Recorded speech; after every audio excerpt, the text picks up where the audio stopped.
day three with day three. Day three, yes, day three of the SheisMe Conference. I'm sorry, we've been going all week, but the conference kicked off on Wednesday. Today is day three, and we are so honored this morning to have Thea Lissi with us this morning. Thank you, Thea, for being with us. Thank you. I'm excited to be here. All right, I'm going to get out of your way. Have a Uh, good session. Thank you. All right. Yes. Again, my name is Thea Lissi, and today I'm going to be speaking about Feel, Heal, Thrive, which is a framework that I developed a few years back when going through my own healing journey. And this is actually my first time speaking about this topic publicly. And so I'm really excited, and I hope that you'll see that your scars are not the ending, they're the soil where thriving begins. And most of my notes will be on screen on the slides, so you can read and follow along as well. And I hope that you enjoy it. So before we get started, most of us are taught at a young age to suppress negative emotions, and therefore we don't actually allow ourselves to feel the pain that has been buried deep inside. Consequently, we aren't truly thriving in our lives, which is where I had found myself and still do sometimes. So my questions that I had for myself that you might also have often were, how do we find true healing? How can we allow ourselves to feel without feeling like we're getting stuck there? How do we move past these hurts to really flourish in the life that God has for us? And many more questions, but those are just some of the questions that I hope to help you answer. And my prayer is that you hear my story and you'll gain confidence to stop numbing, start healing, and let God breathe new life into the places that once felt broken. So to get started, a little bit about me and my background. My early childhood, I grew up in South Louisiana as one of 11 kids, which is a lot of kids, as you can imagine. And I was the middle child. I grew up experiencing all types of abuse, poverty, neglect, secrecy, and instability. Um, and without going too, deep into the details of that, I think that kind of paints a pretty good picture of what that childhood looked like. The first hair in that facade of the secrecy that we all held was when I was 9 years old. My dad was charged with sexual battery and molestation of a juvenile. He, of course, denied those charges, and the trial went on for 5 years or so until he was found guilty. He was then sentenced to 3 years in prison. And I was a freshman at that time in high school. And then he was released my senior year, right before I graduated high school. And then whenever I was 19 years old, me and my siblings all received a text from my dad saying, "I love you and forgive you," only to find out the following day that he had committed suicide. And so, in these kind of relationships, even though was very abusive and had done all of these horrible things, it's just still my dad. And so, that was a struggle and a really hard time in general, battling with all the different emotions and feelings that I felt in that time. And then while coping with that loss, I also lost my last two living grandparents. They passed away all within 6 months of my dad also passing away. So it was just, a storm of grief, basically. And all of these things really planted deep roots of guilt, fear, and shame, and fear of abandonment. And I learned really early on how to suppress my feelings and needs and pretend everything was fine, which many of you may also relate to. I know it's very common in the South, but I think it's just common in this generation in general, to just suppress, anything that we deem negative as an emotion. And then fresh out of high school, I busied myself. I had four jobs, full-time college student. I was partying, whenever I wasn't at work or doing schoolwork and things like that. And basically I was doing anything I could to suppress the emotions and not face that pain. And then there was a big turning point for me was becoming a single mother. So one thing led to another with the lifestyle that, I was living at that time. And I found myself pregnant at 20 years old after a one night stand. And obviously that relationship was not a thriving relationship to be together, but we co-parent very well, luckily. But at that point, I was determined to ensure that my daughter wouldn't experience the trauma and abuse that I did. And so I knew I needed to turn my life around and create a better environment for her to grow up in. And I did in a lot of ways. I started going back to church. I opened my dance studio business at 23 years old. I eventually got married to a man that I thought I was going to spend the rest of my life with at 24. But I was still experiencing broken relationships because the problem was I still wasn't allowing myself to feel and process any of the trauma from the past. I just kept pushing it down, and pushing it down. And unfortunately, my ex-husband was also a push it down and keep it moving kind of guy, and wouldn't allow me to talk about any of the things that I experienced.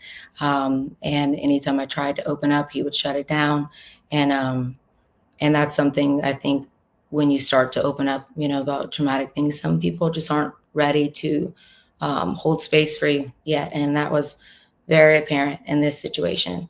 But this led to severe anxiety and depression, and ultimately feeling the loneliest I had ever felt in my life. And I thought I was doing all the right things, yet somehow it seemed like I was getting it all wrong. And so, sorry guys, whenever I get nervous, I get thirsty. So that led me to my aha moment. All of these experiences ultimately led me to my most transformative time of my life, which was a month-long healing retreat in Costa Rica. It was December of 2019, and I was ready to end my marriage. I had for years tried everything possible that I could think of: therapy, marriage books, time apart, you name it. At first, he wasn't willing to try any of it, and then I left, and then he wanted to try all of it, and we did, and went back and forth for about 2 years. And then after that 2 years of trying, where he was also trying everything to make our marriage work, we came to this point. And so I went to this retreat. There was indigenous ceremonies and practices that were foreign to me, never heard of, never tried, and they were intimidating. And it definitely pushed me far beyond the boundaries and of my comfort zone and what I was used to, or what I thought was normal for therapy at that time. And within the first few days, the urge to flee back to familiarity was strong, but I was determined to find healing in hopes of it being like the missing piece to fixing my marriage, because I thought maybe if I heal from all of my childhood trauma and, I fix me, then I'll be able to, love him again, and, our marriage will be fine, and I'll be able to believe that he's really changed, and, all of these things that I had told myself. But it was this retreat that really set the spark in me to start feeling again, to process the pain, no matter how difficult it might be. And after that retreat, I knew I couldn't go back to the way things were anymore. And for once, I didn't want to. I filed for divorce, and I started the journey to finding myself again, to start feeling again, and ultimately start healing. And I don't know about you guys, but if you relate to this in this sense, a lot of times we can lose ourselves in a relationship, whether it's toxic or, manipulation, any types of abuse or anything like that. It's really easy to lose yourself. And I had definitely lost myself in that relationship, for many different reasons. But this process is what inspired me to start writing music and singing, as I was finding myself and trying to figure out what I enjoyed doing, different hobbies and things like that. And singing and wasn't anything that I ever thought I would be good at, especially at the age of, I believe I was 29 at the time, and so started doing that as a form of therapy, loved it, still love it. And this process was also when I started writing my book, Feel, Heal, Thrive, and built the framework we'll be discussing today. And hopefully one day I will actually release this book, but I've done my best to try and put the meat and potatoes into today's session. So first phase of this framework is feel. And the human experience is rich with emotions, but society often teaches us to shy away from the darker shades of our emotional palette: pain, sadness, anger, hurt, or feelings we instinctively recoil from, opting to suppress them instead, in hopes that they'll dissipate. And that just simply doesn't work. And I like to think of it as if you were driving a windshield with a crack on the windshield, and driving just with one crack maybe it'll be fine. It might not disturb your vision too much. But if you don't get it fixed, that one crack will continue to grow and spread. And if you've ever had a crack on your windshield, them things spread fast. And so then life happens and another crack hits your windshield, leaving in an even bigger mark, and continues to grow as well. And eventually you won't be able to see through the windshield if you let this keep spreading and growing. And so driving in this condition, you won't be able to see through the windshield, right, anymore. So you won't be able to get to the destination where you're going. You could put your life in danger. You could put other lives in danger. And ultimately, like I mentioned, there's no way you'll end up where you intended to go when you can't even see clearly. And so what happens when we ignore these signs is much like driving a car with a cracked windshield, ignoring these initial signals of damage, which are our emotions telling us, trying to tell us something. It only leads to a greater damage over time. Each suppressed emotion acts as another crack in the windshield, obstructing our view and steering us farther from our intended path. This accumulation of unaddressed emotional wounds can cloud your judgment, hinder relationships, prevent us from thriving in life. And for me, it was doing all of those things. And conversely, though, allowing ourselves to feel can be likened to repairing a damaged windshield.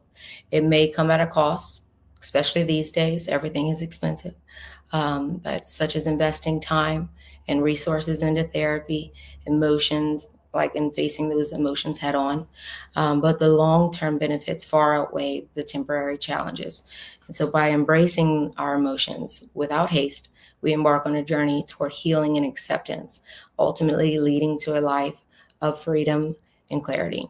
And that's my hope for everyone listening. So first, we'll talk about a few healthy ways to feel and process emotions, because as we all know, there are unhealthy ways to express and process emotions, but there's also healthy ways to do that. So these are just a few of the ways that I've found that have worked for me. One is naming the emotion honestly. When you name the emotion, it gives it boundaries, and it's no longer this big cloud hovering over you. It becomes something specific you can work with, which is something that really helps me, because I like to understand the whys of things, and if you have trouble identifying what emotion you are feeling, you can try using tools like a feelings wheel, which I have pictured on this screen here. There's many different ones that you can find online. If you would like this specific one, I'd be happy to send it to you. But it's helped me a lot, because sometimes I feel like I know I'm feeling something, but I just can't quite put into words and express how I'm feeling. And so this feeling wheel really has been a great asset for me in that way. And when we're doing this, try to avoid saying things like, I am angry. Instead, say, I'm feeling anger. Or, I don't say I am sad. Try to say I'm feeling sadness, because that helps us to not attach our identity to this emotion and claim it as ours. It is a fleeting feeling, if we allow it to be fleeting, and then next would be to notice where it lives in your body. I believe that your body keeps the score. It remembers what your mind tries to forget. So noticing where that emotion lives is how we can start to release it.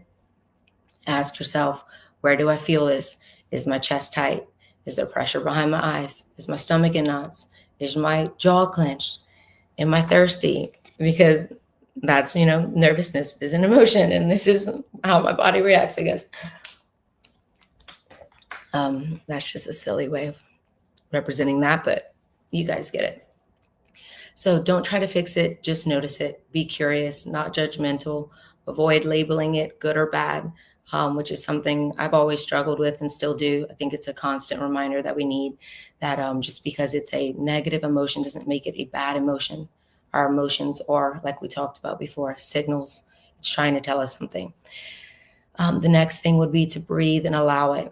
Once you've named it and noticed it, allow yourself to fully feel it. Take a slow breath in through your nose, out through your mouth, maybe even close your eyes, and imagine that that breath is going to that exact place in your body where you feel it. Sit with this emotion for a moment until it loosens its grip. Then imagine this emotion leaving and clearing your body. And this practice for me has been such a great practice. I even had I was going through like a little breakup, a while back, and I am so used to just like holding it all in. I don't talk to people about things, and I tend to, just like keep it all to myself. And so I was talking to one of my sisters about it, and she's also very deep in her healing journey and all of this. And she actually walked me through this process of feeling what I was feeling instead of suppressing it. And I cried and, couldn't breathe through my nose and just ugly cried, but after I felt so much better, and I was like, man, I needed that. Imagine if I would have just kept that in and let it fester, so that's one of my favorite ones out of all of these. And then we have some more, taking it to the healer. I'm sorry. Don't get stuck in phase one, surrender by looking up. For me, my healing journey has been deeply spiritual. But no matter what your background or beliefs are, I hope that you take what resonates for you in this next section. For me, it's looking up to God, but whether you call it faith, intuition, peace, love, or divine guidance, the heart of this message is about finding hope and healing from the inside out. So the first step that I find in bringing it to the healer, in my case, I believe is God, is bringing it to him in prayer. And this is the part where feeling becomes healing. Once the emotion is named and released, and then you can open space for God to speak hope and truth back into those places. God invites you to cast your cares and not carry them alone. So there's a few scriptures that I have here for that back this idea is cast all your anxiety on him because he cares for you. Do not be anxious about anything, but in everything by prayer and supplication with thanksgiving, let your requests be made known to God. The next one is to lament and weep if and when needed. This is one that I really love digging into. I recently did a inner healing, I guess you could call it Bible study, and lamenting was a part of that process, and it really was helpful for me. The act of lamenting is just a way of acknowledging and processing pain, loss, grief, sorrow, or misfortune. It can be an outward expression like crying, wailing, or composing a poem or song, or a deep internal feeling of pain or sadness that is simply acknowledged and felt. And I believe also should be brought to God, because ultimately he knows. He's just waiting for us to bring it to him. And this is just between you and God only. It's not, it doesn't need to be something publicly, and probably shouldn't be, but it's just a way of you expressing these feelings and letting them be released from your body. And in scripture, Matthew 5:4, he says that blessed are those who mourn, for they will be comforted. The next one would be receive God's comfort and peace. As you process your feelings, invite God into the mess. He meets you with his presence. His comfort and peace are a gift that he's just waiting for you to receive. And all we have to do is receive it. The Lord is near to the brokenhearted and saves the crushed in spirit, is what Psalm says in 34:18. And the peace of God, which surpasses all understanding, will guard your hearts and your minds, Philippians 4:7. There's so many more scriptures that can back each of these topics and concepts, but these are just a few. So while feeling is a critical step in the journey, in the healing journey, it is meant to be transient. The goal isn't to pitch your tent in the pain, it's to pass through it. You can only heal if you allow yourself to first feel. However, I think it's important to know that you can feel and not heal if you remain in phase one. So if we get stuck in our feelings and don't allow them to be released and God to restore that and allow ourselves to heal, we can absolutely get stuck there. So it's imperative to process beyond this stage, to release the pain after fully acknowledging it, and to prepare yourself for the next phase, which is healing. So we feel, that's our awareness of those emotions, bringing them to light. Heal, that's where the transformation happens. And then we will get into where we are going to thrive. And that's where we find freedom from our pain and our trauma and all of these things that we've experienced in life. So healing from trauma is a journey that unfolds over time, not a destination you can simply arrive at overnight. A pivotal step towards healing is acknowledging that you need it. Acceptance is the action of consenting to receive or undertake something that is offered. So first, we have to accept it, that and get on this journey, accept that we need to be on this journey. And healing is also, it's not a scarce resource hidden away for the select few. It's abundantly available for all who seek it. And God is just waiting to give it to us. It's a process of sifting through layers of emotions to uncover any emotional debris lurking beneath the surface. And I have this little quote beneath, and it's that your pain doesn't disqualify you, it prepares you. And I like to think that my life can maybe be an example of that, that my pain is what has actually qualified me to speak about this, topic, and has prepared me to speak about it. So if there is anything beautiful in the mess, that's something that I find beautiful in it all. So next, I want to talk about healing from the inside out. I'm really big into naturopath, ways of doctrine, finding healing, sicknesses and things like that. And I follow a Dr. Barbara O'Neill. And she was talking about a man she treated who had tetanus infection. And she said how tetanus can only be take hold of the body if there's a deep wound that's sealed on the outside but hasn't healed on the inside. And on the surface of this man's wound, it looked fine, but underneath, the infection was spreading. If she wouldn't have helped him by essentially reopening the wound and healing it from the inside out, the infection would have kept spreading and, likely could have taken his life, would have affected, his entire body. And in that moment, although she was just talking about a tetanus infection, I realized that trauma works the same way. We can cover it up with smiles, success, busyness, looking healed on the outside. But if we never allow ourselves to really feel and heal, the infection spreads. And so we have to reopen those wounds sometimes, to dig deep, because healing from the outside, healing from the inside out often looks worse before it looks better. It's painful, it's messy, it's vulnerable, but it's the only way to stop the infection of bitterness, shame, hurt, and any unprocessed emotion from spreading. So that's kind of what this Feel, Heal, Thrive process is about. It's about reopening those wounds, digging deep, and really getting into the core and the start and the source of where this pain is, so that it can't keep affecting our lives. Another thing is, I didn't even write this on here because I wasn't sure if I was going to speak about it, but whenever I was on that retreat, one of the leaders, Chrissy, talked about hoocha, is what she called it.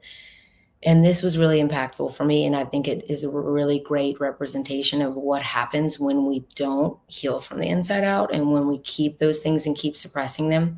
And so she talked about hoocha in the way of, she drew a little stick figure, and I wish I had it right here for you. And she said, this is you. And then around you, this is like your space, your bubble, we'll call it. And she drew little X's all around this person. And she said, like, each time someone has hurt you or betrayed you, whatever it is, all of each X represents that, right? And it's all around you. And when we don't heal those parts and we don't process those emotions, they stay there. So then you meet another person that also has their unprocessed emotions and pain and trauma, right? And just imagine these little dings all around them. So they say something to you that maybe they don't mean in a hurtful way, but then it's coming and it's reacting off of this trigger point, which is just an unprocessed wound from your childhood. And then you're going to react to that. And then it's going to go back to them and deflect off of something that they've had that they didn't process.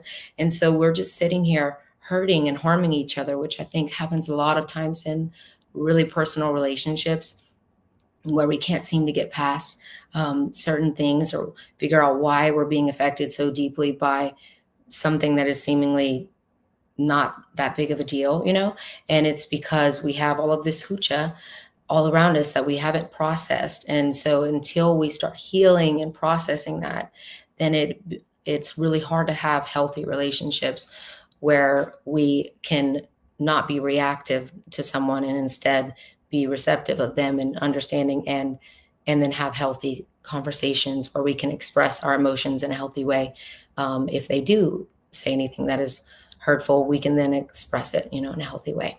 So a few of the pathways to healing, and of course, healing is a deeply personal journey. So finding the method that resonates with you is key. And below are just a few of the many pathways that you can choose to incorporate in your healing journey. And these are a few that I have personally used. First is taking Jesus to the accident. Time doesn't heal, Jesus does. Jesus does. So he already knows where the wound is. He's just waiting for you to open the door and let him be there with you. And whether that's physically or just mentally and emotionally is up to you. But I've found in my healing journey, sometimes it was necessary for me to go back to that house that I lived in and sit outside, like, and just see it and be there and let myself cry and then process it again. And sometimes it's just mentally going back to that place and asking God to point out, those areas, or to just be with you, whether it's your child, version of yourself, for me, it's little Thea there, or whether it was in my teenage years, my adult years, whatever it is, taking him back to the scene of the accident. And so that I can find healing and move on from it. Because a lot of times our body, as a trauma response, is still there, in that state of fear, fright, whatever it might be. We can get kind of stuck in that trauma response. So the next one would be feeding your spirit with truth, reading books, devotionals, scriptures, anything that would speak to your situation, whether it's from healing from betrayal, childhood trauma, or loss. If you fill your mind with truth, the lies have nowhere to live. So that one I believe is really important. Next is a creative outlet, which is my favorites as a creative person. Painting, drawing, poetry, crafting, cooking, music, anything that allows you to pour out your emotions in a creative way, turning your pain into something beautiful.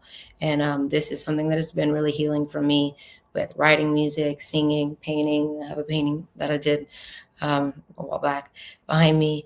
Just all of these things. It really allows you to just let it out and be creative with it. And to me, it's like, if I can create something from this pain, then it wasn't for nothing, The next one would be writing the letter you'll never send. Pour out everything you never got to say to that person who hurt you.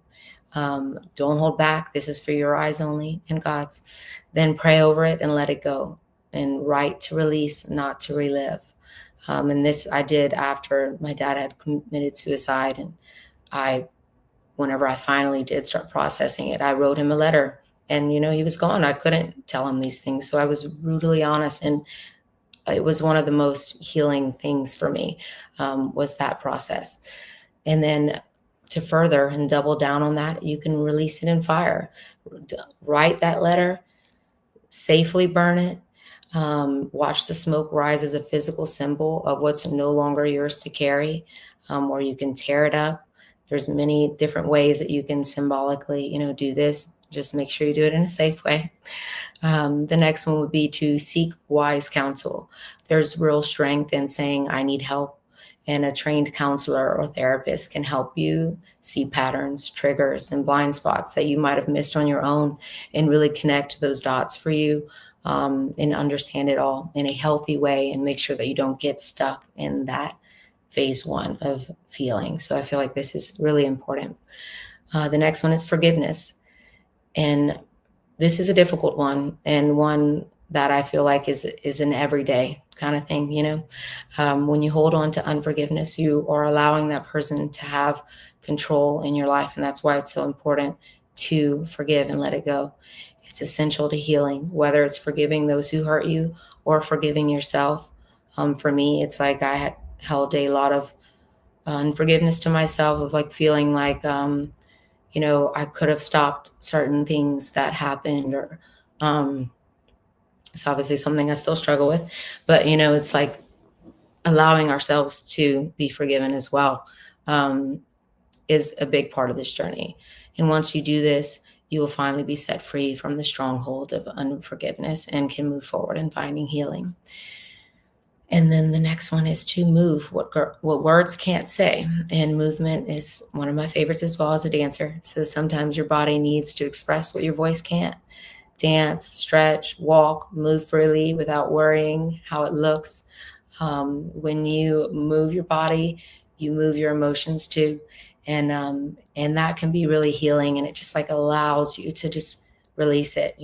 Sometimes I just go for a run if I'm feeling a lot of things, and it's like, run it out, and then cry it out, and then I feel better. Sometimes it's dance, sometimes it's yoga. You never know what is gonna work best for you until you try it. So even if you think you can't dance, why not give it a try? So moving on from there, and of course there's many, many more ways of healing, but it's phase 3, which is to thrive. Embracing on the journey of healing from trauma is a transformative process that I believe leads to a profound destination, which is thriving, where you not only recover, but flourish and find joy in life as it's divinely intended. Maximizing the thrive with these tips and tools. So a few ways that we can really maximize this phase is 1, to set boundaries. To maintain your ability to thrive, establishing healthy boundaries is essential. Without them, you risk falling prey to the same types of hurt repeatedly. And boundaries are not walls to keep joy out. They are gates to ensure that only what is healthy enters your life. And this is, actually, I have it right here, a very great book and resource. It's called Boundaries by Dr. Townsend and Henry Cloud. And that one really helped me, especially when I was going through my divorce and all of that. And I felt really guilty for having boundaries, because I was taught my whole life basically that I wasn't allowed to have boundaries. I wasn't allowed to have boundaries to my own body, much less, anything else in my life. And there was always extreme guilt when it came to those areas. And so learning to respect myself, respect my body, respect my boundaries was important, and also to respect others. So it kind of has great perception of that perspective. I'm sorry. So the next would be, find what is holding you back and eliminate it. Thriving requires confronting and overcoming subconscious fears that may hold you back. These fears, often rooted in past traumas, can prevent you from pursuing relationships, career opportunities, or personal goals. And so it's really important to identify these things, and then also identify things where you may be numbing, you may be avoiding pain, because you will see in life that we're going to have to revisit this phase of each phase over and over again to keep thriving. And then identifying the limiting beliefs that are holding you back and actually work to dismantle them. You deserve to be free from the constraints of these falsehoods. So whether it's like, I'll never be healed, or it could be the limiting belief that no one will ever understand me or love me for who I am, or I'm shameful, or I'm not worthy of being treated a certain way. There's so many different limiting beliefs that come with these traumas that we experience in life. And I don't think a lot of times we realize how much they affect us and affect our lives and hold us back from truly thriving, because it's subconscious. So next would be to find your wolf pack. And this shift is vital, and it almost kind of happens on its own sometimes, but it's very vital for sustaining your transformation. Not everyone is meant to stay in your life indefinitely, and some are there just to impart lessons of support or support you through tough times. So embracing the dynamic nature of relationships and seeking out your wolf pack is important. A supportive community akin to what a family should be, that offers protection, guidance, and mutual growth, ensuring that you have the support needed to continue thriving no matter what challenges arise. The company you keep has a profound impact on your journey. As you evolve and thrive, your social circle will likely change for one or two reasons, or maybe both. And this is why I said it likely will kind of happen on its own, because friends or family who are content with stagnation may feel threatened by your growth and naturally drift away. This has happened to me many times in my life, and is once again, sometimes when you start to speak truth and bring light to darkness, it threatens people that would like it to not be brought to light, and so you will find that as you go on your healing journey. Not everyone's going to feel comfortable with it. They may feel exposed. They may feel, uncomfortable with that growth. The second one would be that you begin to attract and connect with individuals who share your aspirations and values and who are also on the healing journey. And that's a great thing, So as you begin to find your wolf pack in that support system, you will have accountability, but also have support in these areas of your life as you're walking through this journey. Next is self-evaluation. Staying on the path of thriving requires vigilance. Life's unpredictability can sometimes knock us off course, leading us back to old habits without us even realizing it. And in full transparency, I feel like that has happened for even me. I started writing this book years ago, and then went through a lot of different experiences, and was overworking and things with my business, and I just was so overwhelmed and burnt out that I just started suppressing again, because that was my natural instinct. Was I can't deal with it. I felt like if I would start crying, it would probably never stop, and I was so detached from my body once again. And so it was kind of a blessing in disguise to get asked to speak for this conference, because I have been back on this healing journey again of trying to reopen where I was starting to close off, and reminding myself of why I started to write this book in the first place.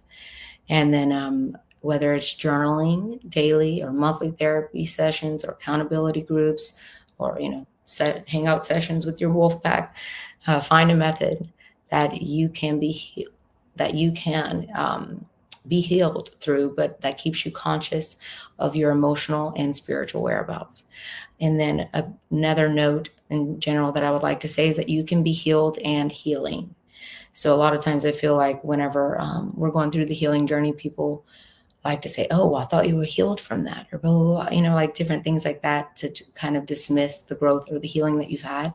And but you can be healed and healing. Both things can be true at the same time, because healing is not a one, stop shop. It's a continuous journey, and you may have healed from certain wounds, and then something happens again in life, and it makes you reevaluate or see that, man, maybe this is a little deeper than I thought, or maybe this is triggering a different wound that I have. And I believe that because lives are so deeply impacted by these things, it's just going to be a continuous process, and we just have to be willing to continue to heal while we are still healed. And then by embracing these 3 phases in the healing process and understanding that it's a cycle to be revisited throughout life, you empower yourself to live fully, resiliently, and with purpose. So we feel, we heal, we thrive, and we repeat. So that's the most important part of it, is to repeat. We're not going to get in our mind and think, no, I'm healed. I don't need to do this anymore. That's a mindset of pride. And that's exactly what the enemy uses, I believe, to keep us stuck. So accepting that it is meant to be a process that is going to be continuous and going to be repeated, so that we can continue to thrive, is really important. As we navigate through life, we will inevitably encounter pain inflicted by others. However, I want to emphasize that the phases of healing, feeling, and thriving are not linear or one-time events. They are cyclical and often overlap throughout our lives. You may find yourself in a place of growth and suddenly face a new challenge, like I did a few years back. And it's crucial during these times to avoid reverting to old patterns of suppressing emotions, which is why that accountability and finding your wolf pack and all of those things are really important. Instead, embrace the possibility that you can continue to thrive while simultaneously working through fresh wounds. These processes can indeed coexist, and each lend strength to the other. So they're a little team, if you think about it that way. So to end today, this is a little bit about what my thrive looks like. To give you an example, for me, it's turning my pain into purpose, sharing my testimony and my Feel, Heal, Thrive framework, which I'm honored to be able to do today, creating a safe space for dancers to heal through movement at my studio, Thea's Dance Academy, writing music that is real and raw, and being a voice for those who have been silenced in any way I can. And that's why a lot of the music that I will be putting out in the future, now that I'm back to being an independent artist, is about real topics and I'm tired of being silenced, basically. And breaking the cycle for my daughter, showing her that pain doesn't define you, it refines you. And that love, honesty, and faith can rewrite the ending of any story. So it doesn't matter where mine began, it matters where it's going to end. And, that's all a part of my testimony. And if today began something new in you, as I hope it did, I'd love to hear about it. Thank you for letting me be a part of your journey. And I hope that you found something insightful or helpful today. And yeah, that's all I have.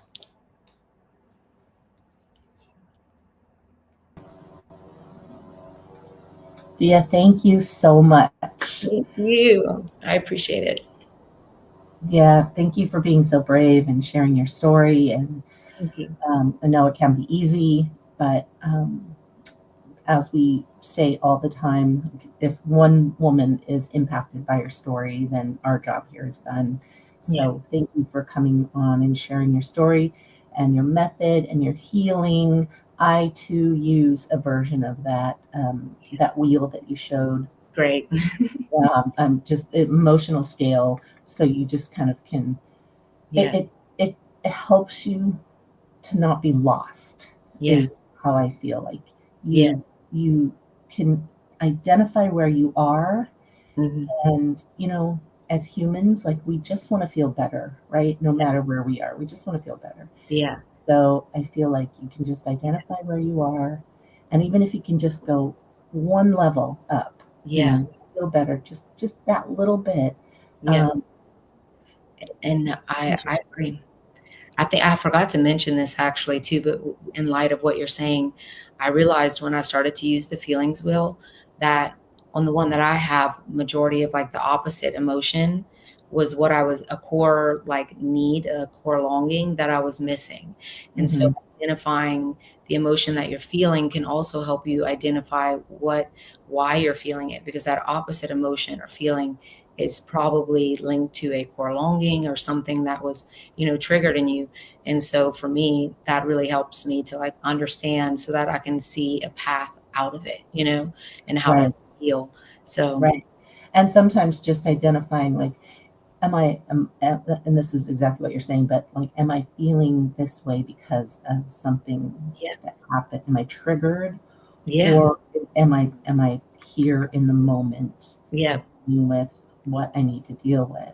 yeah, Um, and then it's so important to not like beat yourself up that you are being triggered, or that you are bringing something up, or that you're not healed from that, because human. healing isn't. Yeah, yeah, Yeah, it's not linear, right? It's not yeah, like, oh, I dealt with that emotion and it's done. No, you're actually constantly trying to work through that. And some things you're never actually healed from. You're just better yeah, at processing those emotions. But I agree that you have to feel those emotions. You can't keep suppressing them. And um, I did the same thing, yeah, and then it showed up in my body, right? Manifested in disease in my body from not literally, yeah, dealing with anything, right? Just sort of putting on that happy face every day and going out and doing my thing. And happy Lisa, she's out there. yeah, Then years later, happy Lisa couldn't walk because the pain was so bad in her body, right? I believe So, it. Yeah, yeah.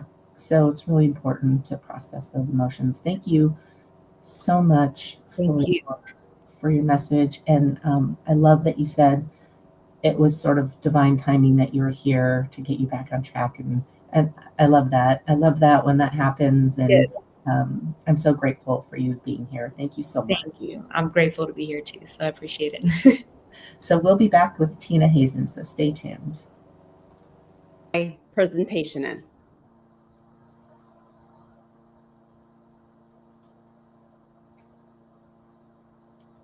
Yeah. You didn't upload it yet? Oh, do I need to do that? Mm-hmm. Oh, geez. I don't remember how to do that. So right there where it says present or invite, you can. Oh, there it is. Slides and PG.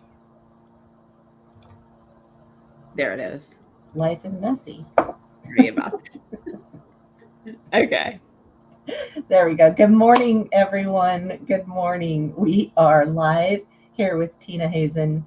She is an RN and a professional organizer, and she's going to talk to us about life being messy as it is. Go ahead, Tina. Good morning. Yes, life is messy. We are going to talk today about all sorts of messiness in the world and in our lives, and how we can cope and how we can try to make it a little bit better. So about me, I have been married 31 years. I have 3 adult children. I am an author, and the book is called Life is Messy: Organizing Strategies for Your Head and Home. I am a registered nurse. I have worked, I've delivered babies. I've worked in the OR. I've worked in med surg. I've done a little bit of everything. And as much as I love nursing, now as a professional organizer, I just help people in a different way. I do have anxiety and ADHD, and I do talk about that a lot in my book, and we're going to talk about it a little bit right now. Obviously, I love organizing, and my husband and I love to travel. It's our favorite thing to do, and we just enjoy seeing the country and the world. And also a woman of God, and that is very, very important to me. So in general, I'm going to talk about what specifically happened to me is just that we have moved a lot with my husband's corporate job. And I had the best nursing job the first time that we lived in Texas. And when we moved back to West Virginia, the first time, I knew I wasn't going to be able to find that job that I loved as much as I loved the other job. And I became my world became a fork in the road. Do I go on to get my master's and do something different with the nursing profession, or do I change gears and do something different? And I ended up finding that professional organizing was a real job. A lot of people do not know that, but I've been doing this for 16 years. And so, yes, I am not an actual registered nurse this moment, but I help people on the daily with organizing their homes, their kitchens, and their lives. And then I also help. Now I love to speak, and I help more people. Instead of one-on-one, I'm helping more people at the same time. So we're going to circle back at the end, but I want you to think about, what is your one big stress right now? Is it possibly an illness, or is it caretaking for adult parents? Or is it just your work-life balance, regular stressors of life? So I want you to think about that. Today, we're going to talk about the 3 C's. Controlling what you can control, letting go of what you can't control, and how do you cope with change, and then how to stay calm in the storm. So we are going to talk about Jen. This is a true story. Last year, I sold a pair of boots on Facebook Marketplace. Cute boots. They killed my feet, so needed to sell them. And this sweet lady came to my door, and she stepped in, and on my dining room table, there were books. And I said, oh, I'm an organizer. I wrote this book, and there's a lot of people's stories in this book that have been through a lot of problems. And she said, wow, I should have been in your book. So she is not in my book, but she is now in one of my speeches, one of my talks. So her name is Jen, not really, but that's what we're going to call her. And her story starts with addiction at a very, very young age. And then she got married and had a son, and then was divorced. She then eventually went into rehab, which was extremely positive for her because she met her new husband there. They got married, and actually, she said that she was the happiest she has ever been. She was sober and raising her son, and things were good. And then she got a breast cancer diagnosis. And she went through the gamut. She had the surgery, she had the chemo, the radiation, all of that, reconstruction. She fought the battle and she won, and she is cancer free. She and her husband were again doing well. And then Hurricane Harvey hit in Houston, Texas, where feet and feet of water rose, and they lost their home. It was a single story home with 10 foot of water. So they lost everything. So they eventually lived somewhere else for a while, rebuilt the whole thing. Then COVID happened, which we all have our COVID stories, but her particular story really hit home. Her husband, who was only 49 years old, became ill, went into the hospital, and actually passed away from COVID. And then 1 year to the day after he passed away, her sister unalived herself, and she and her sister were close. You guys, I'm like, how? I mean, this is a lot. And in the SheisMe conference, I know that there has been a lot of stories like this where, you just get punched and then you get punched again. So this was a true story. But my point of the entire story is, what could she control in this story? Addiction, she could control. But other than that, she can't control a disease taking her husband. She can't control her sister's mental health. She could not control getting the cancer diagnosis. She certainly couldn't control the weather that took her home. So this story is talking about letting go of what you can't control, because there's not a thing you can do about it. So moving on, we are going to talk about how you cope with change. And I always preface this story with, I do not do well with coping with change. We've moved 8 times with my husband's company. And in the middle of that, actually, it was one of our first moves. We moved to a foreign country. And at the time, my girls were 4 and 2. And it really rocked my world. I had never been anywhere except college, and that was only an hour and a half from my hometown. So he was living the dream. He was so happy because he got his dream job. And I was basically a terrified young 28, 29-year-old woman with 2 children. And I felt very lonely and afraid. But moving there, of course, looking back, I have beautiful pink lenses and glowing reviews of living there. It was hard at times, but the positive was we traveled a lot, and I met so many friends that were in the same boat as me. And speaking of friends, a lot of them were having babies, and I said, absolutely not. I put all of my baby gear in storage because that was not happening. But after a few years, in fact, it was about 2.5 years, I decided, why am I putting my life on hold when all these other people are having babies and they are just fine? So I made the poor choice, although my baby's amazing. But I made the choice to say, you know what, if they can do it, I can do it. We made a special trip home to get all the baby gear, and we got pregnant and we had a baby. But that baby did not want to come out. And I had a baby in Germany where they don't believe in medication. And I had a 10-pounder, and it was horrible. And my son is now almost 22 years old. And let me tell you, he knows also that that was one of the worst days of my life, because I truly did think that I was going to die.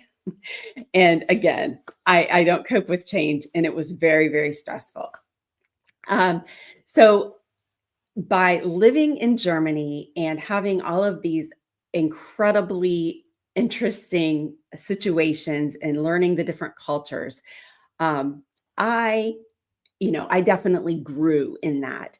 And then after Germany, we moved 7 more times. And then next year, my husband's retiring and we're moving for the last time because we're moving home. And then lastly is staying calm during the storm and getting the help you need. This is so important, whether you have a company and you're worried about your employees or just for your own sake and for your own family.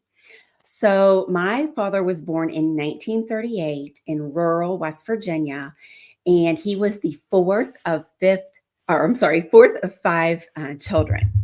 And when he was 4 years old, he and his little brother Tommy went out to the creek, and he unfortunately saw a disaster and had major trauma, I believe, the rest of his life from this.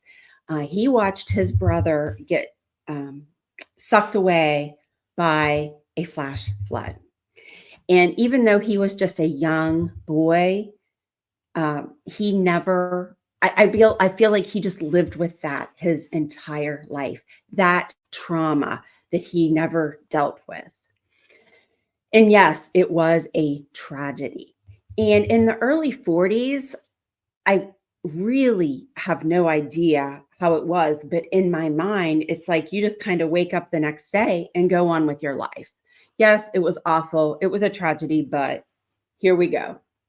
Let's just move on. And so I feel like he always had that trauma inside of him. And let me tell you how amazing my dad was. He was the life of the party. So funny. That is what he's known for. He was a jokester with the waitress, with the nurse, whoever he was around. So much fun.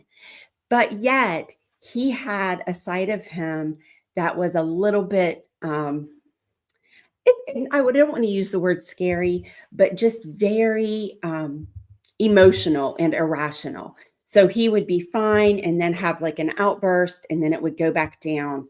And he was like this with my mother and with myself.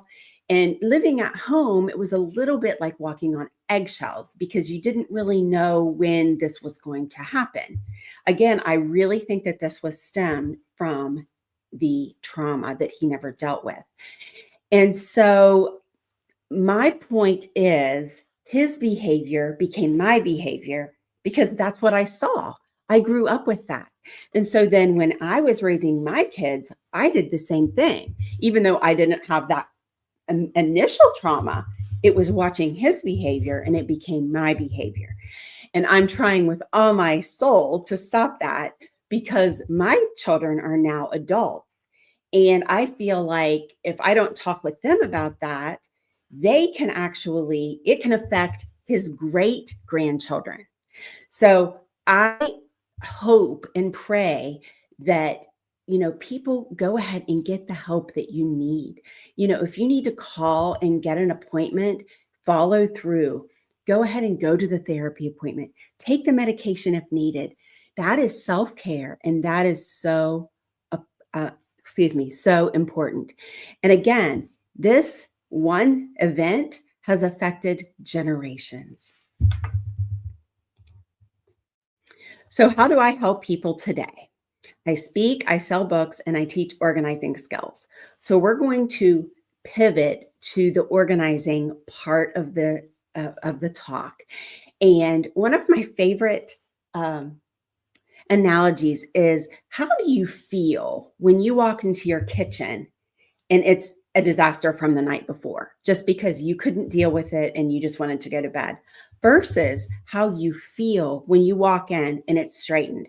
And I always say it doesn't have to be perfect, but it's picked up a little bit. And here's a quick tip: run that dishwasher at night, so when you wake up in the morning, everything's already clean. So coping skills. Again, we talked a little bit about self-care. In my book, I have 18 organizing strategies, and these are a few of the things that are in there. Utilizing self-care is so important. Take the time to, and I spoke about calling a doctor. Follow through. If you call that doctor and make the appointment, Show up. Showing up is half the battle because calling and making the appointment is only half the battle. A lot of people with ADHD and with anxiety and with other mental illnesses, they may make that phone call, but then they cancel, or they may make the appointment, but then they don't feel like going, and then they cancel and reschedule and cancel and reschedule. So follow through and go to that appointment. If needed, get therapy. Hire the help that you need. If you are overwhelmed, hire the laundry help. Hire a professional cleaning group. Hire food prep. Hire yard care. Anything that you can do fiscally, if you can fiscally handle it, anything that can take a little bit of load off of you is going to help you in the long run. Or if it's that one thing that you absolutely hate. I personally like laundry. I'm a weirdo. But there are some people that loathe laundry. And that may be the perfect example where you hire the company, they can pick it up, you pay by the pound, they bring it back to your home, folded, clean, and ready to go. And then the last thing is practice self-reflection. And this is looking back at what was your biggest stressor. What can you do to help the stress in your life? And it may be getting organized. So these are a few of the strategies, and this can be used. The first one I'm going to talk about is putting like with like. This can be used in the kitchen, in your garage, in your closet, a lot of different places in your home.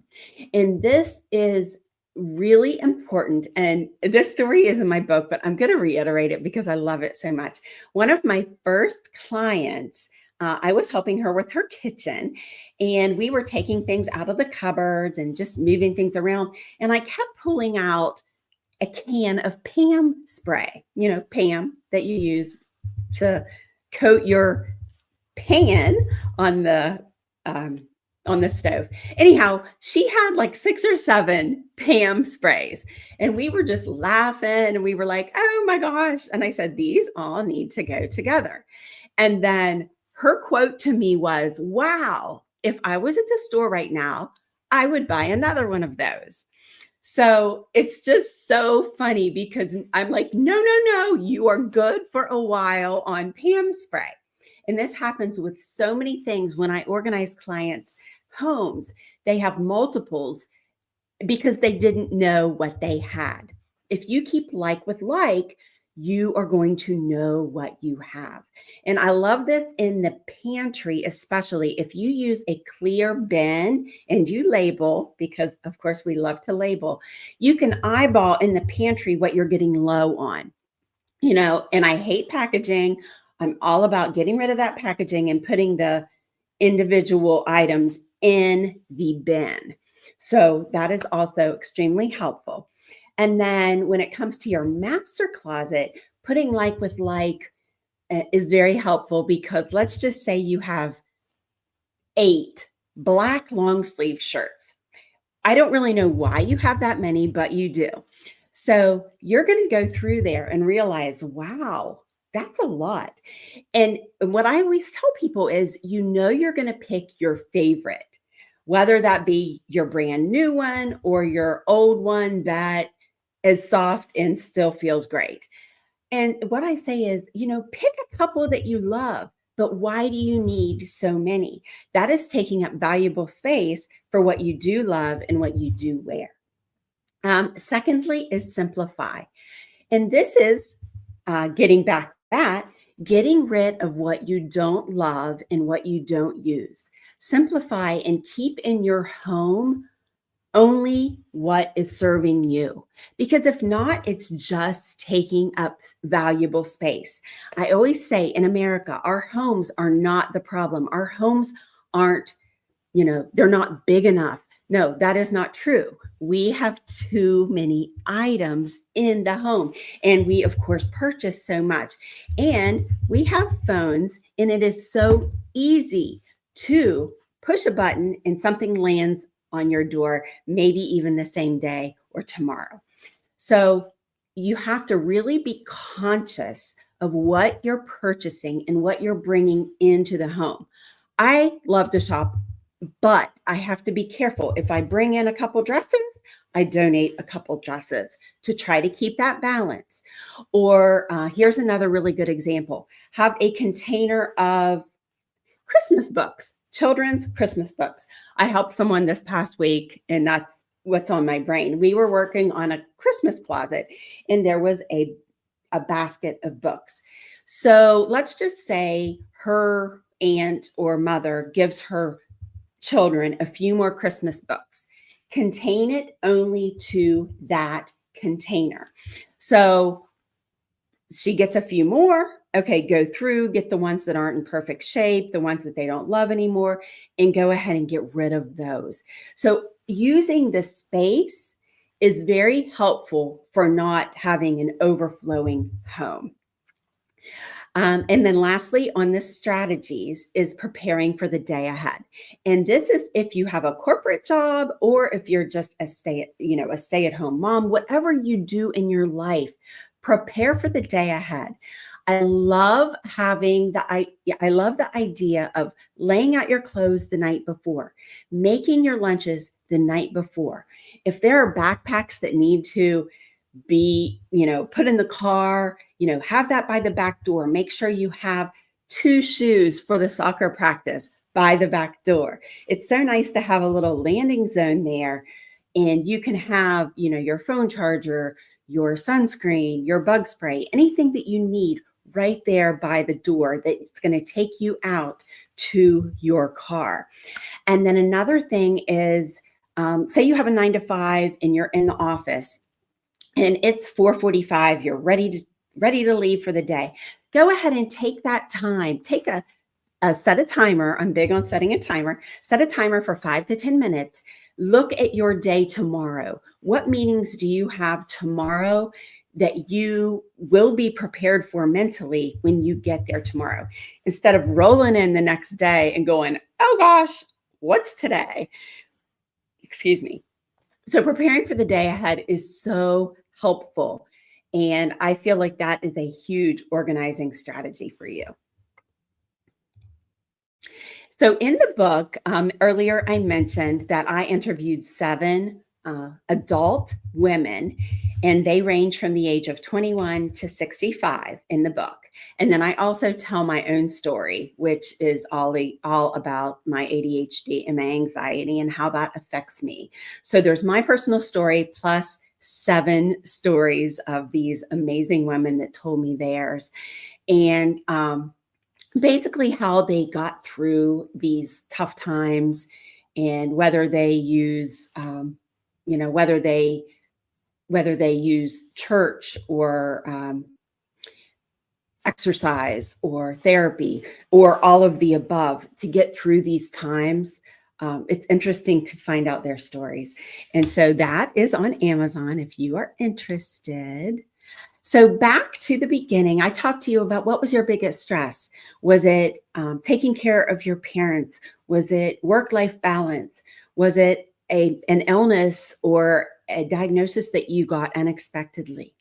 So what is one thing right now that you can do to help that? Is it to call and make an appointment? Is it to maybe organize a junk drawer and get your mental health just a little bit better? Because baby steps are what's going to happen. Getting organized and getting over a trauma isn't going to happen in one day. It's a process. In fact, it's a lifetime process. So I want you to start today, because today is a great place to start. And even though life is messy, there is hope for you. I am on Instagram at Think Inside Box. That is incorrect. It's just Think Inside Box, BOXX. I'm on Instagram and TikTok. I have a QR code here. If you are interested, you could scan the QR code, and that will give me some feedback about my presentation. I thank you so much for having me, Lisa. The SheisMe Conference is it's an amazing pack of women who support each other, and I'm just really proud to have been selected for this, and I really appreciate your time. So thank you so much, and everyone have a great day.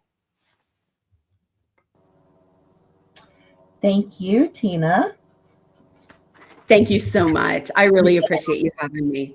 Oh, thank you for being here.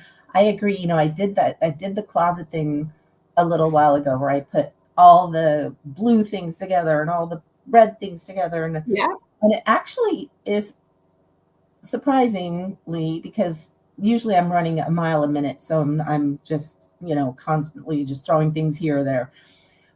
But it makes it so much easier to go in and say, and you just feel better. You feel better, but like to just go in and say, oh, I feel like wearing blue today, and like everything's right there, and I can pull something out. And it's so much.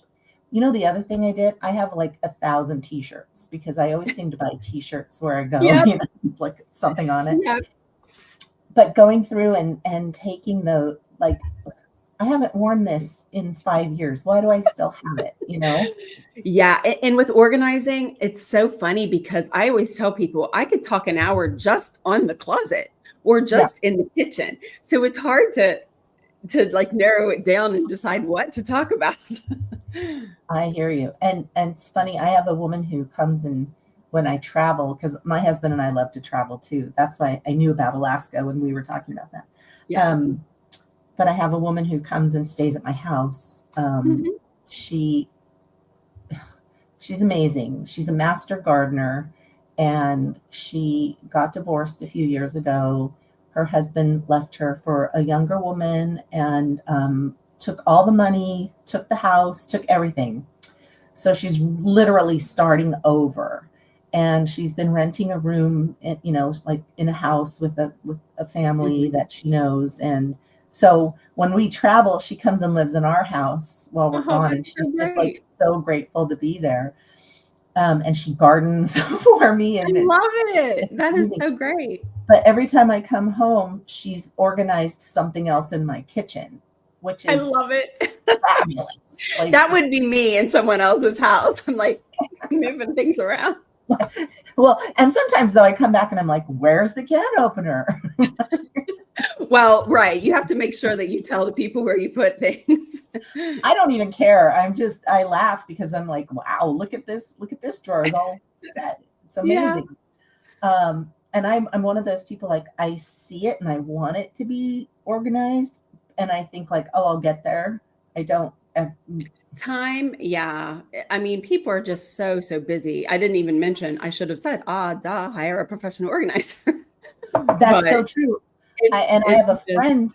Yeah, I have a friend who decided she's a great organizer, and she was going to open her organizing business. Mm-hmm. And she said, can I come and organize your office? And we can take like before and after photos and everything. Of course, yeah, that's how you start. Yeah. Right. And I was like, okay, please. Twist my arm. That's great. That's fantastic. So yeah, if you can,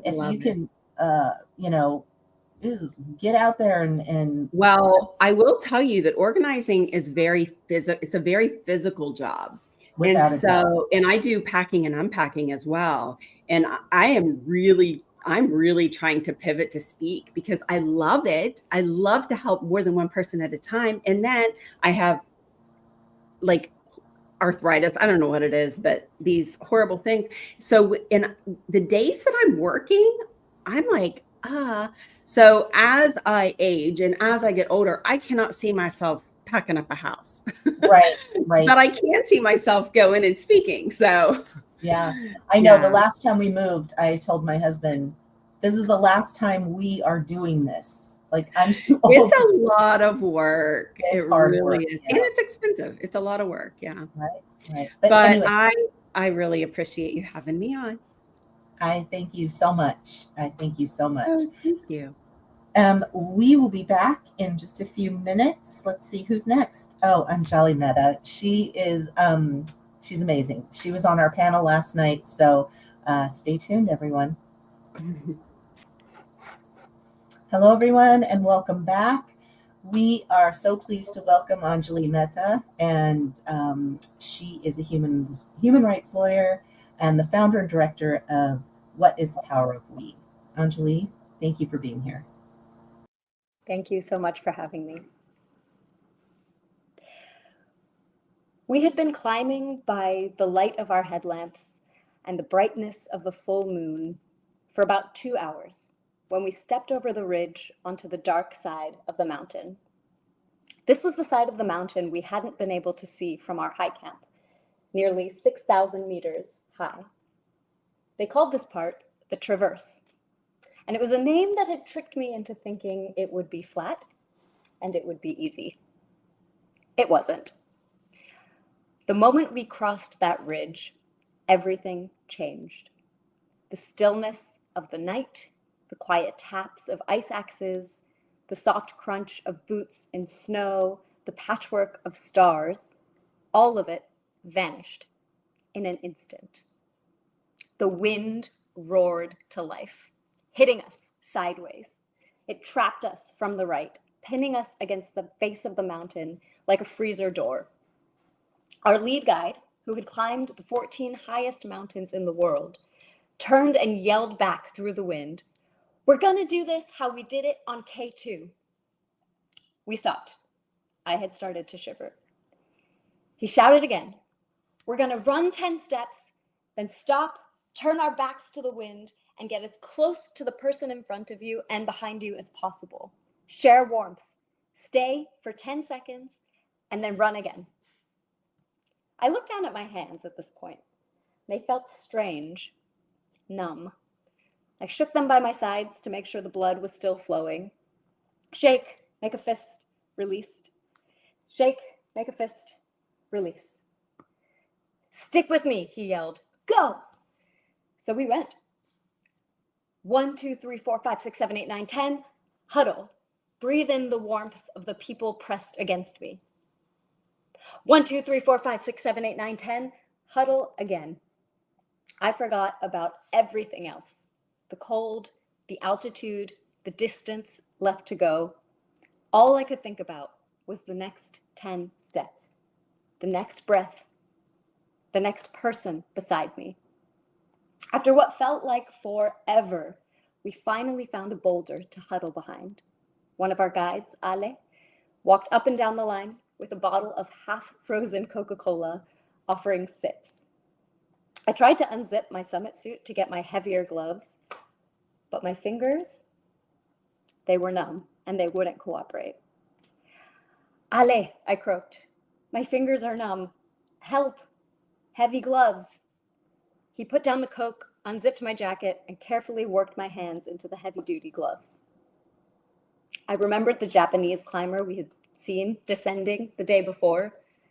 His hands had been blackened from frostbite, wrapped in 2 plastic bags, and I felt a jolt of fear. Would that be me next? "Keep your fingers moving," Ale said.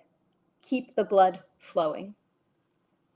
13 hours later, after we had summited and returned to base camp, I finally took those gloves off. The tips of 2 fingers were pale, an early sign of frostbite that would take 6 months to heal. But without Ale, without our lead guide, without the warmth of my neighbors on that traverse, I probably would have lost them. And maybe I would have lost something bigger too. The reminder that we are not meant to climb alone. That night, I learned something I didn't expect to learn on a mountain. It's that fear is not failure. Fear is information. It tells you what matters. It points to where you still want to live, to lead, to try. And we tend to think that courage means getting rid of fear. But the truth is that courage only exists because of fear. And when it comes to leadership, it isn't defined by who stands in front, but by who we become when we face fear together. That night crystallized something that would shape everything in my life that followed. To move forward as climbers, as leaders, as human beings, we have to step into fear not around it. And every time we choose to step into fear, we unlock something new. First, vulnerability, the willingness to be seen. Then, courage, the decision to act anyway. And finally, connection, the understanding that we never climb alone. On the mountain, fear came from the wind, something I could see, hear, feel, brace against. But off the mountain, for me, fear looked different. It was quieter, it was heavier, and it was far more personal. Because the truth is, it's one thing to face fear in the freezing night of a summit night on the side of a mountain, looking over a cliff. It's another to face fear when it's inside you. Brené Brown writes that the idea of vulnerability as weakness simply crumbles under the weight of data and people's lived experiences. And yet, there is nothing scarier than laying yourself bare for someone else to see. That's why it took me 7 months to tell anyone about what happened to me. 7 months of silence. 7 months of pretending I was fine. The morning after my assault, I wrapped a scarf around my neck to hide its bruises, then climbed onto the back of the scooter behind the man who had caused them so he could drive us both to the performing arts school where we worked. That scarf became my promise. You'll be safe if you are hidden. So I hid. I poured myself into work, into bottles of wine that my foreigner status in Gujarat, India allowed me to buy. I tried to disappear in plain sight. But the more I hid, the smaller I became. My shoulders curled forward, my voice got quieter. I couldn't look at myself in the mirror. At night, when I loosened that scarf, I would ache, not for revenge, but for recognition. I just wanted someone to look at me, to see me, and to say, I see you. I believe you. It wasn't your fault. 7 months later, walking in Copacabana, Brazil, with my cousin, my big brother in spirit, the words spilled out, the story spilled out before I could stop them. And 7 months later, he stopped, he turned to me and said softly, I believe you, and I'm so sorry. That was it. 7 months of silence broken by one sentence. And for the first time, my jaw unclenched, my shoulders lifted, and I could finally drop the scarf. That moment, that tiny act of being seen, was the first crack of light for me after a very long night. It didn't erase the pain, but it reminded me that vulnerability, as terrifying as it is the birthplace of healing, connection, and truth. The moment people see you as human, they start believing that they can be human too. They let go of performing perfection. They allow themselves to make mistakes. And in doing so, they give themselves the freedom to get creative, to try innovative solutions, and to iterate and tinker outside of the lines. And that's what makes transformation possible. Fear had told me, you'll be safe if you are hidden. Vulnerability whispered, you'll be free when you are seen. So I ask you, where are you still wearing your scarf? Where are you telling yourself that safety and silence are the same thing? Because maybe, just maybe, that's the exact place where freedom is waiting to begin. Vulnerability cracked me open. But once you open, fear doesn't go away. It doesn't vanish. It just changes shape. It comes back as the question, now what? Because it's one thing to tell the truth. It's another to live by it. Long before I ever stood on a mountain, I learned how to face fear in a different arena. the boxing ring. I was 7 years old, awkward and shy and terrified of being hit. The first time I ever sparred, I kept moving backwards, back and back and back, until I stepped out of bounds and my sensei had to pull me back into the ring. And it was over and over and over again. I was so afraid of getting hit that all I could do was keep moving backward. If it were up to me, I'd never have gone back. Unfortunately, my parents were really, really, really gung-ho on the idea of me continuing to go and continuing to spar and continuing to fight. So I kept showing up. First, I learned to move in circles instead of just backwards. Instead of stepping out of bounds, I could move in circles. Then I learned to evade, to slip, to duck, and to counter, to jab. Eventually, I discovered that stepping in was safer than stepping away. The fear never left. The pit in my stomach, every time I stepped into a sparring ring, never left, but its meaning did. Every time I stepped forward, every time I stepped in, I was teaching my body a new lesson. Fear means go. As leaders, we face our own versions of that ring every day. Hard conversations, uncertain decisions, the risk of failure. Courage isn't the absence of that fear. It's choosing to step in instead of step away. Years later, when I began climbing, I found that courage on the mountains works the same way. On Everest, climbers face what's called the Khumbu Icefall. It's a glacier that moves 3 to 4 feet every day. And what that means is that it's a maze of shifting crevasses and overhanging ice towers called seracs that changes every time you cross it. You cross it on ladders, tied together with rope, listening to the mountain groan and literally move beneath you. And climbers don't just cross it once. They cross it 6 times. Twice to acclimatize, twice to return to base camp, twice on the summit push. Every time the route has changed.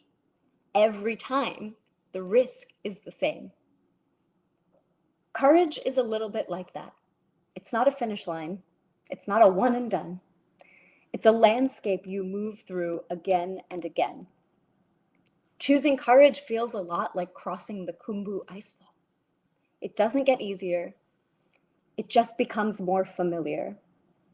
And the transformation is worth the risk. When I left my law firm job, that was my icefall. I had a comfortable life, a clear path as a human rights lawyer at a big law firm, and a quiet pit in my stomach that said, "You are betraying yourself."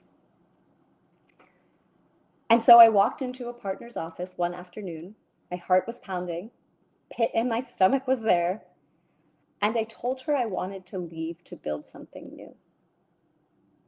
I told her that instead of being in a corporate law firm setting, working on human rights, but so disconnected from the people whose rights are being violated, I wanted to work with advocates. I wanted to work on the front line. I wanted to work with survivors, to listen and to respond, and to be an architecture to connect. She stood up, she hugged me, and she said, "I was surprised when you walked in, but this just makes sense." Courage doesn't always sound like roaring. Sometimes, as it did for me there, it sounds like relief. And I realize now my courage isn't mine alone. It's an echo of my grandfather who marched beside Gandhi, of my grandparents crossing oceans with 2 toddlers and a suitcase and 4 pounds in their pocket, of my parents starting over in a new country. Every act of bravery by my ancestors lay a ladder across a crevasse for me. Every act of bravery lays a ladder across a crevasse for someone else. Our courage is both individual and inherited. Every time we step forward, we make it safer for someone else too. And that's how courageous leadership becomes collective leadership. So maybe the question isn't, how do I stop being afraid? Maybe it's, which ice fall am I willing to cross again and again because what's on the other side matters more than my fear? Maybe it's, how do I step into fear? That's courage, not being fearless, being faithful. So vulnerability cracks us open. Courage lets us act in alignment with how we are and who we are. But connection is what keeps us standing once cracks appear. Because you can't be vulnerable alone, and you can't sustain courage in isolation. Every real act of bravery, every honest act of truth-telling depends on someone else being willing to hold the rope. The first time I told my story, I expected rejection. What I received was, I believe you. That was vulnerability meeting connection. One person daring to speak, another daring to listen. When I left the law firm and my colleague hugged me instead of questioning me, that was courage meeting connection. The moment someone said, "You are not alone in this climb." Connection doesn't erase fear. It transforms it. It turns my fear into our fortitude. I saw that again on Aconcagua. At High Camp, just before we had left for that summit traverse, I was unpacking all of my gear. I was getting ready for our summit bid, trying to put myself in a positive headspace after seeing that Japanese climber descending with frostbite. And I was really focused and I was really concentrated. And the silence of camp was disrupted by a scream. I ran outside of my tent, dropped everything, ran outside of the tent to see a woman on the ground, her guide standing over her with an ice axe raised. They had gotten into some sort of altercation, and he had hit her with an ice axe. She was on the ground, protecting herself, shielding herself with her hands, sobbing. We froze. And then we moved. One of our guides ran over to separate the two of them. Another immediately radioed the National Park Service. Another reached out to the woman to make sure she was okay. Our fear was still there, but it became collective. Action instead of paralysis. That moment reminded me, our liberation is bound together. Safety is a shared responsibility. That moment reminded me that even on mountains, where we think that we are leaving behind society, that we are spending time with ourselves in isolation, the mountain is just another reflection of society, of the world that we live in. The problems of society, like gender-based violence, don't go away just because we are on a mountain. That's why I founded What is the Power of We and its campaign, Survivors to Summits, to make that invisible rope visible. Through the Survivors to Summits campaign, I am climbing the highest mountain on each continent to carry survivor stories to the world's highest peaks, to amplify the voices and power of survivors of gender-based violence. And along the way, I am mobilizing survivors, advocates, and organizations worldwide to harness collective action against gender-based violence. Every story told is vulnerability. Every story heard is courage. Every climb together is connection. Ultimately, through Survivors to Summits, we will build a collective of organizations, of advocates, of individuals, and bring them together into a global digital hub, the first ever digital platform that is safe, secure, and provides a means for people to connect with each other in real time all the time, to capacity build together, to share stories together, stories of hardship, yes, and stories of success, to share resources, funding opportunities, events, to respond to crises together. On a mountain, the connection and the collective effort it takes to get up to the summit, it's literal. The rope that connects us to each other is literal. When one person slips, the other people on your team need to dig in their crampons and hold that person so that they don't fall, and so the rest of us don't fall alongside. In life, that rope exists too. It's trust, empathy, allyship, shared responsibility.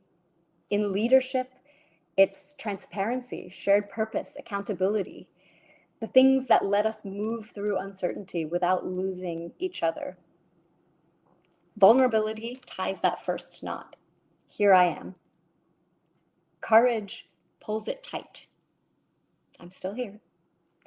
And connection keeps it from unraveling. We're here together. That's how movements form. That's how change endures. So who holds your rope? Who is your climbing team? Whose weight can you carry? Because leadership at its core is a series of invisible ropes, tiny acts of trust that turn a group of individuals into a team into a movement, and a movement into change. When vulnerability opens the door and courage walks through it, connection holds it open for the next person. It's how leadership becomes legacy.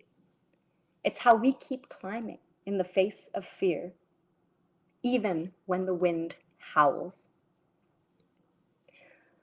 When climbers finally reach the summit, it isn't the view that takes your breath away. It's the memory of every step that brought you there and the faces beside you that made it possible.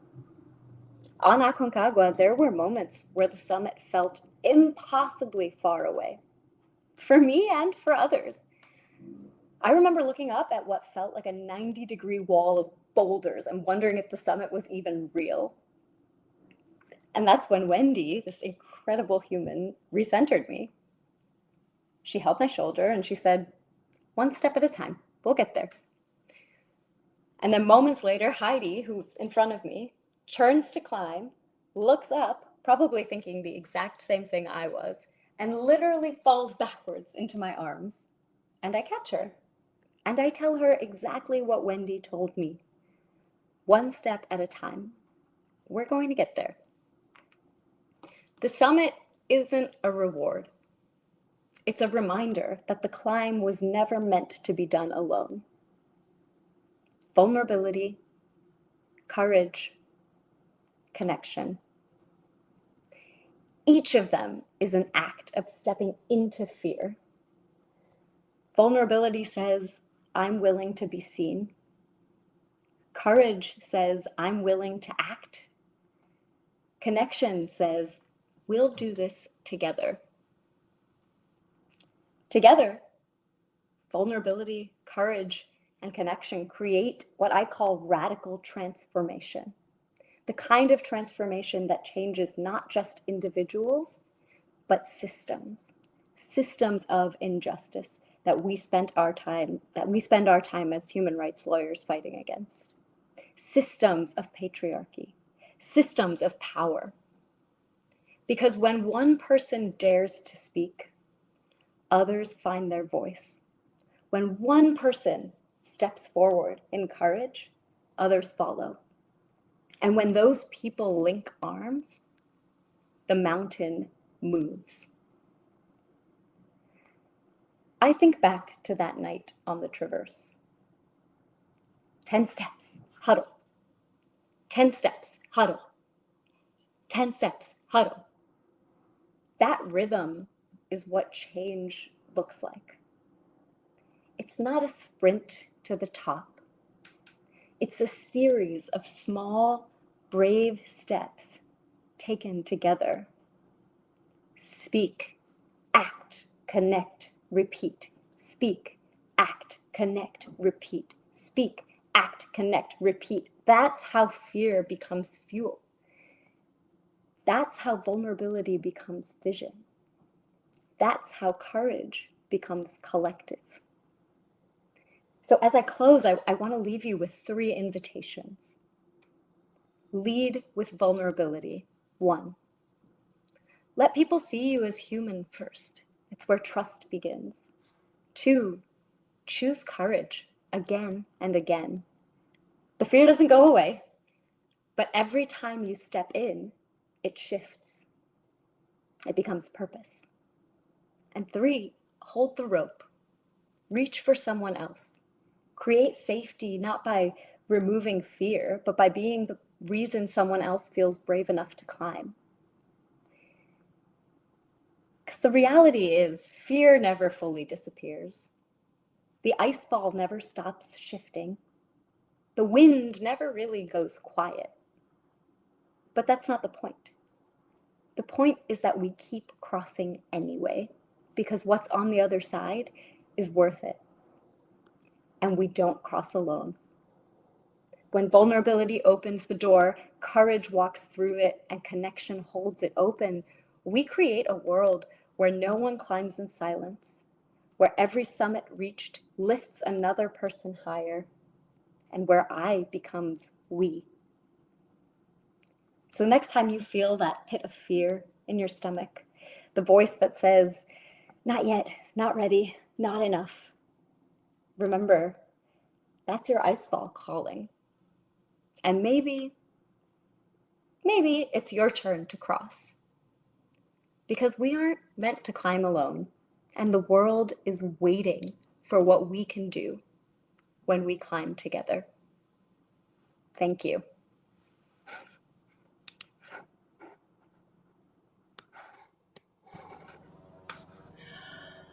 Wow.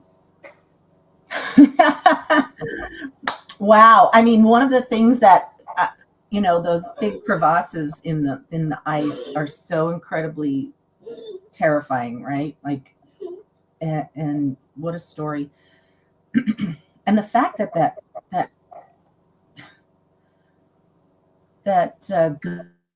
guide was ready to just hit her with a pickaxe. I mean, really, what was so important that, they're ready to be that violent? That's Yeah, well, what I did find out later is that the 2 of them were in a relationship, and so it was an example of intimate partner violence manifesting on the mountain in this very high stakes environment. And we look at the statistics as well of violence against women in the outdoors, and the power dynamics and the isolation that's is all exacerbated in outdoor situations where there's a lack of connection to internet. There is generally not too many people around, so in isolation, and it's difficult to kind of collect and preserve evidence and things as well.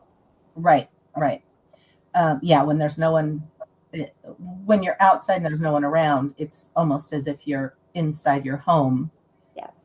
And yeah, having been a survivor, or am a survivor of domestic violence, I know that there were instances when we were out in public or out somewhere, but no one around. And you could actually see him like looking around. Is anyone watching? Okay, I'm going to take this action. Do something. Yeah, it's wild. But what an experience. That is amazing. That is truly amazing. And thank you for the work that you do. And thank you for being here. Absolutely. Thank you so much for having me. Truly. We will be back at the top of the hour. Let's see. Where are we going from here? We have Where's my list? I don't know. I lost my list. We'll be back at the top of the hour. Stay tuned. Arizona is a little bit different. We say things different over here than anywhere else in the world. Oh, welcome back, everyone. We are live with, now I'm going to say it, Angelia Malbrew. There it is. I said it right. Anyway, she is amazing. Look at that beautiful dress. Lead like a brand. Angelia, take the floor, please. Thank you so much. Thank you for having me, Lisa. So today I am so honored to be before you guys. I hope you're having an amazing Friday.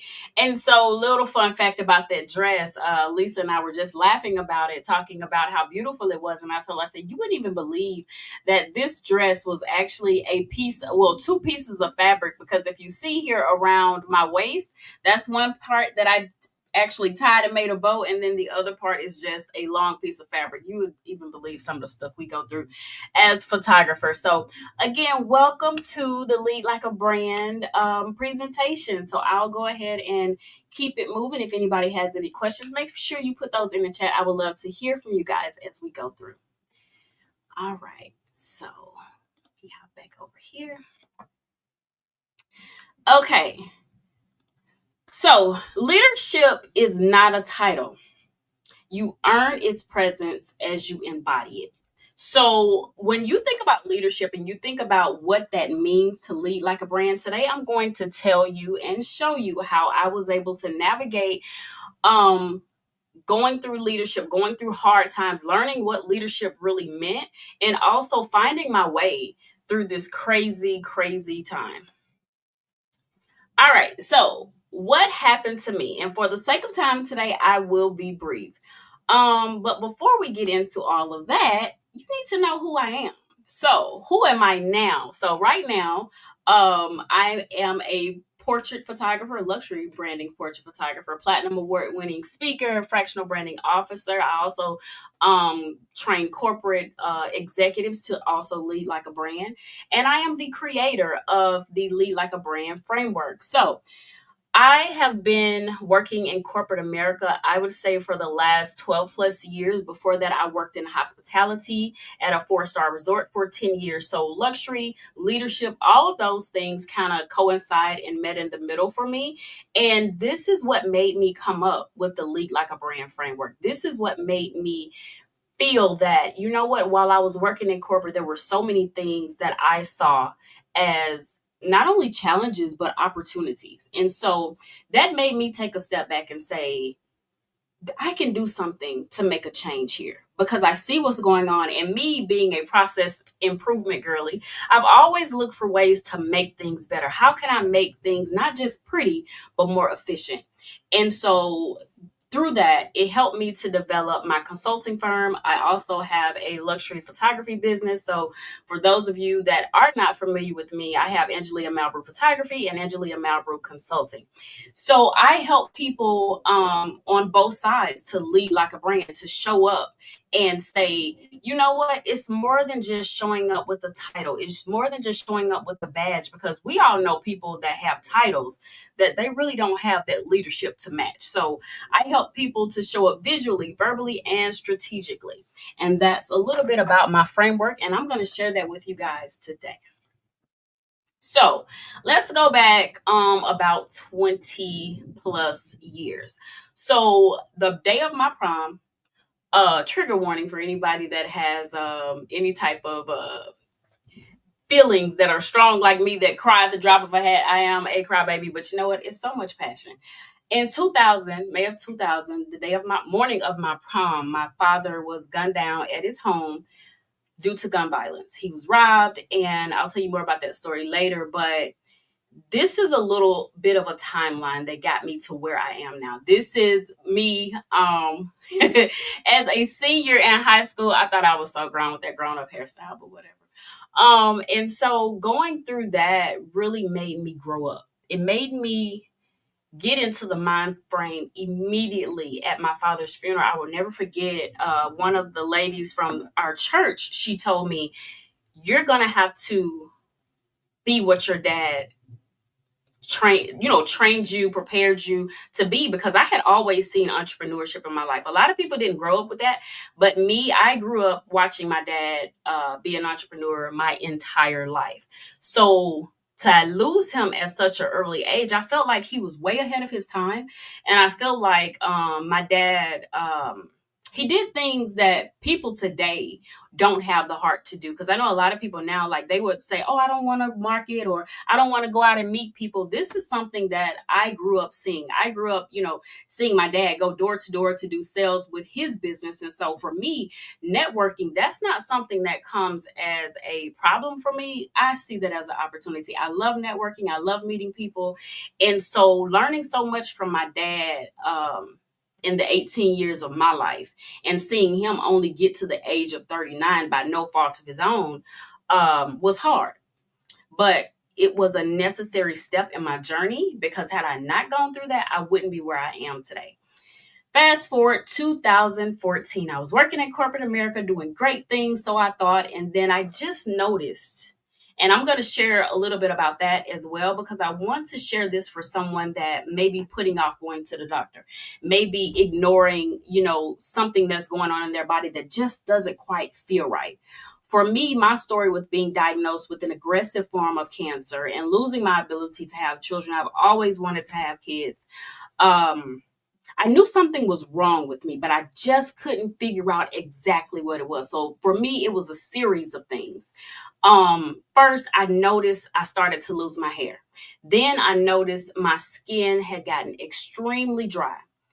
And then I noticed there was a bulge in my neck. I literally went to 7 doctors. Hear me when I say 7 doctors before I was diagnosed. I had so many doctors to write me off and say, oh, maybe you just should I was so tired, exhausted. I would literally go to work in the morning time at about 7 a.m., take a break at 10. I would have to go to sleep on that 15-minute break. I would come back on my lunch, go to sleep again. And then eat for 30 minutes, go to sleep for the other 30 minutes, and then get off of work, go to sleep for another hour just to be able to function. So my body was screaming at me and telling me something is wrong here and we need to fix it fast. So going to doctor after doctor, it was telling me, oh, you're just burnt out. You're stressed out at work. You need to take some time off. And I'm like, I love my job. I'm not stressed out at my job. And one doctor told me, oh, you just need better lotion. You live in Arizona now, because I had moved from Mississippi to Arizona. And the doctor told me, oh, you just need better. You need to use Cetaphil lotion. I said, I don't think lotion is going to be the problem. Lotion is not making me tired. And so just feeling something was wrong, I kept going to doctor after doctor after doctor. And it got to the point where I'm like, I don't want to be dismissed by another doctor. So what I'm going to do is go find a surgeon. And that's what I did. And I found it amazing. When I tell you, this guy was like a big brother to me versus a doctor. When I went to his office, I sat down and I was telling him, my symptoms and everything, and without any blood work, because I had gone and done the biopsy and it came back inconclusive. So my next step was to go to that surgeon. And so without blood work, without him reading any of my notes, he literally stood behind me and checked my neck and said, you know what, something is wrong. And he said, we're going to get through this together. He said, and I'm going to not waste another day of your life. He literally took me by the hand, walked me to the front to his office manager. And he was like, we need to get her on the schedule immediately. She needs to have surgery. So fast forward, went through the surgery. The next morning, he comes back and he sits on the side of my bed and he says, I'm so sorry, but we found cancer. I'm like, how did I go from thriving in my career, climbing the corporate ladder, being promoted year after year after year, to now I'm sitting here and my whole world just stopped. And he said, I did the best that I could do. And I got out as much as I could get out, but we're going to have to send you to a specialist. And at that moment, I felt like the world stopped. The silence was so loud. And I had to decide right then where I was going for treatment. I ended up choosing Cancer Treatment Center, which is now City of Hope, because they changed their name. But I think that was the best thing that I could have done. They really, really, really cared about me as a person. They cared about getting me healed as quickly as possible. And I had one of the best doctors for treating aggressive cancer at that time. Now, did he have the best bedside manner? Absolutely not. He was probably one of the worst doctors I ever seen in my life. However, I am so grateful for his knowledge and expertise. But outside of him, everybody else was super excited to help me. They were always going above and beyond to help me because they knew my story. They knew I had been, dismissed by so many doctors before I got to them, and they wanted to make a change in my life, and they really, really did. To this day, I love them so much. And I just honestly, I miss going to the cancer treatment center because, first of all, they had the best food. If you've ever been to the cancer treatment center, they grow all of their food. Everything is organic, and they really make you feel like you matter. And so that's something that I have always done in my business, is treat people like they matter, because they do. Fast forward, beat cancer. Actually, my husband, we met right before I was diagnosed with cancer. So he took me to the hospital. That's when I knew that was going to be my husband. Okay. Because most guys, if they know you're going through something that could be possibly life, terminal, they're out of there. And so finding out that my cancer had immediately spread to 3 spots in my chest and he still stayed, that's a good dude. That's a good dude. But anyway, we went through the whole cancer thing and we got married in 2017. 3 months after I got married, here comes life again with another gut punch. I ended up in a horrible accident. I got sandwiched between 2 Dodge Ram trucks. And had I taken the other car that I had that day, I probably wouldn't be here with you. My car was totaled immediately. And we were on Interstate 10. This guy was on his phone texting, and he just stopped in the middle of the freeway, rush hour traffic. I get my car stopped, and in comes this guy behind me carrying 20,000 pounds of chemicals, liquid chemicals. So you know what happened when he slammed on brakes. All the weight shifted. He jammed behind me. I jammed behind the guy that stopped in the middle trying to read a text message, and I literally could have lost my life that day. And so October is a very, very, very personal month for me. That is actually the month that I had this car accident.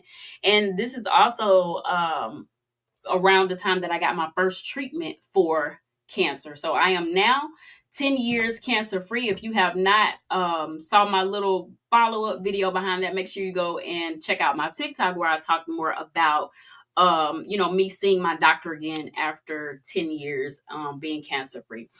But anyway, and fast forward after that, 2022, I lost my grandma, the woman who raised me to be who I am today. And I feel like sometimes as women, we continue to go and push and thrive because we want to take on things that other people have put on us. We want to be the strong person in the room, and we don't always take time for ourselves. And I can be honest with you, it literally took me 3 years to really accept the fact that she was gone, 1, and 2, to grieve. So if you are dealing with anything, whether that's sickness, loss of job, because we have seen how the industry have shifted. So many people have lost their jobs. I was on LinkedIn last night and seeing this young lady, and she was saying, I am no longer embarrassed. I'm just going to put this out here. I have worked at this company for X amount of years. I lost my job and now I'm homeless. And so we are living in a society where you can have everything going for yourself today, and tomorrow everything could shift with the drop of a hat. So fast forward from 2014 to 2024, I worked in the corporate space. And when I tell you the barriers I had to fight and overcome were not easy. A lot of times I was the only person in the room that looked like me. A lot of times I was the only woman in the group. And so those were not always easy rooms to navigate, but I was able to get through it. But anyway, going through all of that, anybody else that would have gone through the trauma and all the things that I would have gone through, they would have allowed that to become their setback, but I didn't. I decided to turn my pain into my purpose. And so I remember sitting at the cancer treatment center and I was just thinking, is this pain going to define me or refine me? That was the question I asked myself. And this is another picture of me in Ireland. Ireland is a beautiful place. If you've never been, please go. But that was the question for me that changed everything. Now, I want to get to my aha moment. My story was not a setback, and it took me years to realize that, because I could have been, woe is me. Everything happened to me. But I thought about, how can I, with my process improvement brain, how can I make my story an example for other people? How can I make this something that will help other people to thrive and shine and to get through hurdles in life? That's when my aha moment came. I thought about how my voice could be permission for someone else to rise, because sometimes you just need a little nudge. Sometimes you need to hear somebody, whether it's man, woman, boy, or girl, say, you got this and you can do this. So I had a choice: stay silent or speak my truth. Here I am. So I built what couldn't break me, because I felt like I had been broken. I felt like I had, paid the cost to go through certain things that I felt like I shouldn't have had to go through. But I wanted to do something bigger. I wanted to do something better. So I decided to pour myself into work. That's something I had always seen my dad do. I had always seen my grandmother do it, and my mom as well. And so I come from a long line of educators. I come from a long line of military personnel. And so I wanted to figure out how I can lead in my own way. I built multiple businesses. I've helped several entrepreneurs to start and scale their businesses. I'm multi-award winning, published with photography, as well, and award winning with photography, as well as speaking. So if you didn't know, I just got my platinum award for speaking this year. Get a good little look at that. And I am so excited about that. Out of all the awards that I've won, I think this one is the most impactful for me, because this one came through pain. The photography, yeah, that came from me doing beautiful work, helping women to feel beautiful about themselves. But this one came because I spoke my truth. This one came because I helped to free someone that felt bound, and they didn't feel comfortable moving on with their story or sharing their story with other people. This one is very sentimental to me. So I decided to build the Elevated Brand Enterprise, and that is through photography, that is through speaking, my consulting, and helping other people to grow and to scale their businesses as well. I also have a coaching program.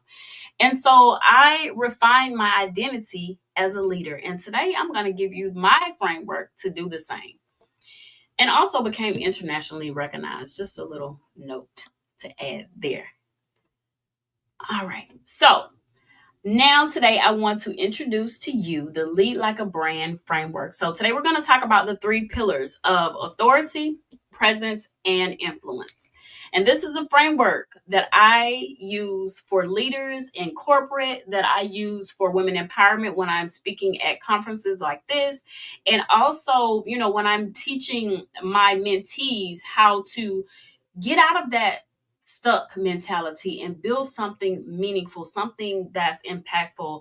And I always tell my mentees and my students this: if you build something that you love, you will never get tired of seeing it. I don't care what AI does in the photography industry. I will never get tired of picking up my camera, making a woman feel beautiful about who she is, what she brings to the table, and how she makes her family feel, how she makes her clients feel, how she makes her children feel.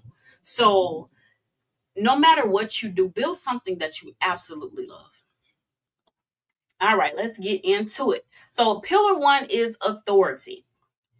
Do you know who you are? That's the question that I want to ask you today. Not what your title is, not what someone said about you on the internet, but do you know who you are? Because when you think about authority begins with story ownership. What is your story? If someone was to interview you, and I have been interviewed several times, and every time I'm interviewed, depending on what stage I am in my life, I feel like they get more and more and more of me. And so as you go through life, you will realize that you have the opportunity to help other people. You have the opportunity to help them to say, you know what? Maybe you need a hand up. This is how I can help. This is what I went through, and this is how you can get through it too. Your past is not a liability. It's your proof. So when you think about, for instance, take for instance a job interview. When you're going on a job interview, people are always asking you, so what's your story? Or what have you done? Tell me about yourself. And when you think about the tell me about yourself story, where do you start? Do you go all the way back as far as you can remember as being a child with your parents, taking a drive for vacation? Or do you talk about what you've done in your career space? Do you talk about, what makes people love you?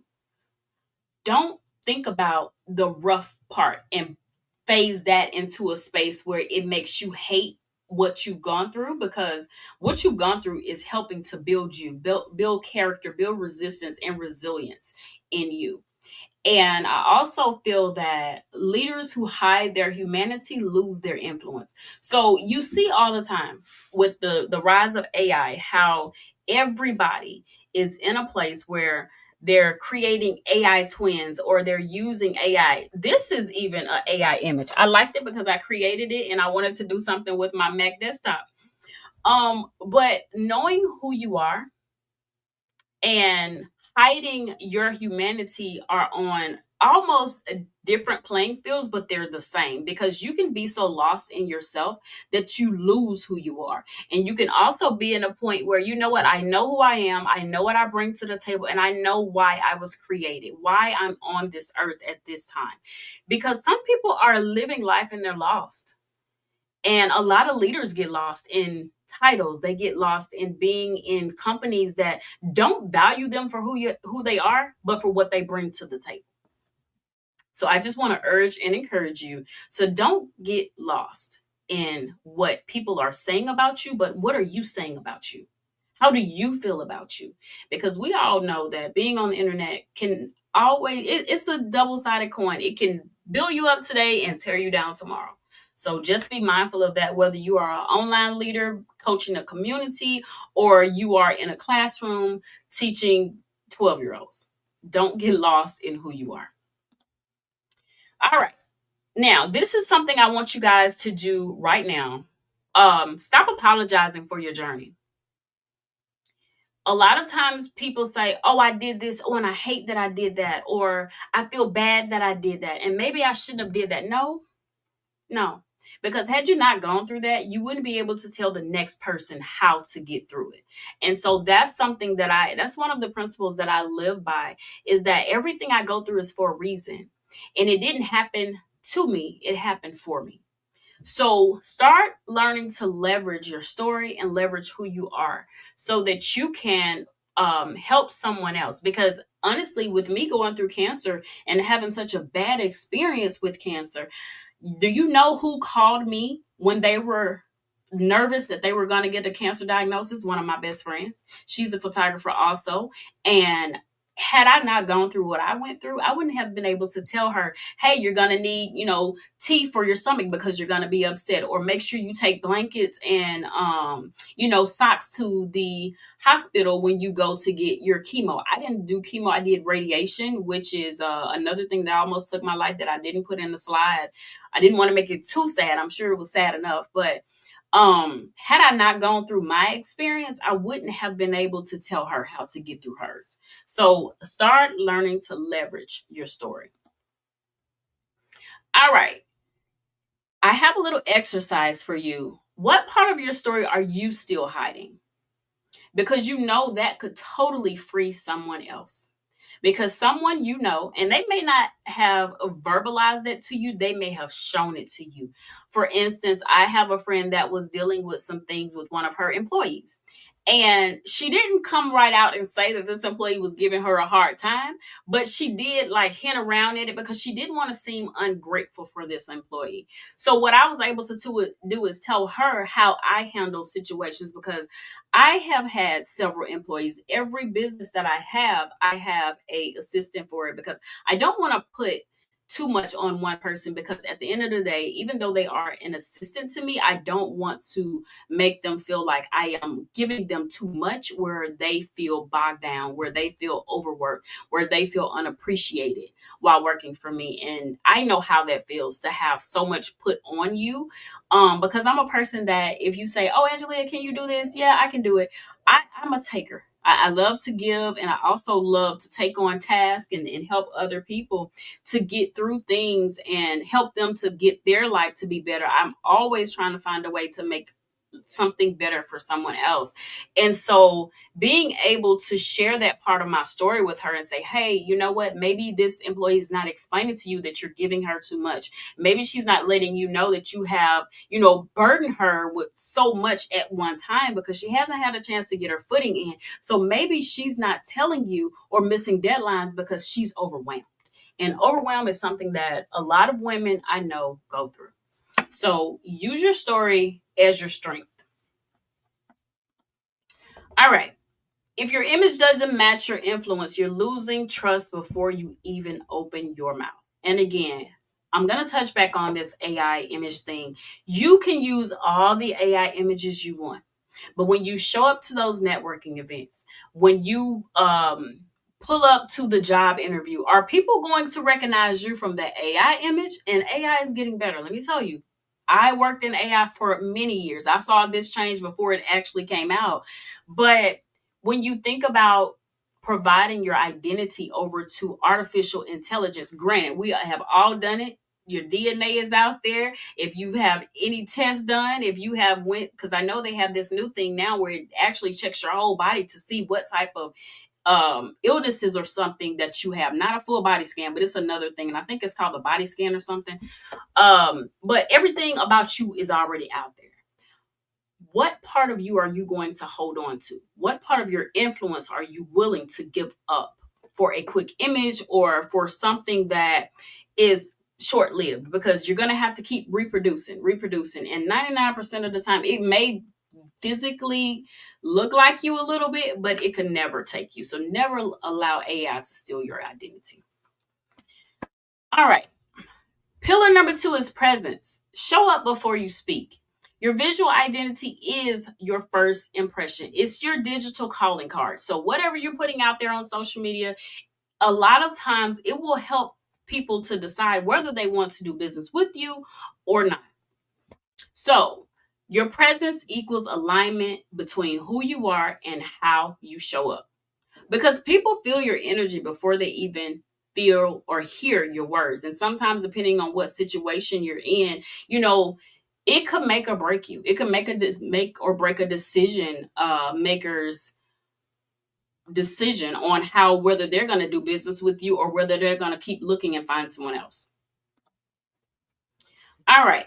Your image is your digital calling card. And again, all of the images you see here were created by me. All right, now let's move into pillar number 2. This is the presence check. All right, does your current image reflect your expertise? Do you feel like someone would hire you based on your visual brand alone? Do you show up in every room, or do you shift based on who's watching? So this is something that I saw a lot in corporate. I noticed when I worked in one of the companies that I worked in the longest, almost a decade in this one company, I noticed that when the executive leadership team will come in, oh my gosh, everybody is so buttoned up and they're polished and nobody is, mispronouncing words and everybody's on time. Nobody's taking an extra long break. And everybody has all of their details and all of their projects. They're ready to go. But as soon as those people leave, the gloves are flying off. Nobody's coming back to work on time and nobody's being professional. So it goes back to, are you leading with integrity? And if you can lead with integrity in front of someone, you can definitely lead with it behind their back. And a lot of people in corporate, they just don't do that. And it's a lot of code switching. If you heard the term code switching, it's a lot of code switching going on. So I would like to tell those of you that are listening that feel like you always have to, switch up. Consistency is currency. Be consistent all the time so you don't have to put on when certain people are looking. All right, now we're going to talk about pillar 3, influence. Now we hear this word a lot, especially if you have been on social media at any amount of time. Lead movements, not just meetings. So I have led many, many, many meetings, but what I realized when I stepped away and got into the zone of trying to help someone else, it's more than just meeting with people. It's more than just having a webinar online. What type of movement are you making? Are you making enough noise, and I'm talking about good noise, out in the environment where people will know, like, and trust you, because that's going to help them to decide if they want to be affiliated with you and or your brand. Influence is not built on trust. Influence is built on trust, not titles. So it does not matter. You can make up any title you want. I've seen some of the most absurd titles since ChatGPT came out, and I know you guys have seen it too. But do people trust you? Do they know you? Do they like you? True leaders create leaders. And I have always been in a point where I always wanted a coach.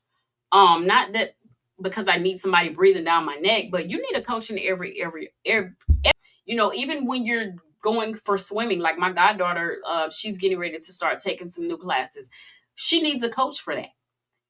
Yeah, you can have somebody, that a cousin or something, teach you, but you need the information that's going to help you to make the biggest impact. Your legacy is what people do when you're not in the room. So what will people say about you? If you were to poll on social media, or even have someone to send you random surveys on who you are and what your legacy means to them, I'm pretty sure you will be surprised based on what they will say about you.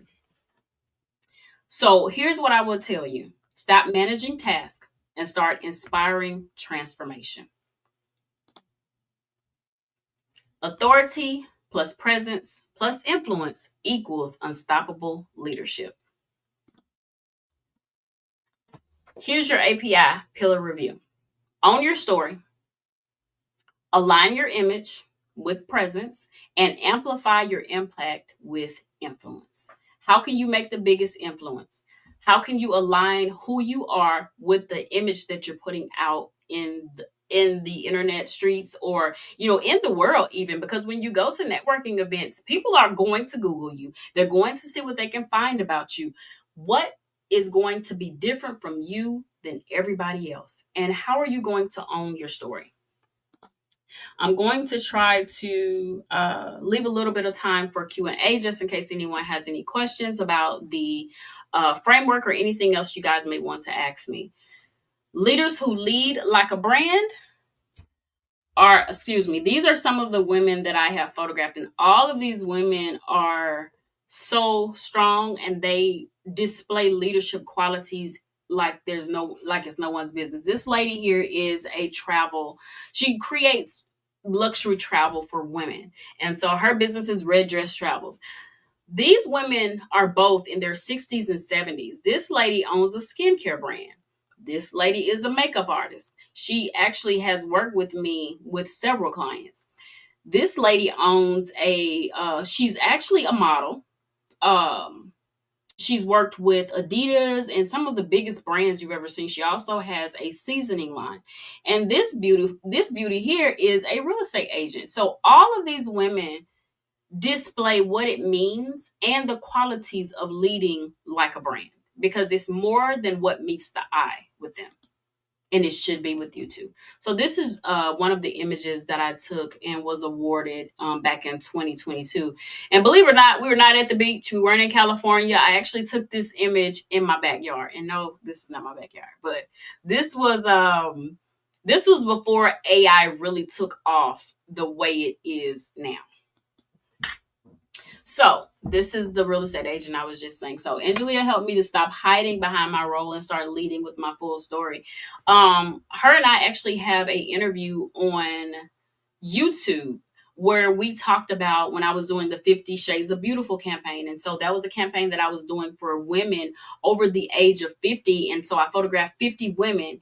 And one of the things that stood out with that campaign was some of the women felt that once they got to a certain age, because they had wrinkles or, because they had felt like, you know what, maybe I'm not as pretty as I was 20 years ago, that they were still beautiful, that they still mattered. And one of the things I used to ask these women when they were deciding, how they were going to proceed with the photography package was this.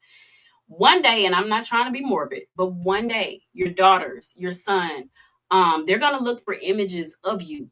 What will they find? And so this is something that moved the needle with them, because they realized that I not only want to take beautiful images right now, I want to leave a legacy, because I started digging and doing some research, and I was able to find an image of my great great grandmother. So imagine what your legacy will leave behind if you provide, quality images and leaving some type of legacy, whether it's through your works. Are you going to write a book? Are you going to do a movie? What does that look like for you? How are you going to leave a legacy for people to remember you? And again, this is another one of my beautiful clients. I went from invisible to influencer in my story, and this lady actually sings now. So she's had the baby, and she is a singer, and she does a lot of singing here in Arizona. And I want to say she did a recent song at the Chase Field, and I thought that was huge, and I'm so proud of. I'm proud of everybody, but yeah. And so here is the image of me this year. First of all, let me just tell you this. Had I known I was going to be awarded that day, I would not have been dressed down. Okay. If you know me, you know I'm going to always come with the fashions, but they totally surprised me. I was not expecting that. You see, I got my fan on my neck, my phone's in my hand, because I was not missing a call, even though I was at this conference. But they awarded me with this platinum award for speaking. So your calling is bigger than your comfort zone. And when you leave the room, what remains? That's the biggest question that I want you guys to think about as you leave this presentation today. And I want to know if you're ready to lead like a brand. I also created this amazing playbook for you. So if you are interested, you can totally download this complimentary. It's a 7-day guide to building authority, presence, and influence that lasts. And you can go ahead and scan that QR code. And I'll give you guys a few minutes. And I only have one more slide left. And I think I ended early enough so we could do Q&A just in case. Alrighty. Thank you so much. It has been my absolute pleasure speaking with you today. Thank you for lending me your ear and your heart today. And I hope everybody has an amazing day and a wonderful weekend ahead.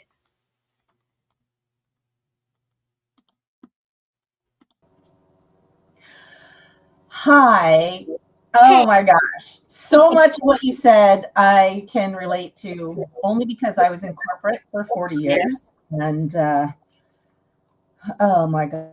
It's not easy. Girl, I hear you.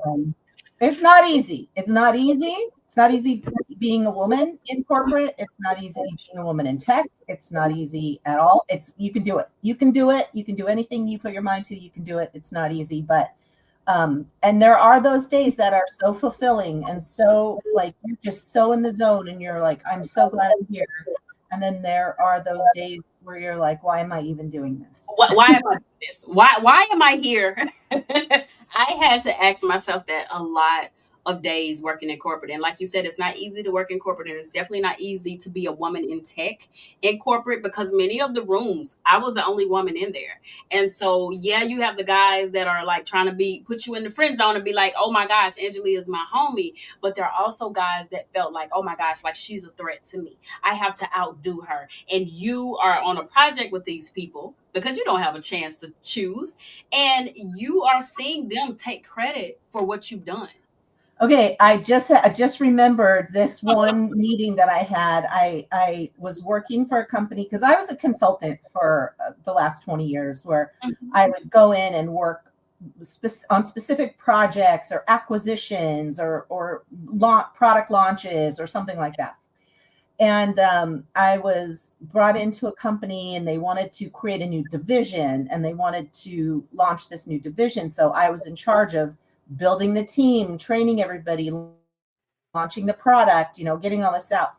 And for some reason, I was told that I had to report to this person after a few months. And I was like, okay, I don't know why. This guy has nothing to do with anything that I'm working on, but fine. I'm a consultant.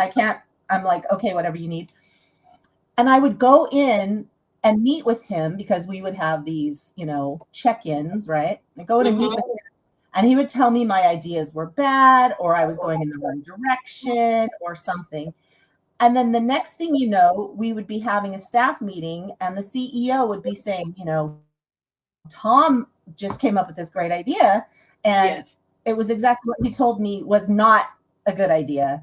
It was not the thing. Yeah. So it happens a lot. And one of the things that we are doing at SheisMe is helping women transition out of corporate and become their own boss, own their own business,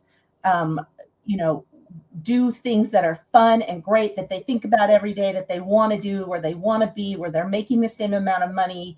And all of these created because I knew that I didn't have those things. I didn't have those options. So how could I create them for other women, right? How could I create that opportunity for women? And I'm telling you, I live, breathe, sleep this project. Like, this is, this movement. Like, that's it's a movement. It's not a project. Like, you have gone far beyond just a project, because if you think about when people are bringing people together to speak, like you have, and I just want to give you kudos. I'm glad you even brought that up. I was going to send you a big email, but I really want to give you kudos where kudos is due, because a lot of people try to do what you're doing and they're not able to succeed. Like, you have been so thorough, you have given grace, and I just want to say you have put together an amazing panel of women. Amazing. And I just want to say thank you from the bottom of my heart for even considering me, because I know you had a lot of people to apply. And I know that it's not an easy job to choose who you're going to bring on stage. But I just hope that my time here today was extremely impactful. And I also hope that I was able to give more than, I put in to even do this pitch. But I'm just so grateful for people and women like you that are living and creating movements. That's exactly what I was saying in the presentation. I know, I heard that, and I was like, movement. Absolutely. Create a movement. And I'm so proud of everything you're doing. Oh, thank you so much. Thank you. I needed to hear that. Thank you. Stay with me, because I want to talk to you about something when we go off air. But thank you. Thank you for your energy that you brought today, and for your inspiration, and for your presentation. It was just amazing. Thank you so much. Thank you so much. It's my pleasure. Okay, we'll be right back. We're going to be back at the top of the hour with... Hi, everyone. We are back. We are with Lori Smith. She is a soulful speaking coach and the founder of Voice Matters. Lori, welcome. Thank you so much, Lisa. It's great to be here. And there we go. Perfect. As we begin, I know you're just coming back from a break. I would love to have all of you connect to yourselves as I get started here, and you can drop this in the chat that you can see. I can't see you, but you'll be able to see each other's. And most importantly, feel where you are right now by filling in the blanks at the end of each sentence with one word or a short phrase. My mind is, my body is, my heart is, and my soul is. Something like, my mind is bouncing, My body is warm. My heart is expanding. My soul is clear.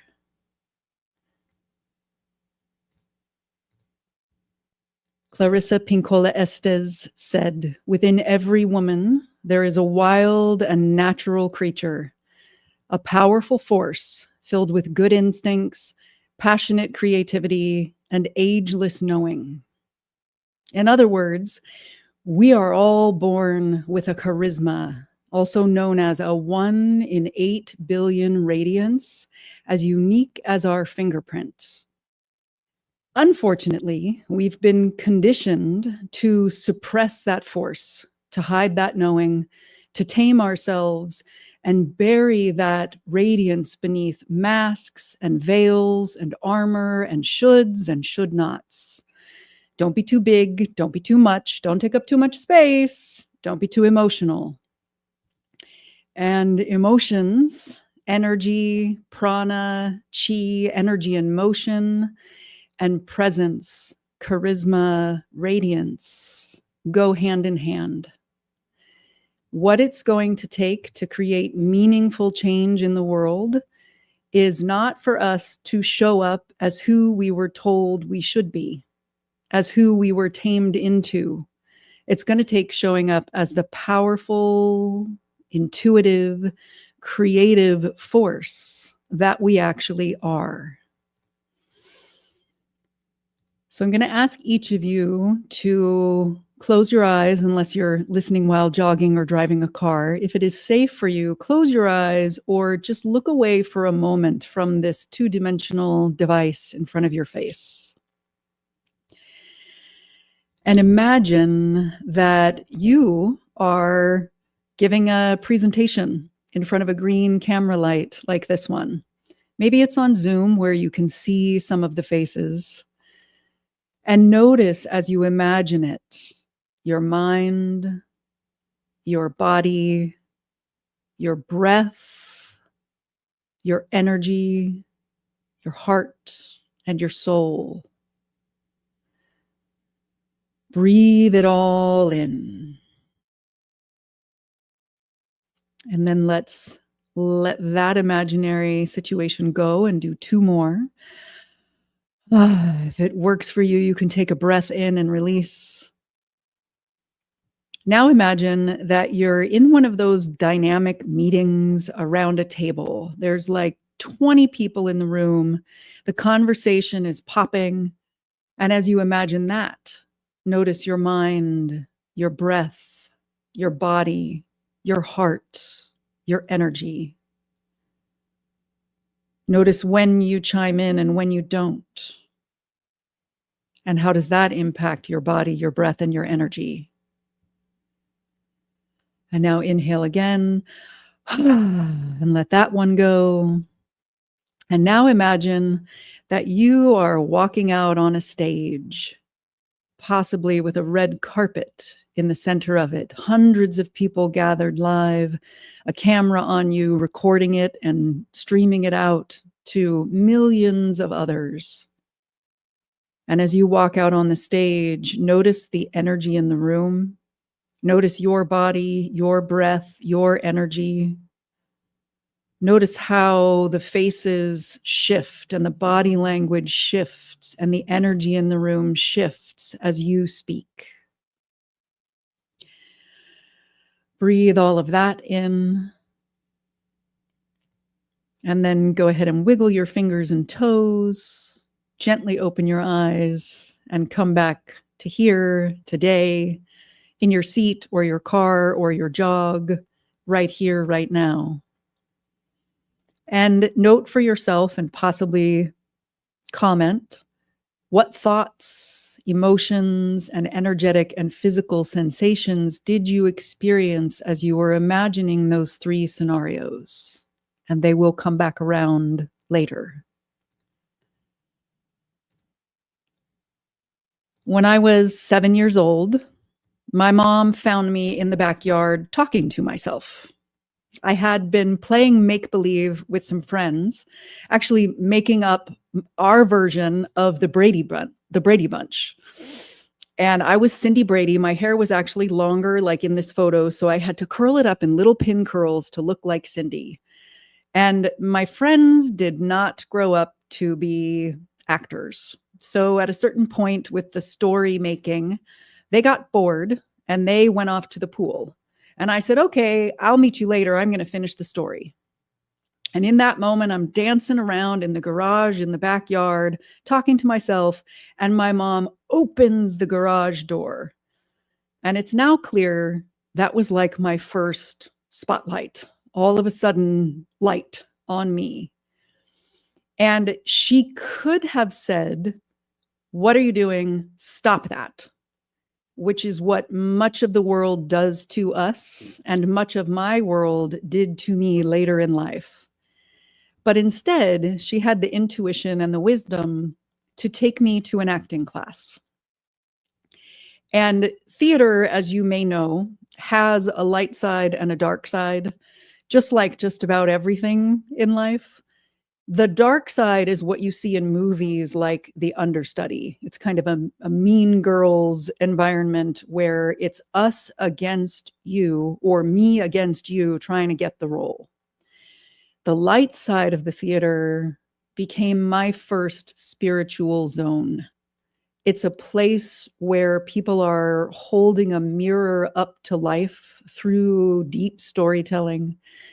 And I found my people, capable of being vibrant and alive and full of fire, and allowing me to express the fire within me, while also being connected deeply to people who were able to be present in a way that most of the world was not. Still, as I grew up, I took the good girl path. I went to college. I was the first in my family to go to college. I got a job after college working for Long's Drugs. I was employee of the month, and then I was promoted and I became a photo lab supervisor and then a regional photo lab coordinator. And then I left that job and I got a job in the Silicon Valley, which I now realize is one of the most masked up places in the world.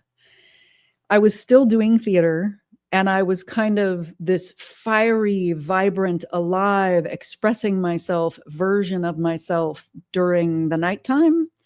And during the day, I was wearing the masks of what I thought I needed to be, of who I thought people still wanted me to be.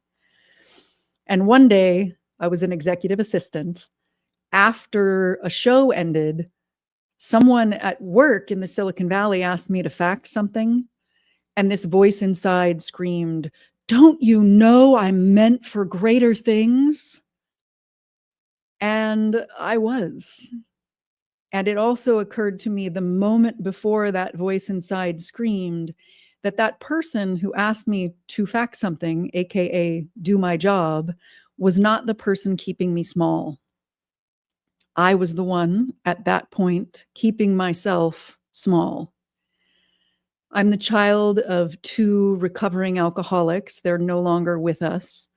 They met in Alcoholics Anonymous before they ever had me. So I am the sober baby. And with the sober baby came this unspoken pressure that as an empath I tapped into. This immense pressure to be good, to not be too wild, to not be too out there, to never go outside of the lines, because they were worried that I would have issues with drugs and alcohol like them and like so many members of my family. Yet as I was walking this good girl path, I kept feeling this calling to go live a more aligned life, because I felt the cost of being masked up with emotional masks on my face of I'm fine, I'm good, I'm intelligent, I've got it all pulled together, I'm capable, and armor in front of my heart, while expressing my true self and my full range and my fire through characters in the theater at night and on the weekends, which also was a very tiring life to live. And around the time of the facts moment, I had a moment in my favorite acting class ever. I was doing an exercise one day, and normally we would be up there with 2 to 4 other people. And on that day, I was up there all by myself. And the class kept kind of throwing these scenarios at me. And I kept putting on the masks and the armor in between these little vignettes, protecting my heart, locking my jaw tension. And eventually, my acting instructor, Richard, stopped the exercise and he said, whatever it is you're doing in between the vignettes, I don't know if you're pulling yourself together or something, stop doing it. Just be where you are and let everything flow. And I responded, I'm not that comfortable having everyone's eyes on me. And he took off his glasses, as he so often did with me when I wasn't quite getting something. And he said, then you've picked a strange set of careers for yourself. You're an actor, a teacher, a leader, a speaker. Part of you wants this. Part of you knows you're meant to be seen. And it was like he spoke through the veils and the masks and the armor to my heart and soul. He even was speaking through decades of protection that had built up that armor to the 7-year-old me dancing in the garage spotlight, expressing her fire. And I deeply trusted him at that point and the safe and sacred space that he held. So even the parts of me that were used to protecting took a leap, went back into the exercise, and started actively releasing the armor and the shoulds and the should nots and all of that good girl muscular tension. And it was like decades of that protection were melting away in a kind of fire and ice sensation. And when the exercise was over and I looked out at all of my classmates, I was free. And I could see and feel what kind of day every single one of them were having. I now know it was my first moment of oneness that lasted beyond the acting, that happened outside of the playing of a sport, where it was timeless and spacious. And I realized shortly after that I crossed a threshold in that moment. I walked through a doorway, and the threshold that I crossed was one back into embracing and being everything that everyone had been telling me consciously and unconsciously that I couldn't or shouldn't be for my whole entire life. Wild, emotional, raw, empathic, unmasked, intuitive, untamed. And it hasn't just been that moment. Pretty much every meaningful, transformative moment in my life came from crossing that same threshold, getting cast as the fiery Abigail in the Crucible, even though everybody was telling me that I looked like the mousy Mary Warren. Primal birthing myself and climbing my way up a ropes course tree, kind of primal birthing myself on the side of the tree and then scaling the rest of it to the top like Spider-Man, even though I went into this ropes course exercise nearly spitting and vomiting because I was so afraid of heights. That was the first time someone called me wild woman. And by wild, I don't mean rabid or crazy, which is what people are telling us we will be if we embrace our intuition, if we embody our true selves. There was also a moment where I discovered a goddess voice that didn't come from my head, but from something primal and sacred and uniquely me in my core.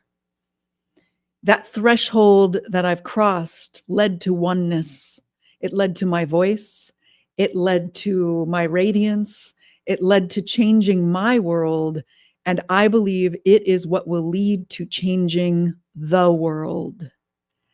Every single time it was the same. I let go of what the world told me I was supposed to be and remembered and embodied who I actually am. And what I found is that when we embrace it, there is a primal life force inside of each of us that makes us vibrant and alive from head to toe. And when that primal force, that chi, that prana, that energy meets our purpose, we become magnetic. We become radiant, our 1 in 8 billion radiant selves. And now I get to spend my time doing theater at nights and on the weekend. And in the days, I help wild-hearted leaders and loving rebels shift the vibe in the room when they speak, to let go of who they were told they had to be and step into the untamed, radiant pulse of their purpose so they can ignite meaningful change. Because it's my calling and because I know that is what it will take to change the world. Presence begins where primal and purpose meet. So if presence begins where primal and purpose meet, how do we get it back? I've got a mantra and a method for you, and I'm going to repeat it again and again and again so that you hear these 3 words like a mantra. And we'll also break it down and play with it a bit today so that your body, your heart, your soul have a lived sense of what it means. And then when you say the mantra in your head during the big important moments, the possible threshold moments in your life, you are remembering, which is what we are all doing. We were born as the radiant version of ourselves. So it is a remembering, not a learning to be something other than what we are. Intend is setting an intention for what you want to create. And this can be for a formal speech or an important conversation in your life or one of those dynamic conversations. It's setting the intention for what you want to create, not putting your attention on what you want to avoid or what the world told you you should avoid. By focusing our attention on our audience and what we want to create, we take the wheel away from the soul suckers. The soul suckers are the inner critics that suck the soul right out of our voices, that dim our light. They are the voice inside of us that carry all of those too much, not enough, should and should not messages. They interpret all of the sensations as bad and try to make them go away. Those sensations are not bad. We are intuitive beings. We feel the energy around us. We can make magic with that energy when we embrace it. Attempting to suppress those sensations suppresses the primal life force. Focusing on what we want to create channels it into being able to transform the vibe in the room. It's connecting to our sense of purpose or our why, which is greater than our own fear. And it can be even as simple as in like the early 2000s, there was a Volkswagen W commercial, a Volkswagen Jetta commercial in the rain that I thought was really cool. And once I saw that commercial, my attention was on it, and I started seeing that car everywhere. When we put our attention on what we want to create by setting an intention, we see signs of the room shifting toward that. Even in a networking meeting, we might set an intention to give the people in the room hope. And when we introduce ourselves in 60 seconds, they can go from feeling frustrated or lost to feeling a glimmer of hope in 60 seconds. Intend, align, invite. Align is aligning our body, our breath, and our energy for our fullest expression, our soul's expression. It's realigning it with your version of the 7-year-old dancing in the garage spotlight, or your version of the primal moaning goddess, which might be a quiet, still, intuitive whisper, because that is the presence, the 1 in 8 billion radiance that you are here to bring. To align your body, I'm going to invite you to play with this with me right now. Move around a little bit and feel around for a sweet spot on your seat or your feet where your body is doing the minimal amount of work possible to be upright.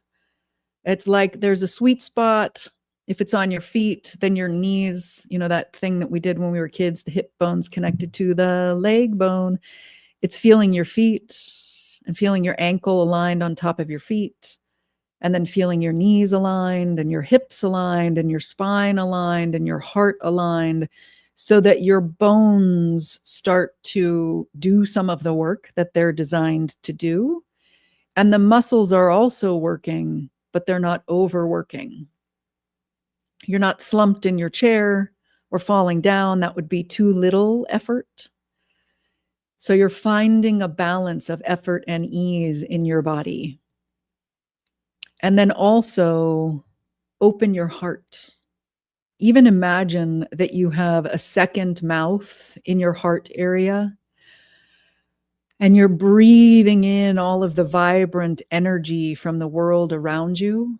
And then as you exhale, you are sending the energy of you back out from your heart and your mouth to the rest of the world.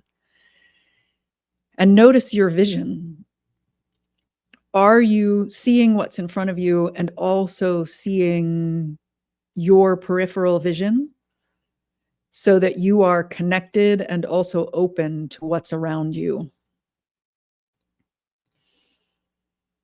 To align your breath, give yourself the gift of a deeper, more nourishing breath. And then use that breath to support the sound of your voice and embrace moments of silence. And I'm going to do a demonstration here and also ask me, even though you may be sitting in your car alone, sitting with a cup of tea on your couch alone, to hear and feel this when I do it, and then also play with it and hear and feel it in your own body. So we're going to say our favorite desserts a few times. The first time, we are not going to nourish our body with breath. We're going to kind of exhale it all and then say dark chocolate. Now you try it. Exhale all of your air. Say your favorite dessert. Feel how it resonates. And now inhale and exhale real quickly, kind of spitting out the air, and then say your favorite dessert. Dark chocolate. Now we're going to nourish our bodies with breath and then use that breath to support the sound of our voices. Inhale. Dark chocolate. I even started to salivate as I said it. And now we're going to bring in just a little bit of energy. Notice when you nourish your body with breath and you say dark chocolate, how that felt.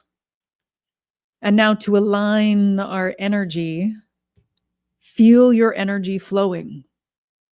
Feel it, allow it, invite it, without fighting it or suppressing it, or trying to go around it, or letting the part of you that says that energy is dangerous or rabid.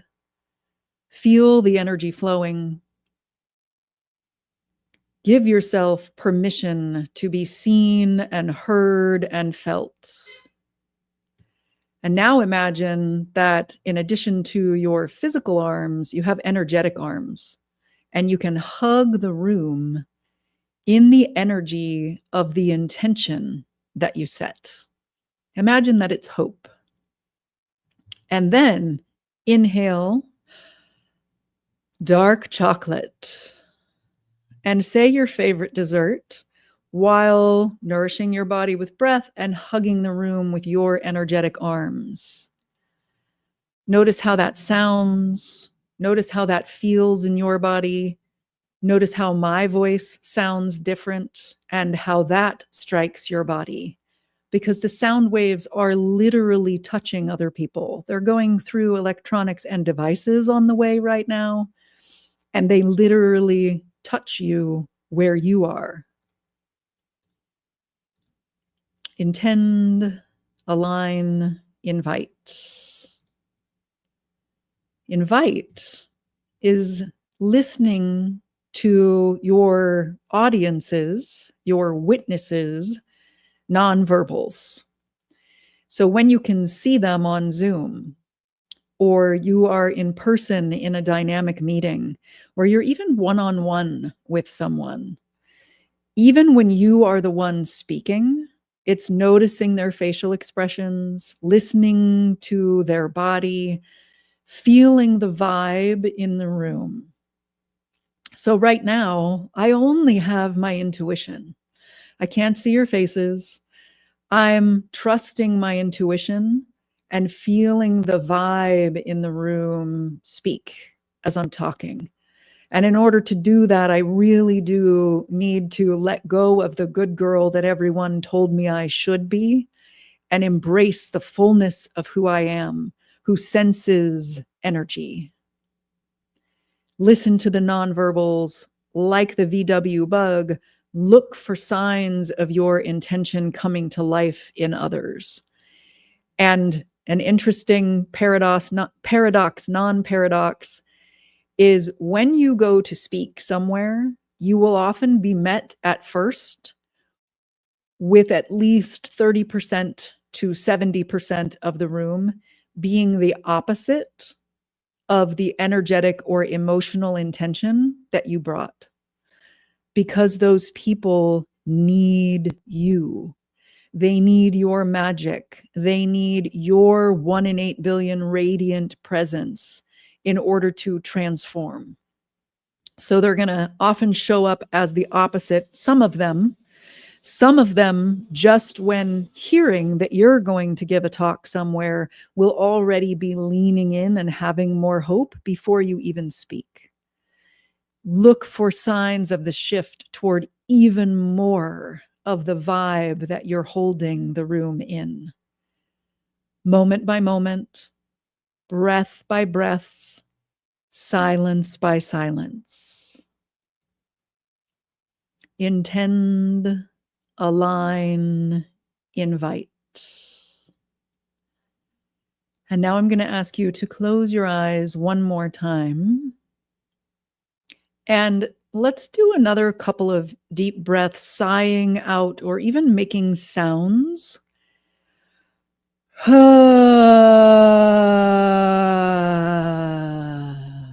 With every inhale and every sound that you make, you're releasing the soul-sucking thoughts of the past, of the shoulds, letting it all go. Anything that you don't need in this moment or that no longer serves you. One more.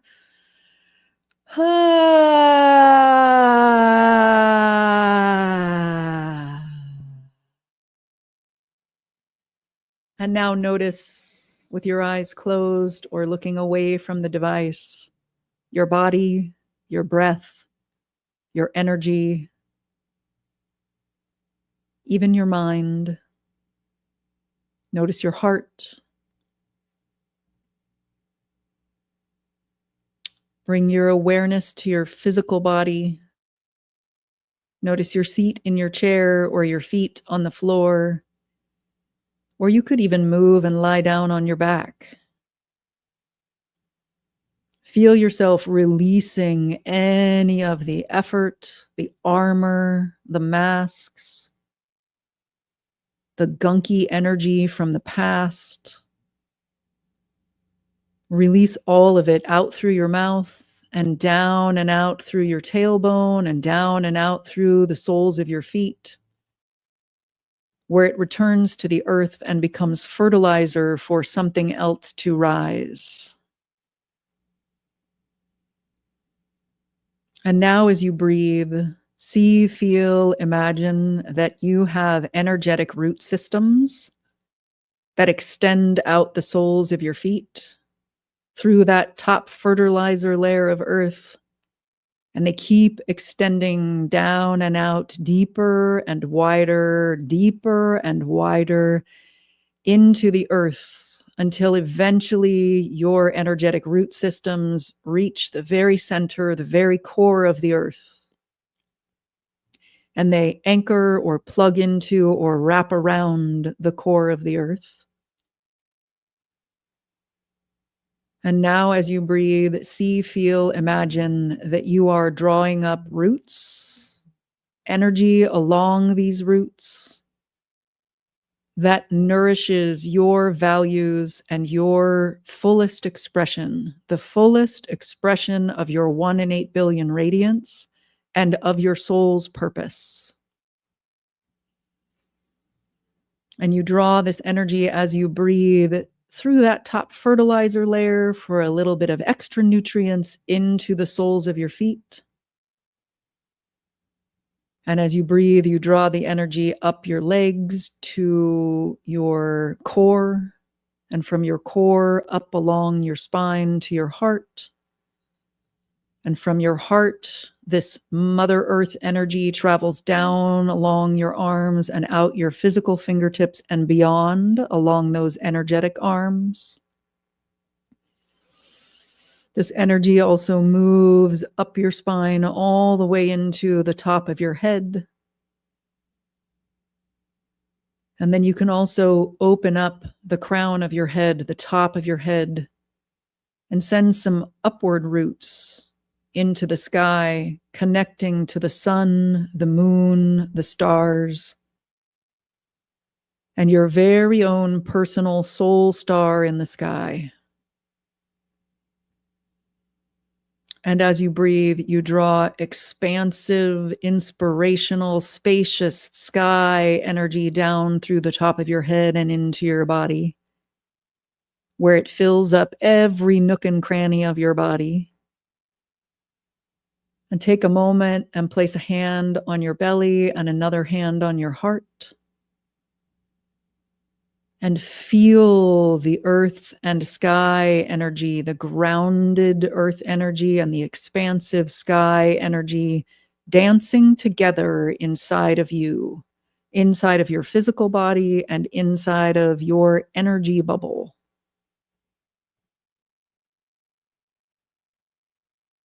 And then take a moment and call in an ally. Someone real or imagined, someone that you know intimately or you've admired from afar, someone living, currently walking the earth, or even someone who has passed on. Imagine it could be even animal, vegetable, or mineral. And then invite this entity to send some extra energy, the kind of energy that reminds you who you really are, to your heart and then through your heart into the space that you're hugging. And set an intention for the vibe that you would like to create for the rest of your day today. Hope, passion, curiosity, spaciousness, groundedness, love, fire, stillness. Pick one that calls to you, that feels like it's part of the gifts that you are here to bring, part of your magic. And then begin to open your heart If it's not already, breathing in and out through the second mouth in your heart. Nourish your body with slightly deeper breaths, preparing to speak later in your day. And wrap your energetic arms around your physical space and around our virtual space. There is room for all of us when we all hug the space with the energy of our intention. We create a kind of harmony, like instruments in a band, where we're not just letting the global band, the drums play louder, but the string section, the wind section, all of the instruments are playing full out. Drums being drums, violins being violins, and from there, harmony is created. And now, with this energy, intending, aligning your body, your breath, and your energy, and imagining, inviting, step back into the 3 different circumstances. Walk out onto the TED Talk stage with the red carpet. See, feel the lights in your eyes. See the faces and how they're shifting as you speak. See the body language. Notice what you're saying and how you're saying it.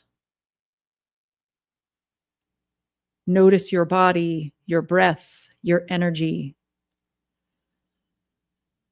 And inhale and exhale. And we'll move on to the green light video presentation on Zoom. Notice how the faces shift. Notice yourself with a balance of effort and ease in your body. Notice your breath flowing, hugging your physical room and wrapping up that virtual room in your energy. And now imagine the meeting with 20 other people around a table. The conversation is popping, the energy is flowing. Notice when you're chiming in and what you're saying. Notice the energy shifting. Breathe it all in.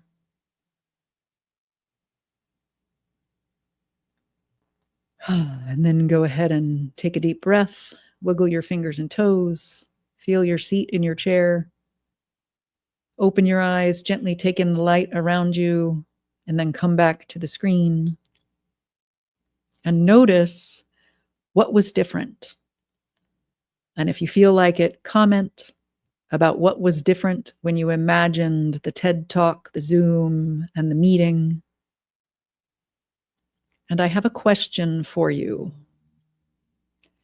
What is the threshold that you are currently called to cross? And what might open up for you in your life if you crossed it? When we allow ourselves to be seen while expressing the wildness within us, we unlock our 1 in 8 billion radiance, and we give others permission to do the same. And only from there, by speaking from the radiant, untamed pulse of our purpose, can we transform the vibe in the room when we speak. And then together, as that global orchestra, we can help raise human consciousness and ignite meaningful change. I have a quiz. It's called the Speaker Alter Ego Quiz. The QR code is on your screen. It will help you understand what masks you might still be wearing or be tempted to wear in your life. And after you take the quiz, you will also receive the Soulful Speaking Guide to help you move towards speaking from the untamed pulse of your purpose so that you can ignite meaningful change. Thank you. Thank you very much. Thank you for hearing my story and for playing along.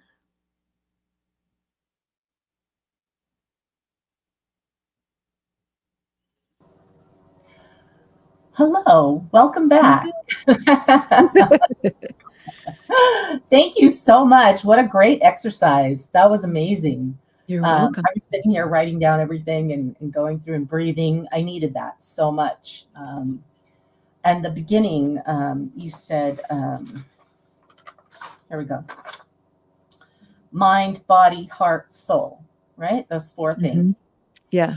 Mind is busy. That was where I was. My body is tired. My heart is worried. And my soul is ready. Those were my four things. Yeah. So thank you for taking me through that exercise and taking all of us through that exercise. Somebody said, what a great experience. And then another person said they love your hair. Oh, thank you so much for both. I did get my hair trimmed just yesterday, so it's been styled by her. Thank you. Fantastic. Lori is going to be joining us tonight on our leadership panel. We'll be back at 4:00 for that panel. But otherwise, Lori, thank you so much for taking us on that journey. And I really think you should record meditation because I was sitting here as I was going through the exercise, I was like, I would love to fall asleep to your voice. Like a nice, sleep meditation was lovely. Thank you. Yeah, thank you so much for being here. Yeah, years ago, I used to do like 21-day series where because that was like all the rage, and I felt called to do that. And I do have a file of those kinds of exercises from inside the speaker studio and the Soulful Speaking Immersion, where I take people through it and I record it. And I was really good for a while about dumping them in another file to have the audio cleaned up to then release them somewhere on Insight Timer, or launch another 21-day series or something like that. So I have some of them. I fell a little off the wagon in remembering to pull them from the recording as I got busier. And I have a lot of the recordings, so I can go back and do that. Yeah, I think it would be great. I think your voice is amazing, and I would take advantage of that kind of a program with your voice. So thank you so much for joining us, for sharing your story. It's just wonderful to experience and be part of. I think, when we hold space for each other and we're there and we're witnessing what the other woman has gone through, we're actually we become part of. So I love being allowed to do that on this platform. So thank you very, very much. Yeah. Thank you. And we'll be back. Stephanie Puente was on the schedule. We made a mistake. She was actually a workshop facilitator. So I'm going to be back at the top of the hour, and I'm going to go through all the things that we're going to be doing in 2026. So we'll see you in just a few minutes. Hi, everyone. We are back, and I am so excited to share with you today what's going on with SheisMe Global in 2026. And as every year, we have a theme. This year was Stronger Together. Next year, it is Rise and Reign. We are expanding, we are putting new programs in place, and we have just some amazing things that I'm so excited to share with you today. So let's kick this off. So about SheisMe Global. It started out as a conference in 2020. We had a small gathering of women. I decided I wanted to tell my story, and I wanted to create a safe space for other women to tell their stories as well. And so I created this conference. We had about 28 women the first year. We all got together, told our stories, and that is how we began. And how we have evolved is coming together to tell our stories, to be witness to each other, to be community with one another, and to make sure that no woman who ever finds this content ever feels like she's alone. We are more than an organization. We are a movement. We represent resilience, authenticity, and the courage to be seen and heard. We have events, we have workshops, we have summits, and we have ongoing support. And that's something that you usually don't find in other other organizations. Our support is unmatched. We want to support you through your entire process, whether it's just speaking at the conference or at a summit or at a speaks event, and we're going to cover all of those things. One of the questions we get asked most is, why is she is me one word? Well, it's used this way because we created this platform to be shame and judgment free, and we want to take shame out of the equation. We feel that we shouldn't have to feel shame about anything that's happened to us. We refuse to feel shame, and why we want to know why the shame is always put on us for things that happen to us or things that have been done to us. Like, why do women have to hold the shame? We refuse to hold the shame, so we're replacing shame with she is me, and just we want you to have power over the shame. So that's why we use it as one word, and so mystery solved. Oops, let me go back. I'm going too fast here. Who am I? I'm the founder of She Is Me Global, and we are a movement redefining women's leadership through storytelling, healing, and collective action. I've survived domestic violence. I have survived a lot of things, but now lead this global platform, and we amplify women's voices in over 60 countries. Recently, I was named one of the 5 women who are the change we need right now by Forbes Founder. And I don't just talk about leadership, I've lived it. I have a 40-year corporate product management, marketing, and event management career. I was an aerospace engineer out of school, and I've worked for companies such as Cisco, Salesforce, and Microsoft. I'm also biracial. I got the white gene, but I do come from my Mexican heritage and grew up in my Mexican heritage, and I'm very, very proud to call myself a Mexican American. My mantra, I'm relentless in my pursuit of joy, peace, and freedom. And I bring that in everything that I do. So why do we exist? We exist to raise women's voices, and we're doing that with our ecosystem. And this is what it consists of: igniting your voice, amplifying your voice, preserving your voice, carrying your voice, and multiplying your voice around the world. So we're going to go through each one of those today and show you what She Is Me Global does, how we do it, and how you can get involved. So the voice ignited. She Is Me Speaks. This is our in-person speaking platform. What we noticed over the years is a lot of people think that TEDx is or TED is the place to go and the badge to have. TED is great. I'm not saying anything bad about that. It is great, but we wanted a for women by women platform that carried the same weight, if not a better reputation.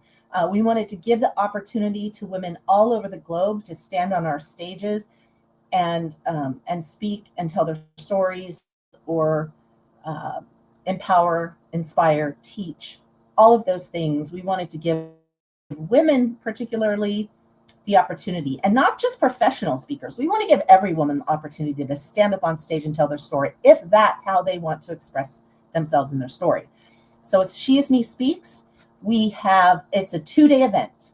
We have speakers on one day, we have workshops on the next day, and we also invite women creators to be vendors at the event. So we want to amplify and to ignite and empower as many women as possible in one space, and it is electric.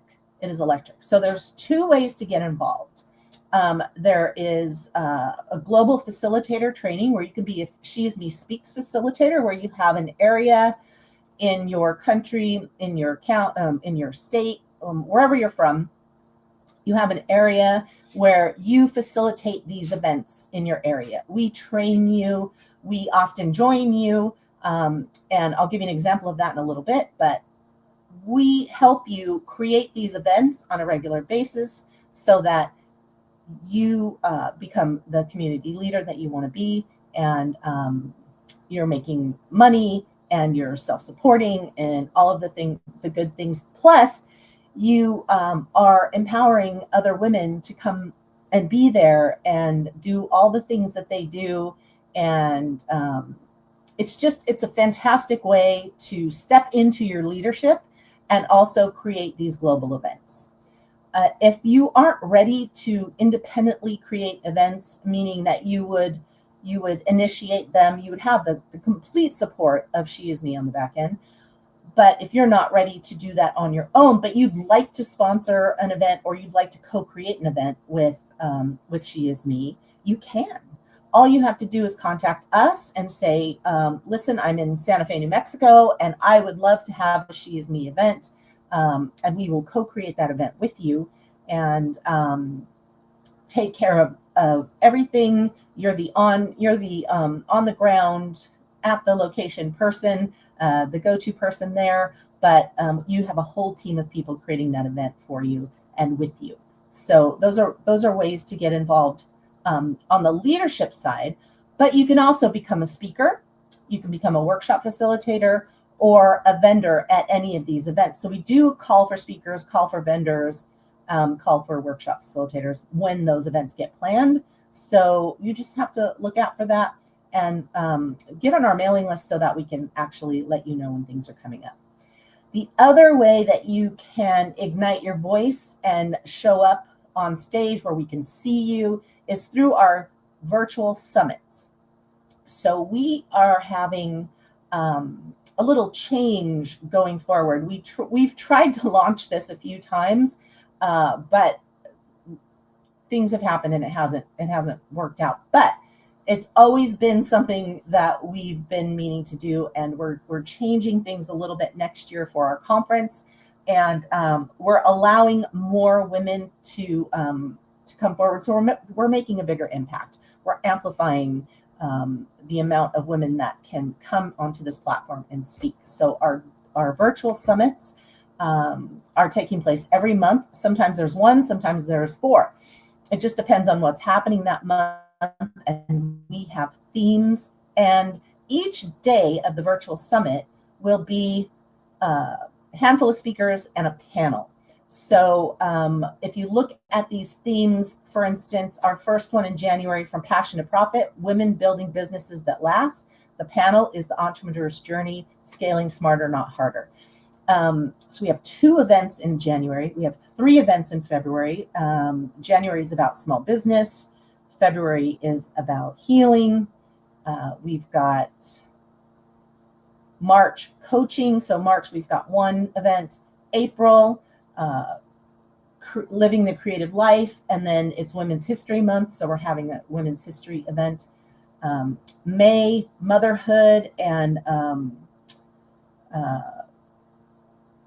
the Asian American and Pacific Islander month. And so we're having that Heritage in Bloom event.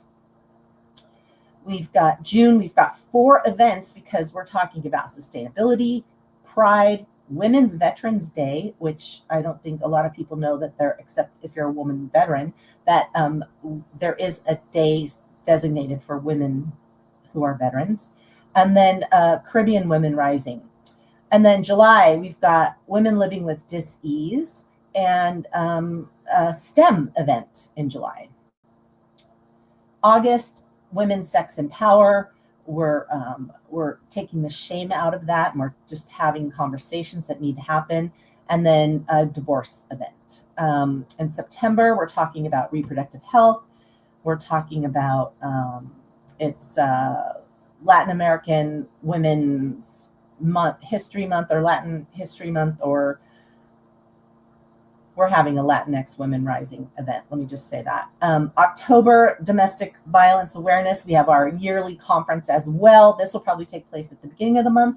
Again, it's a one-day event. November, we're talking to light workers and Native American women. And then December, we're doing a grief and renewal day. So there is a lot happening next year, every single month. If you're not called to stand on our virtual stage at the conference, this might be a way for you to ease into speaking. You do not need to be a professional speaker by any means. You can just join us. And these are not so much storytelling, like the conferences really come and tell your story and let, tell us how you're thriving and how you help other women now.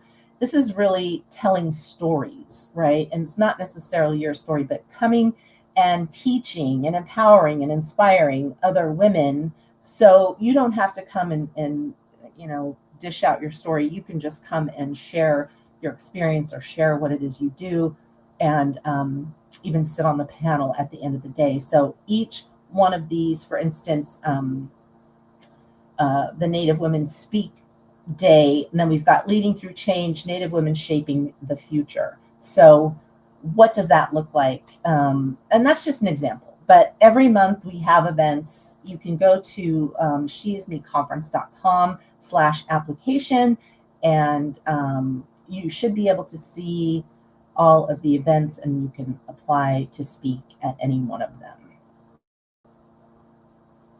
We also have pop-up panels. And what pop-up panels are is if there's an emerging issue or a topic that is hot right now. And I use the example of the bear, right? When this was happening, we had a pop-up panel last year when the big talk was, would you rather meet a bear in the forest or, go out with a man kind of question that was out there. We had a pop-up panel about it, and it really was fantastic. But these are subjects that are brought to us by you. So if you're seeing a subject that's happening out there that we really need to talk about, and you really want to bring people together and have a conversation, this is how you contact us and say, hey, I want to have a pop-up panel, and we will coordinate that for you and make sure that we have a discussion about something that is important. And we have live Q&A, so people can join us on the call. We have a large virtual room that we bring everybody into. So that's something else that we're doing. So let's talk about the Voice Amplified. What does that look like? This is what we're launching. We're launching it this month, and this is the SheisMe magazine.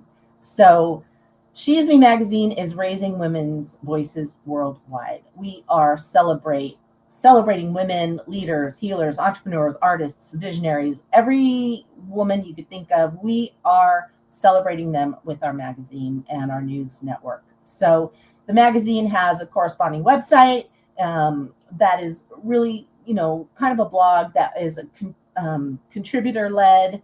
And we have, month or bi-monthly. It's bi-monthly. It says monthly on that. It's bi-monthly. So we have, how can you get involved? How can you contribute? You can contribute by writing. You can contribute your artwork. You can contribute photography. You can contribute your poetry. You can buy a feature. You can buy a cover. You can advertise with us. You can sponsor. You can do a lot of things. But this is bi-monthly, and we're celebrating women, and we're making sure that we really amplify your voice and put your face out in front of people, or put your work out in front of people, just always looking to make a bigger impact and help as many women as possible. So we have the next 5 covers lined up. And so 6 covers lined up, actually. So you'll be seeing some amazing women over through January 1st. And this will go out shortly after the conference, so everyone will get a taste of what's happening with the SheisMe magazine. But you can be involved in any of these things. You just have to reach out. So here's a look at what is going on the inside, our table of contents. We've got some leadership. We've got an essay about voices. And that's a few pages of what's happening. It is a digital flip book, as well as the articles are on the website. So you'll be able to read through everything. So the voice preserved. What does this look like? This is something that we just started this year. This is the anthology series. So we are now publishing stories. So if you have a story to tell and you have a burning desire to tell it, but you don't want to show your face, you don't want to get up in front of people, you don't want to, really stand up there, and it's totally understandable that sometimes writing is the only way to get your voice, to get that story out, because you don't have the capacity at the moment to use your voice to do it. And we totally understand that. But we want to also give women who aren't there yet or might never be there a chance to tell their story and a chance to share their story with the world, so that some other woman might not feel alone and might feel like their stories being told as well. So with the anthology series, you can contribute to one of our anthologies. The calendar coincides with the summits. We have themes every month. So She builds entrepreneurs, small businesses. She heals, wellness and recovery, healing practitioners. Black women's voices for February. She rages. So what does sacred rage, power, resilience, all of that stuff look like? If you have a story about that, something that you were able to transmute that rage into something amazing, we want to hear your story. Or She creates. If you're an artist, a visionary, and you have a story to share with the world, we want to hear it. So this is a great opportunity for you to write your story, contribute to a book that gets published both digitally and in paperback. So you'd have a copy of the book, just like I contributed to this book. I don't think you can see it with my slides. But I contributed to an anthology, and you actually get to hold the book in your hand, and it's something that is amazing, an amazing feeling to have your work, holding your work in your hand, and be able to use your voice without standing on stage or without showing your face, but being able to share your story is so powerful. So the voice carried. Why do we say that? Because our podcast is called Voices Carry, and they do, and our voices carry around the world. So I used to do this on my own, and I used to not do it very often because we had so many other things to do. But now we have Kimberly Monday, who is a longtime friend of mine, who has joined me, is one of the smartest women I know on this planet. And we have hard to have conversations, and we bring anyone and everyone who'd like to join us to talk about whatever subject they want to talk about. We are up for it. So if you would like to be on the podcast, if you would like to share your story, or even just talk about something that you feel nobody's talking about or nobody wants to touch, we will. So join us, fill out that application, or go to the podcast page on SheisMe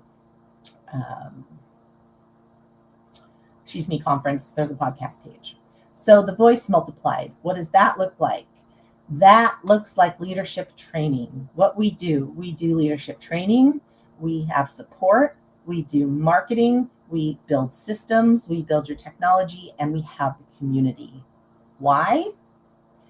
Because we didn't have it when we were coming up through the ranks. We wanted to build something that supported women and gave them a choice, right? And that's the next thing there. So so that you have a choice, so that you don't have to go and climb the corporate ladder, or you don't have to stay stuck in a job that's barely making ends meet. We want to be able to give you an opportunity to work with us and support you through the entire process and beyond. To why we do it, to give you financial independence, to make sure that you're self-supporting, that you don't have to depend on anybody else, and that you can take care of your kids, take care of yourself in a way that you want to, without sacrificing your time or your health. And then we want to change the world. We want to enable women to be sovereign. We want to make sure that women can step up, speak up, support themselves, and not have to depend on anybody else, except for this team and this community. So as you can see, community is listed twice because that is a really big thing for us. We want to create community because we feel that without community, we're all just floundering. So I had a conversation earlier today with Anjali Mehta. We also talked about this last night in our women violence against women panel. And it's all about the fact that we have increasingly isolated over the years from COVID until now, and the way that the world has changed and the way that we interact. And we feel like that has caused or is causing so much pain and suffering and dis-ease in women because we don't have that community. We don't have that touch. We don't have that place to go. And something that we're really big on is a third place. Often women don't have a third place. We have work and home, or sometimes we just have home, or we have home and church, if that's part of your world. But we don't have a third place. We don't, and it started maybe with book clubs or things like that, where we would go and meet our friends. But we don't have a third place. So something that we're building with our community and with our leadership programs is creating those leaders, those community leaders, to be that third place, to be that place where women can go and have community, to build those places around the world that women can go to have the support that they need, that love and that affection, and that something that only women can give other women. And that we're creating this world where we're not competing anymore, and that we're collaborating and we're helping each other, because we know that when one woman rises, we all rise. We know that works. So we want to build those leaders of tomorrow, and we want you to join us so we can show you how we're doing that. And our way is not the only way, but we have a pretty good way. So I'm going to get into that a little bit now, of what that looks like. So these are entrepreneurship programs, facilitator programs, and we teach you how to do things. And I showed you on the previous slide, we teach you, we support you, we build your systems, we have the back-end technology, we have the community, and we are your partner in all of this. So you can become, these are the programs that we have. The circle facilitator. So if you've always wanted to have small, intimate groups of women where you really connect, and you can even do this in your home, the circle facilitator, we teach you how to lead those circles and how to be that facilitator that brings those women together and facilitates healing and community. And it's just really beautiful. And it's small, it's intimate, and it's really that first step, or sometimes it's a big step for you, but it is a wonderful step forward in your leadership. If you know you are meant to lead, but you're not quite sure how to get there, our circle facilitator is a really good first step, but it's also such a beautiful way to bring people together. Our girls trip facilitator. So what this is we help you plan trips. We help you plan girls' trips to anywhere in the world that you want to go. And it's sort of a retreat away. So we teach you how to, not only where to go and how to be there and all the planning that's involved, but how to facilitate the work inside of that trip. So it's a fun trip where you're learning and healing at the same time. Then we have our retreat facilitators, and this is where we would all meet for a retreat somewhere. And it could be any retreat center. It could be, we're having a retreat in May, we're having a retreat in April in different places, and we're going to we're going to a national park. So it's really about learning how to facilitate the retreat. We have a really great library of retreats that we teach, and I did not print it out, but you can find it on the website. But things like oldest daughter retreats, sleepover camp, rest and rejuvenate. What else do we have? We have a sacred rage retreat, where we learn self-defense and we scream and we break things, and that's a lot of fun. We have a 12-step retreat, where it's 12 steps, a women's way. It's not necessarily an addiction or alcohol recovery program. It's really based on those 12 steps, but really how to come back to yourself. We have, again, like I said, we have a rewilding retreat. That's a health retreat. And we teach you how to facilitate each one of these retreats so you can lead these retreats. We help you on the back end. We help you recruit people. We help you find a place. We help you build your website and all of those things. And you can become a certified SheisMe retreat facilitator. Speaks. We talked about Speaks. We talked about what that looks like. It's a 2-day event with speakers, workshops, and vendors. And we put you through the program to teach you how to be a Speaks facilitator, bring the people in, bring the vendors in, and really lead those programs. And then the studio. The studios are physical places. So you would be definitely a community leader where you would run a physical space, and it's somewhere where you can have all of these things happen. You can have retreats happen, circles happen, speaks events. You can have classes. You can have you could rent it out for meetings and things like that. It's also a safe space for women, and that is a much longer program, but it is phenomenal to be able to be a hub for women. And all of these, you go through our leadership class, you learn the pillars of heart-centered leadership, and you learn how to actually facilitate these programs step by step. And then we don't just say, okay, you're done, we throw you to the wolves. No, you're part of the SheisMe programs. You're part of the SheisMe ecosystem and the SheisMe community. And so you're a branded ambassador. You're out there, you're leading the way, you're leading other women, but you have the full support of SheisMe on the back end.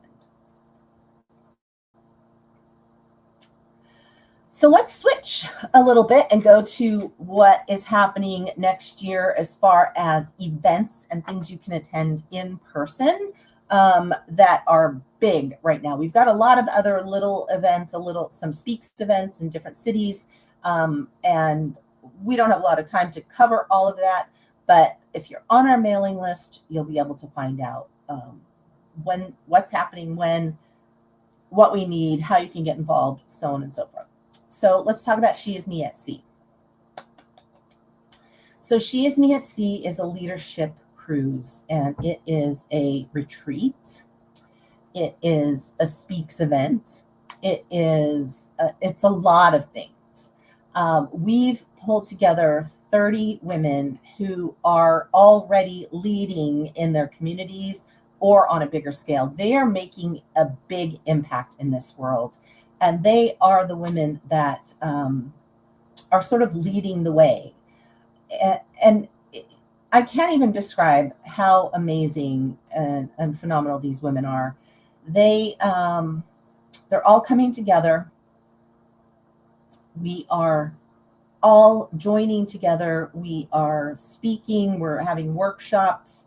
We are having a book signing event. So many of the women, if not all of them, are authors. So you'd be able to really sit. I mean, we're there. We're face to face. We're on a ship. We're not going anywhere. We are just being together. So you're going to be able to meet everyone.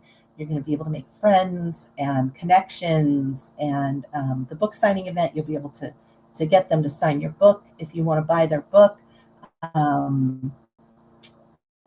We have swag bags. We have T-shirts. We have our card deck, leadership, and specifically for this event. Now, some of you might have thought it was already passed. Well, we had to move the date because our ship went into dry dock and it needed some repairs, and it is just not out of dry dock yet. So we had to move it. It's okay. Everyone's still on board. We're good to go. The picture down below here is the ship at the Vancouver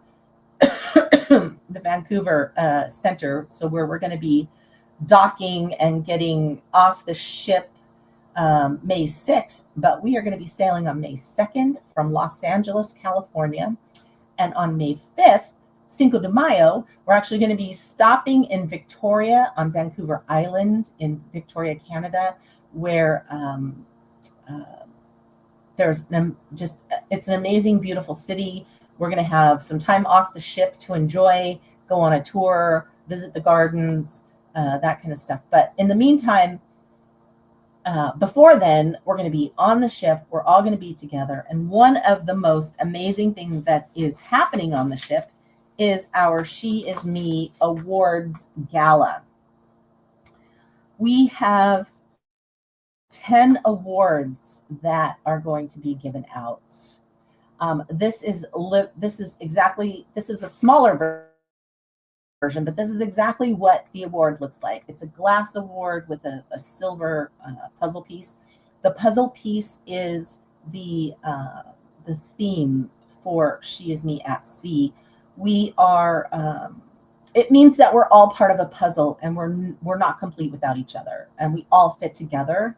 And it's just such a beautiful representation of how we're all pieces in something that's much bigger, and that we are complete until we're all together. So this is amazing. If you go to sheismeatsea.com/awards, you'll be able to see the awards, and you'll be able to nominate somebody for the awards, or yourself. You can nominate yourself. But let me go over what these look like. The Empowering Leader Award, somebody who demonstrates outstanding leadership and promotes empowerment and inclusivity. And these are short descriptions. There's longer descriptions on the website. Community Builder Award, somebody who demonstrates a commitment to creating and nurturing inclusive communities. And I know that all of you know women who are deserving of being recognized, and they aren't being recognized in a way that they maybe should be. But this is going to be a really big deal, and it's going to be broadcast. It's going to be, we're going to get a lot of press around this, and we want to make sure that we elevate these women. The Healing Heart Award shows exceptional empathy and compassion, helping others heal and grow. The Rising Star Award, somebody who shows remarkable drive, resilience, and potential in her chosen field or community, and has demonstrated leadership qualities even in the early stages of her career or endeavors. The Spirit of Sisterhood Award embodies a spirit of inclusivity, kindness, and mutual support, and regularly lifts up other women, fostering solidarity and collective growth. The Brave Voice Award. And BRAVE stands for bold, resilient, authentic, visionary, and empowered. Somebody who is bold and outspoken in her advocacy for causes or individuals needing support, and resilient in the face of adversity, maintaining her authenticity and integrity. The Wellness Warrior Award. This is for a woman committed to holistic well-being, both in herself and in her community, champions physical, mental, and emotional wellness for herself and others, and actively promotes self-care, health, and mindfulness within her community. The Inclusive Business Leader Award. This is someone who's excelled in building or leading a small business that prioritizes diversity, equity, and inclusion in every aspect of its growth, demonstrates a strong commitment to DEI in hiring, mentorship, and workplace culture, and has achieved notable success in her business while aligning with SheisMe's mission of empowerment and community building. The Literary Impact Award celebrates an author whose work has made a profound impact, demonstrates storytelling that resonates with readers, inspiring them to personal growth or new perspectives, and has fostered impactful conversations in broader circles that align with the values of authenticity, resilience, and empowerment. And then finally, the Founders Award. And this is something that only I give away, but it's a speaker. It's given to a speaker within the SheisMe community who embodies the core values of empowerment, resilience, inclusivity, demonstrates a profound commitment to uplifting and inspiring other women, and has made a significant impact through her contributions to SheisMe, helping create lasting change and connection.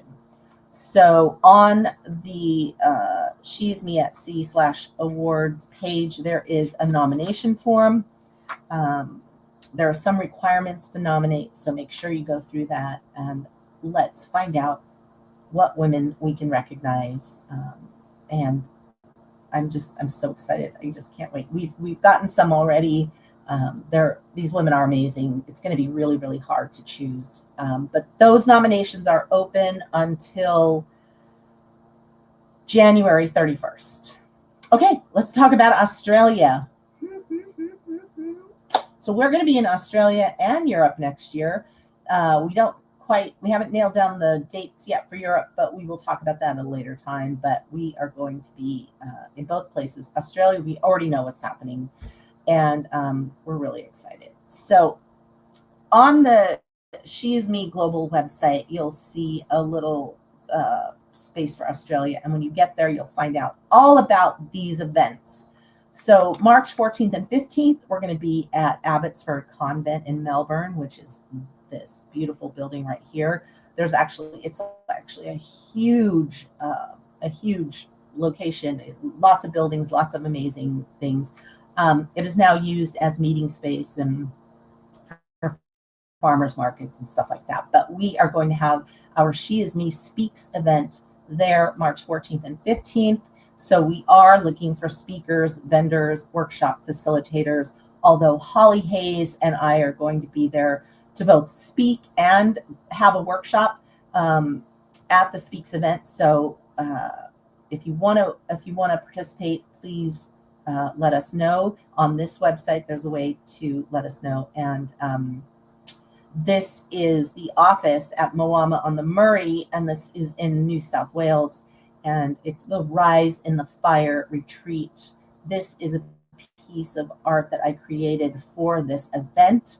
It is a retreat where we are letting go of that which no longer serves us and rising in the fire. So we will, both Holly and I will be doing retreat workshops there, but we also have some beautiful, amazing events programs and things that we'll be doing there. We'll have storytelling. We have a bonfire. We are all going off property to have dinner locally one night. So it's going to be quite amazing. And this is the office.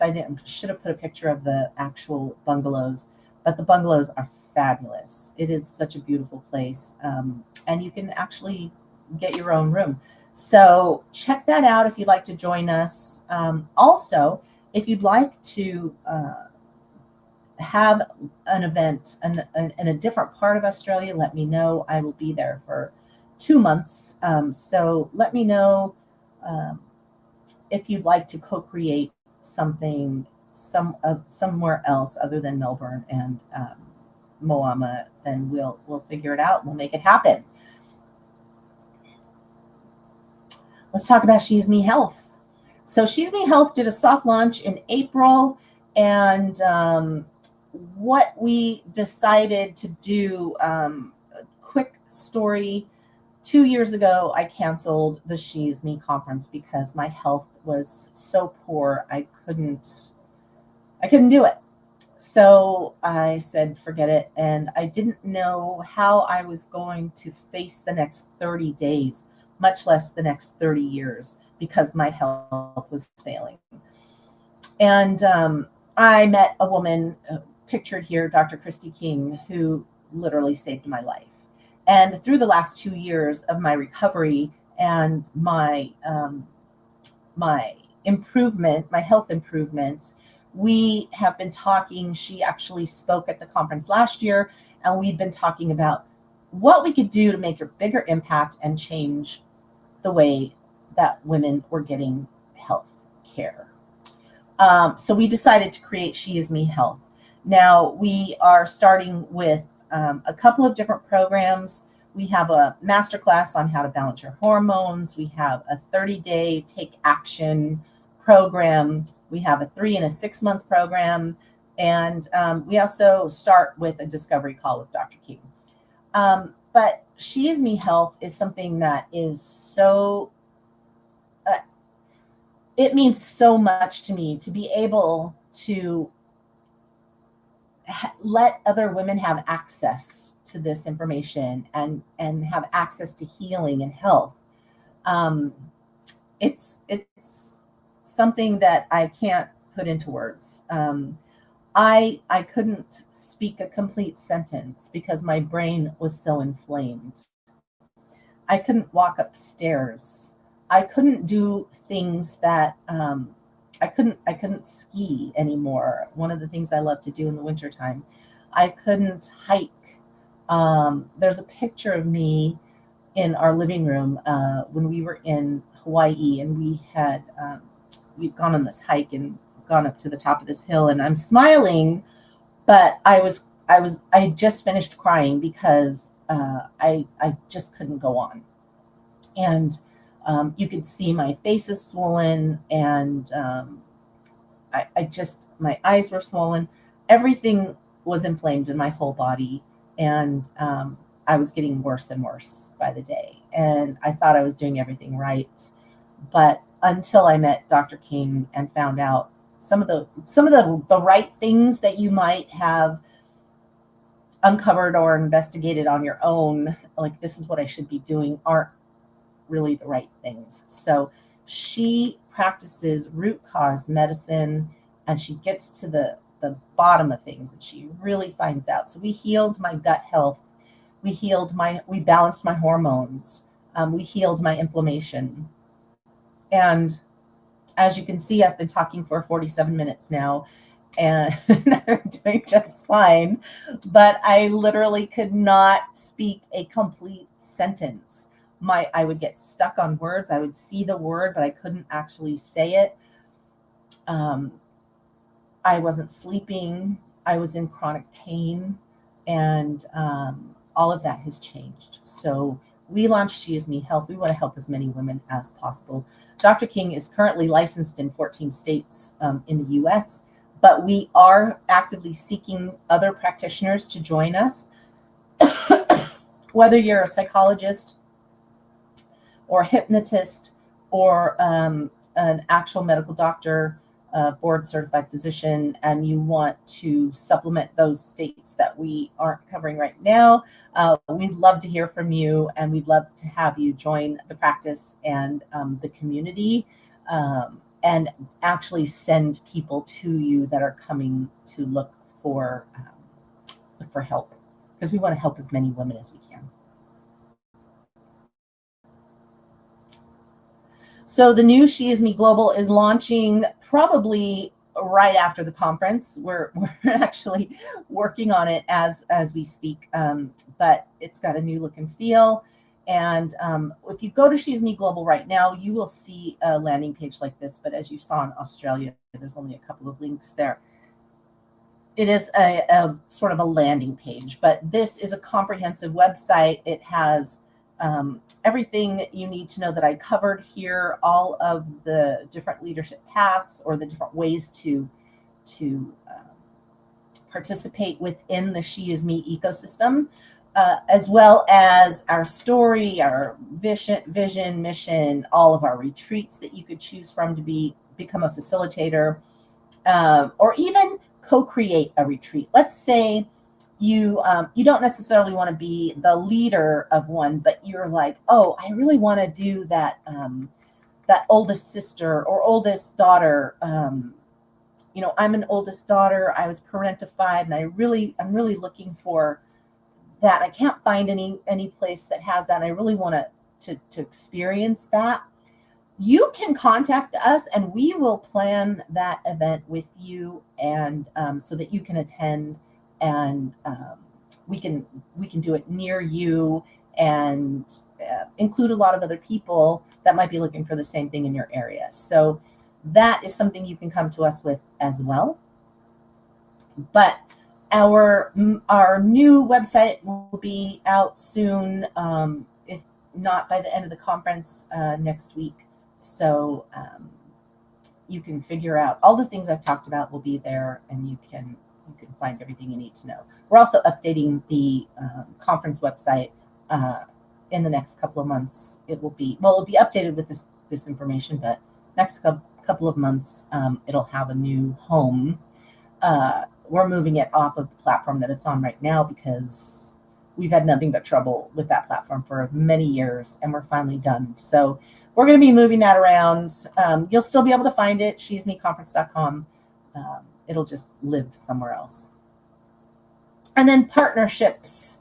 So I Know Why She Stayed initiative. My dear friends, Justine, Kat, and Casey, who started the I Know Why She Stayed initiative, we are working very closely to make sure that women have access to the resources that they need to reclaim their freedom, build an independent life, and get out of abuse, and especially financial abuse. We are partnering so that there is a pathway from escaping financial abuse to standing on your own 2 feet to becoming an entrepreneur. So we're so excited about this partnership, and we're really excited about how we can help as many women as possible. So stay tuned. We're actually having a big event, a SheisMe Speaks event just outside of Boston in May, towards the end of May.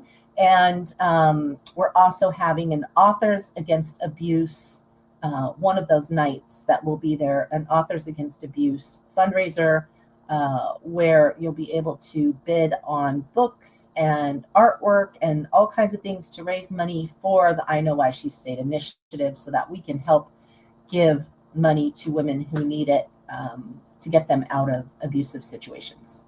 And then the Rise Women's Alliance. This is something that both the I Know Why She Stayed initiative and SheisMe is creating, where we're bringing organizations together. We're creating resources, a resource directory, an app, something that women could have on their phones so that they can find the resources that they need at their fingertips, and doing it in a way that can't be traced and can't be followed, and can't be if they're looking for help secretly and need help, but their phone's being checked or whatever. We're coming up with creative ways to make sure that they can access what they need without being found out. And unfortunately, we have to do that these days. But we want to protect women and help women in every way we can, and we want them to stay safe when they're looking for help. And finally, the 7th annual SheisMe Conference is scheduled for the 19th to the 25th next year. Those are the dates. It will be that week for sure. We're not sure if it's going to be the whole week or part of the week. But those are the dates that we have for next year. This is our look and feel for next year, and I really love it that we're all walking together. So if you are interested in speaking at the SheisMe Conference, you can go to sheismeconference.com/application and fill out an application. We do open up a call for speakers April 1st for the conference, but you can apply at any time. There is no time limit. You can apply whenever you like. We still look at your application, and we announce speakers on July 1st. We do need global speakers, so speakers from all over the world are welcome. The format is tell your story, your aha moment, how you're thriving, and now who you help. You can promote a business or product, but you need to share your story. We'll have a pre-conference workshop day. Possibly we might do the workshops in a different format. And then some conference panels, and then watch parties. So we've got a few watch parties this year. And if you are interested in creating watch parties next year, we'll let you know all about it. But again, join the mailing list so that you can find out more. And with that being said, that is it there. Let me get out of this. And I'm going to leave you for a few minutes. We're going to come back with Camilla Steen Larson, who I love and adore. She is actually in the PNW right now, I believe. So I'm really excited. We are probably going to meet up in person in the next couple of days. And she's from Denmark. So I'm very excited about her being close to me, and you're going to enjoy her. So we'll be back.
Hi, everyone. We are back. My Danish soulmate is here with us, Camilla Steen Larsen, and I'm so happy to see her face. And she's gonna do some amazing things. So I'm just gonna get out of her way. There you go, Camilla. Thank you, Lisa, and welcome everybody. Yeah, I always love to land in this very fertile, rich soil. With these conferences, I think this is my third, if I count correctly. And really, what happens when we step into community, which I know we've been cultivating this whole week, when we step into what we have a tendency to keep in the corner or wait until it's over with and then we show up. No, what happens when we really follow that need of stepping into connection and community? And that is what called me to SheisMe. It's what called me to sweet Lisa. She got out of my way, but I can smother her in praise and the voice you hold, Lisa, and what called me the very first time, the power of leaning into the arms of community, shoulder to shoulder, being more together than alone, so that it's not my voice only. No, we're at a common ground of togetherness where we get to share our voices and we get to, yeah, what was hidden and forbidden gets to come to the surface. And when one of us, and I'm just one voice, when one of us do it, that becomes a permission slip and a ripple and an echo inspired action to those that come after. So that's really what I'm here to bring. And that's also why I always say yes when Lisa calls me up. So yeah, the whole story of embodied permission, if I would start there, and a very short little one, is exactly that. It was the story that I needed to be alone, that I not needed to alone to fix it alone. I had a whole lot of constructs of what it is to be a woman, a lover, entrepreneur, a free of choice, not having children. There were so many constructs or stories, or yeah, kind of almost as a paradigm I stepped into. And I was noticing that for the women around me, and especially the women who came to my classes, that what is that thing that we have? Like, we need to have our shit together, and then not until then we can show up. So that whole by my mind, by my will, by my very mental, very willpower driven way, I call it me and my badassery. I love it and it's amazing, and it exhausted me. So that became a whole journey into how can I create more space to that which is moving through me, which is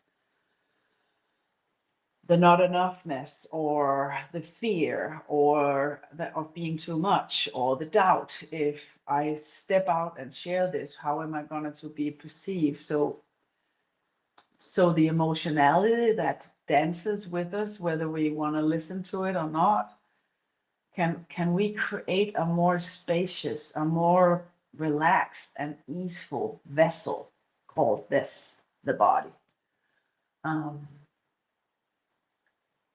for it to move freely through us, so that we can become this, as easy as a breath, can it become an SheisMe consciousness. So what I desire to experience, let's say it's freedom, whenever I desire to experience something and I can be very clear about it, oftentimes it also then arises with all the same constructs and stories and belief systems that I mentioned before. And they are beautiful. That is all the freedom coming in the disguise of doubt or tenseness or, struggling. Yeah. So can we create a wide enough container, let's call it that, but a wide and soft and um, loose enough body to have it move through us. So it can be that only energy in motion, which emotionality is. So I was going to take us on a little journey with that today, basically in 3 words. I named this enter, express, and expand.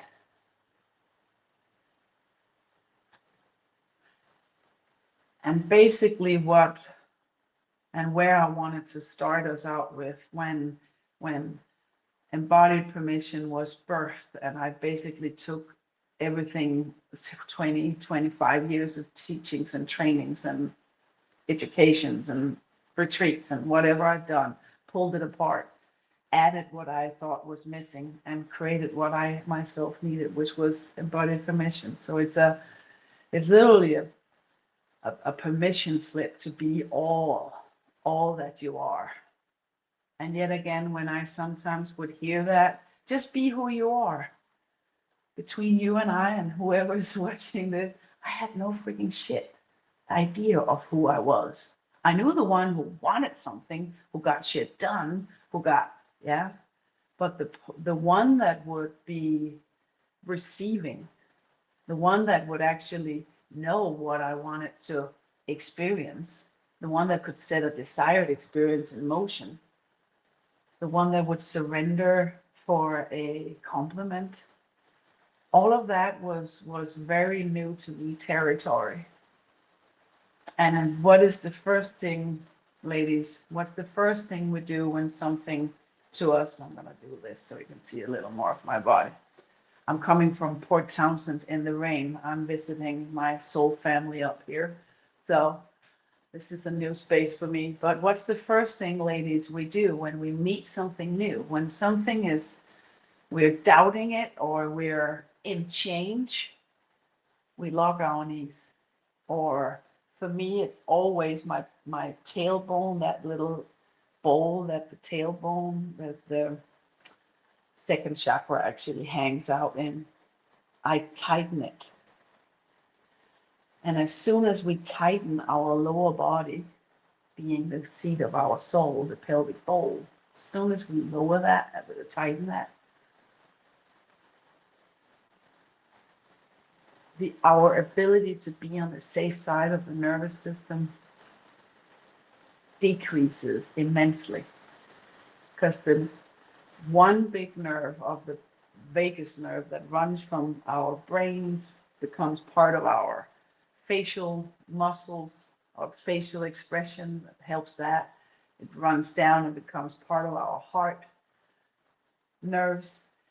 And then it runs through the entire body, through every single organ, and making sure about 2 things. How is everybody doing?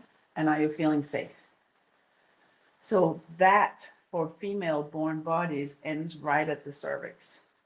So the first thing we do when we're being assaulted, when something comes at us, when somebody, I don't know, in the state that our world is in, what's the first we do? We lift it up. Because that's just a natural biochemical nervous system response. So the ability to lower that and to relax that is basically the foundation for any softening to happen for whatever is going through the body. And breath, that was where I came from. Breath is the only thing that's here. We enter this world on an inhale, hello world, and then eventually when we pass over to the other side, we leave on an exhale. That's the only half breaths we have in this life. Every other one is a full breathing cycle that has a filling. And there's that pause on the, I burnt myself.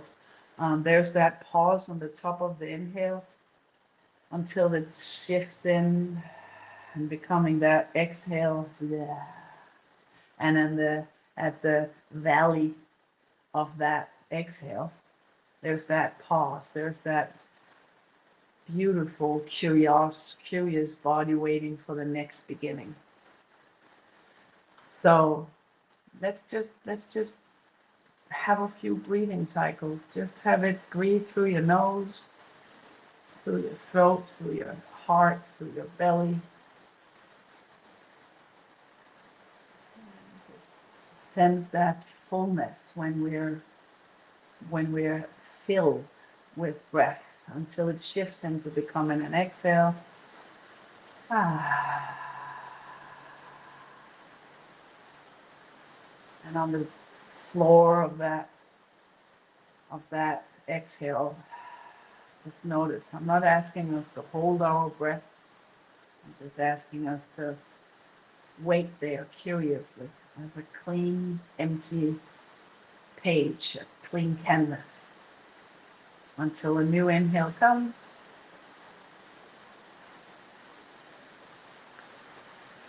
And an exhale. Yes, there you go. And then the next time as we fill, inhale through the nose, through the throat. See if that exhale can continue in the same direction so that we exhale through the pelvic floor, out through the floor of us.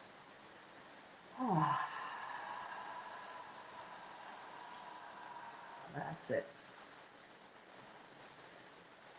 So allowing that to be the next half hour together, just to pay attention or be with. That's it. So that whatever you and I are gonna leave with in half an hour or so, we're being breathed by it. And I'm gonna borrow you one of my favorites, and that is love.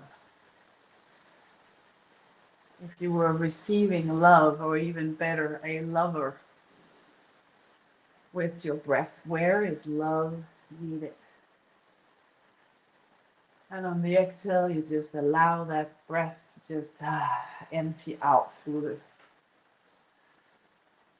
genitals, your pubic bone, your tailbone, let it drop. And we can take freedom. If you were breathing in freedom, where's freedom needed?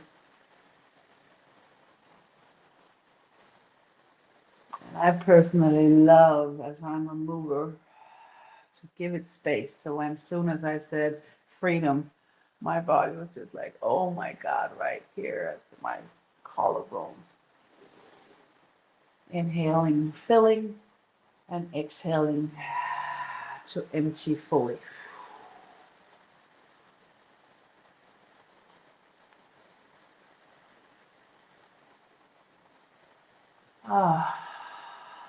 And whatever, I know sovereignty has been one word. What if we were breathing in sovereignty, to be sovereign? That changed everything in the way I couldn't even help it but reach my arms to the sky.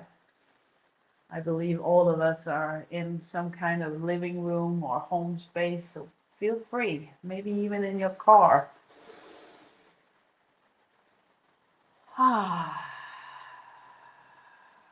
So that we can begin to, maybe it's just ease. Mine is always, when it becomes too mental, I choose effortlessness. So how is effortlessness being breathed through me and as me?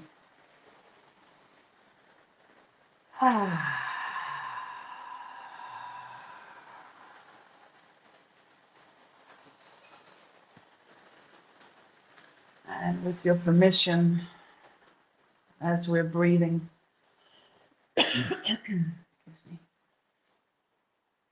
allow your hands to land somewhere on your body where your body is asking to have it enter. Whether it's freedom, love, sovereignty, ease. effortlessness. My hands landed right here on my lower back, left side of it. Stay breathing, but just noticing when your hands land there.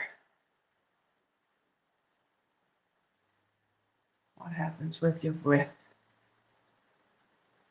What we're basically doing here is bringing it into connection with ourselves, a body part that asks for our tending.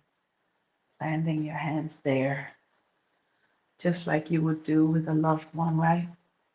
Oh, my neck hurts. The first thing we maybe do, can I touch? Yeah, same thing we do with ourselves here.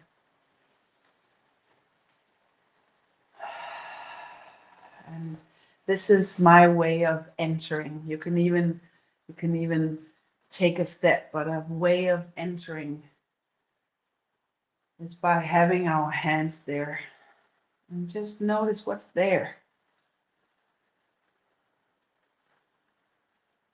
Tightness.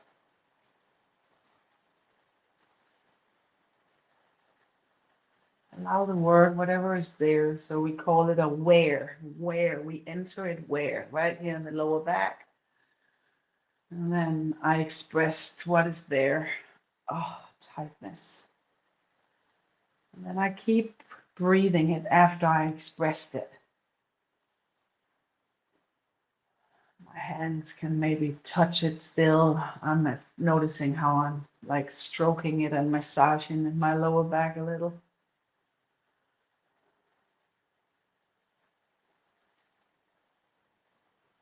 And then in whatever way you want to expand that. It might be by a bigger breath. It might be with a bigger movement. It might be that your hands that were touching, you begin to expand. A way of creating physical more space, more physicality for it to move.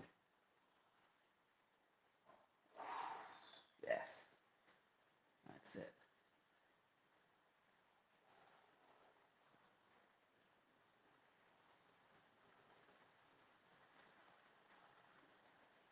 You can stay with the same. You can have your hands come back where we entered. We entered with at the lower back.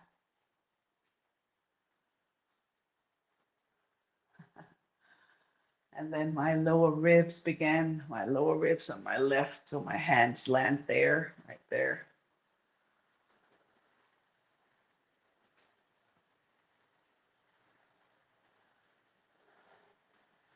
It's almost as if we're entering into a space of information. What's here? Loneliness was the first thing that came up. And I don't need to judge it, analyze it, know why it's there, but to be able to pinpoint it like that.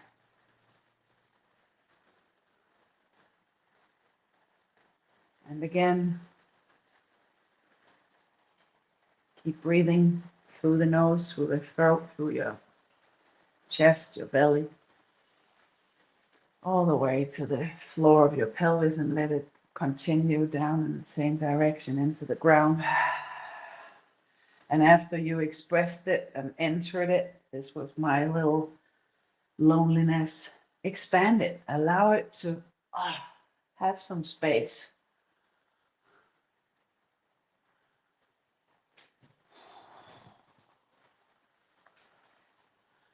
When I normally teach, I would have music going on right now, but hey, we're doing it just with the big sound of silence.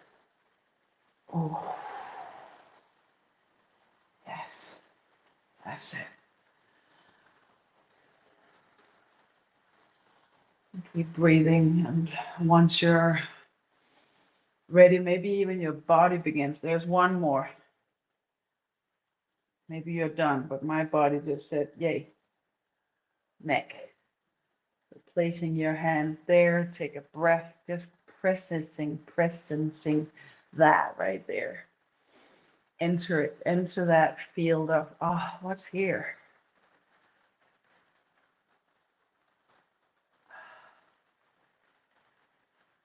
Believe it or not, sovereignty came. my brain wanting to analyze it, and I want to make sovereign better than lonely. All of that is just part of being human. It's the Earth School. But today, and entering and then expressing it and expanding it is just an invitation to bring more physicality, spaciousness in our physical body. Expand wherever your hands have been.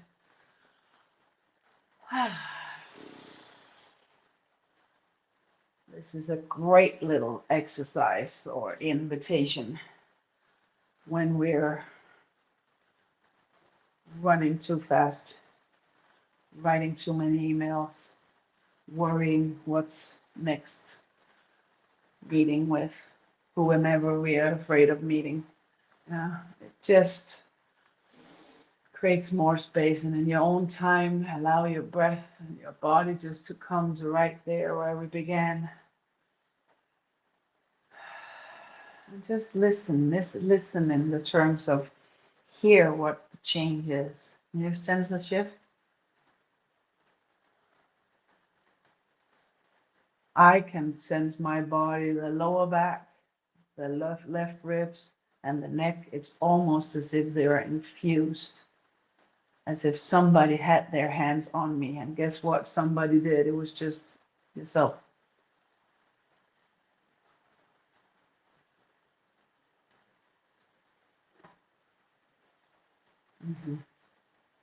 Just notice the difference from when we began to now. Yeah.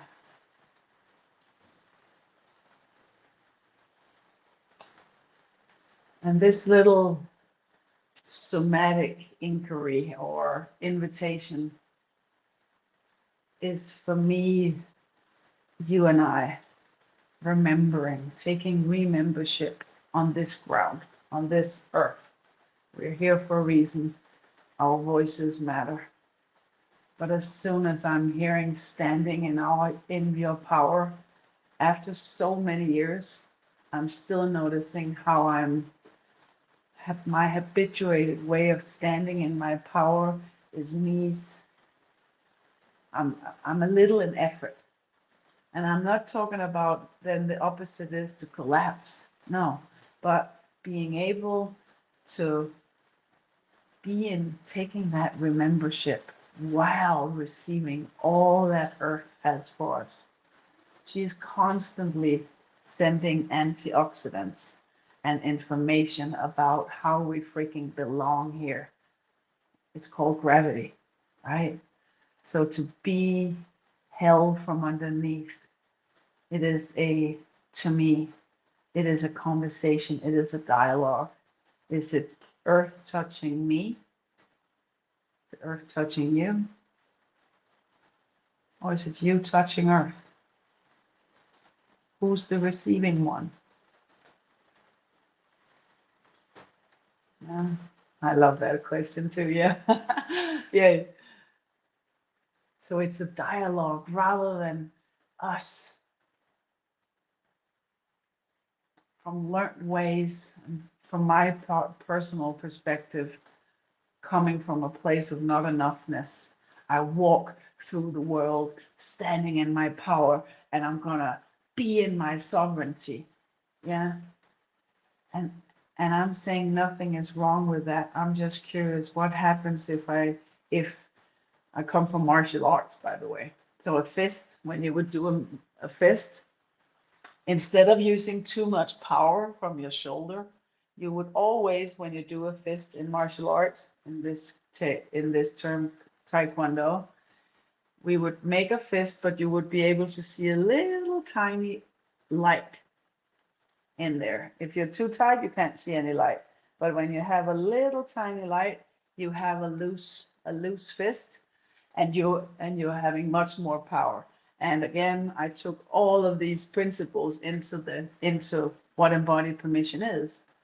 So there's so much more power when I'm not white knuckles, as my two lower arm bones, forearms, the only bones of the body that spiral, that in of itself is a power. So when I desire and say, I desire freedom, that in of itself, or yes, be you, doing that from a soft, from a little, like with the law, with the air, the light through, is so much more a dialogue of giving and receiving in one moment. It's a dialogue and it happens simultaneously. It's a dual attention. It's a, what's the word? Double current.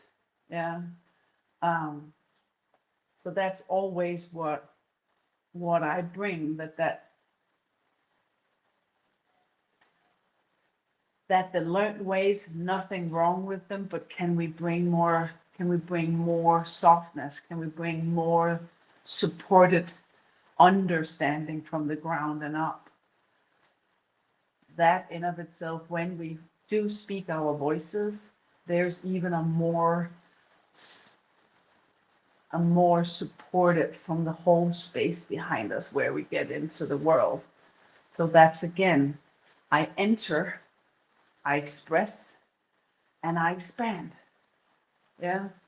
So that is a great tool if we're doing big speaks to people. I want to be able to both feel that relaxation and that supportedness while also being able to talk to the person 100 people down in the back of the room. But if I'm doing like this, I'm going to be exhausted. Same thing. If I'm going to be out, oh, that sovereign. Yeah, at one point, that sovereignty, it's just inevitable. So the whole idea and the whole fundament, so to speak, that embodied permission is built on is to be in the and, to be in that and that, to be in the power, but doing it with no white, to stand in remembership, but with soft knees, to speak my voice, but doing it from a lowered cervix or vagina. But nevertheless, it's the womb we're talking. When she lowers for male-born bodies, the prostate, when that lowers, first off, we breathe deeper. We take a little longer pauses so we don't react, but we actually respond so that we can take something in, listening before we say something. And we are much more supported from behind that and underneath. That means that it's again, it's a given, it's a dialogue. So that in that dialogue, in that listening, that's really where I get to be with what Lisa shared before we went into live here. Who am I? It's about who we really are, and also to bring it into connection, even from my perspective, when we don't know who we are. But I am in listening, I am in practicing, I am practicing speaking up. So would you listen? Or I'm practicing self-love. So would you receive me while I'm saying I am beauty? You see what I mean?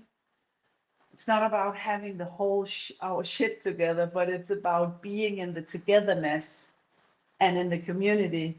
And what Lisa, you beautifully said, to be touching and be in touch with one another. How much that's the new world, right? But in order for me, this is now speaking for me, to do that, I have needed to uncloak myself for some heavy stories or heavy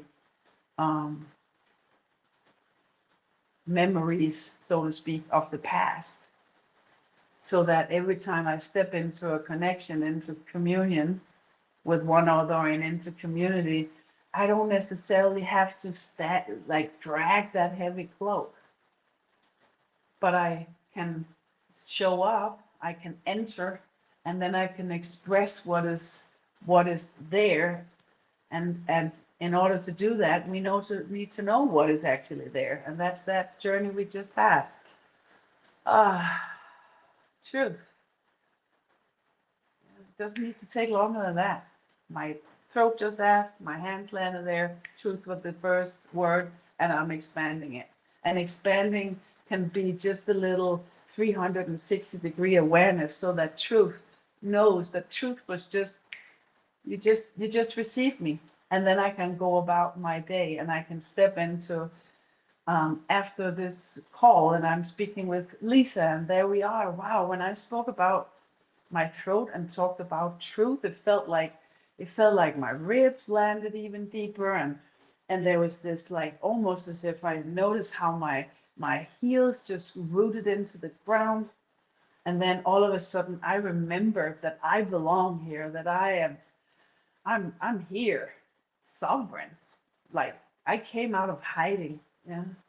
Can you imagine the conversations we then have, and the honesty, and the level of, yeah, truth telling?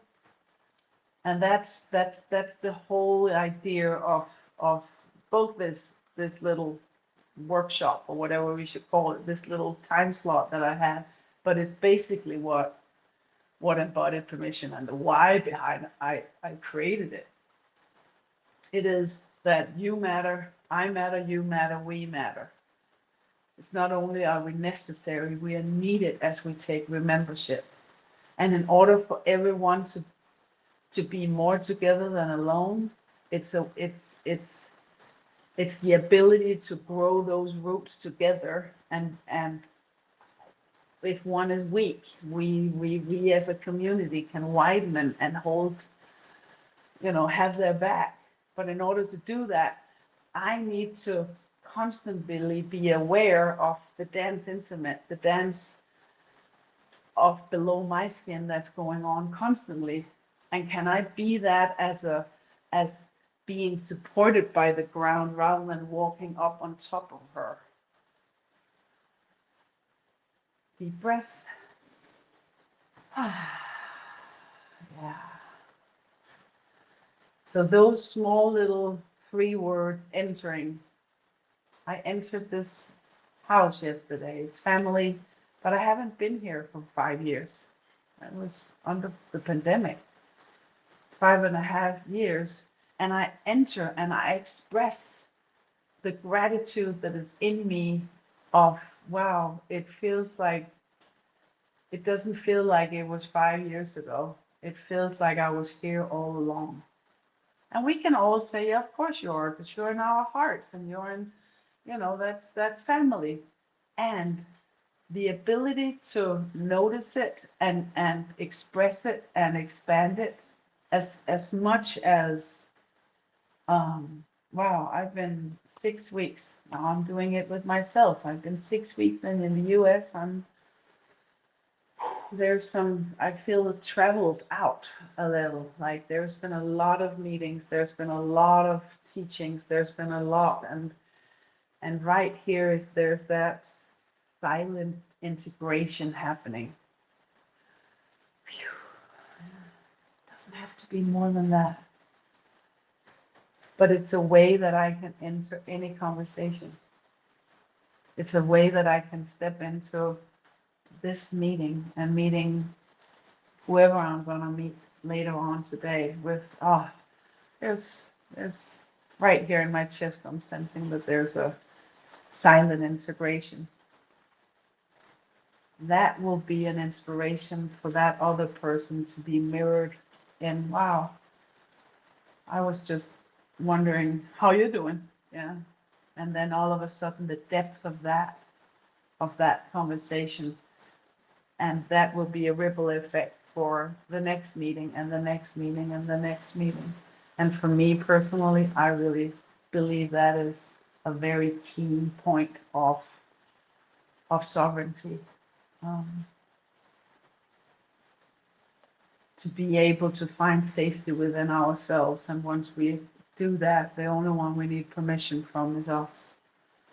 But it also requires some willingness and some boldness to show up with what is there. And I mean, entering, expressing, and expanding. Enter by touching, expressing what is there. We could also call it where and what is there, and then following that. That is a way of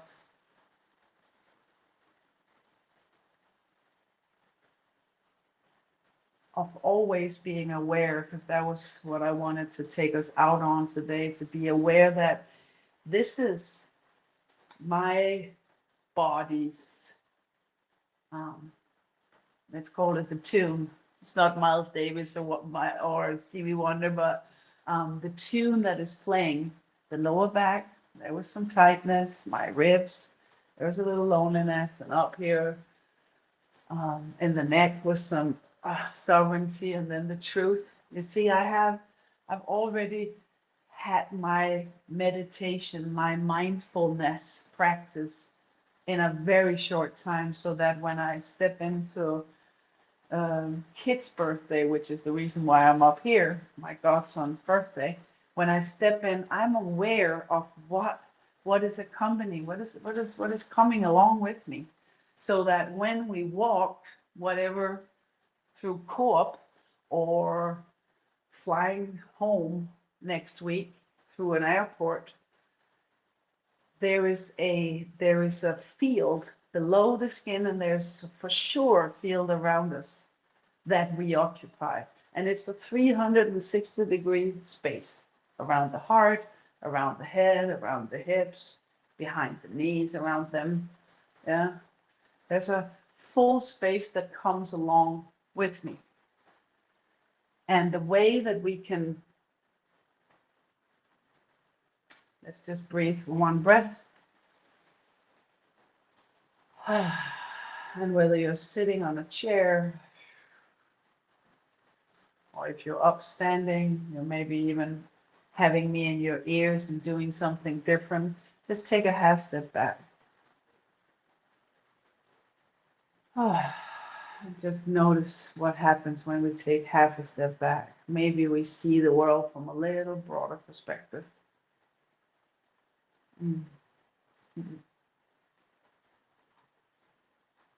One more, take half a step back.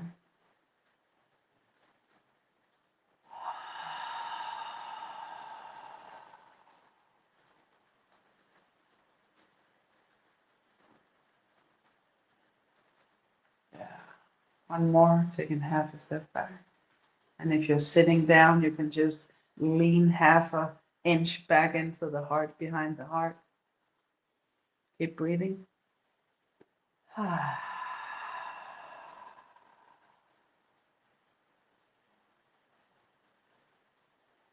Beautiful. And whether you're sitting or on your feet like me,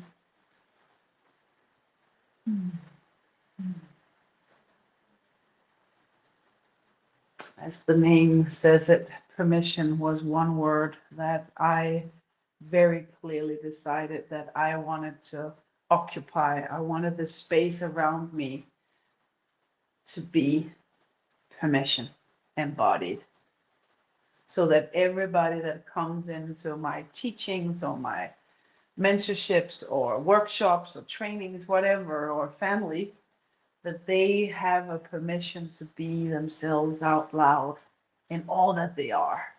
There's nothing called too much. So that in of itself, to be able to walk through co-op with permission, or like we started, freedom.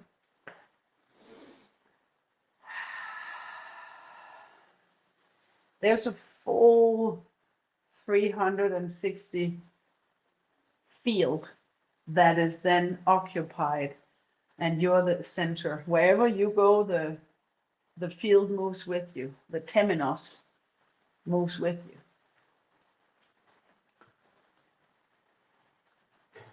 Opa, that was a lot. Oh.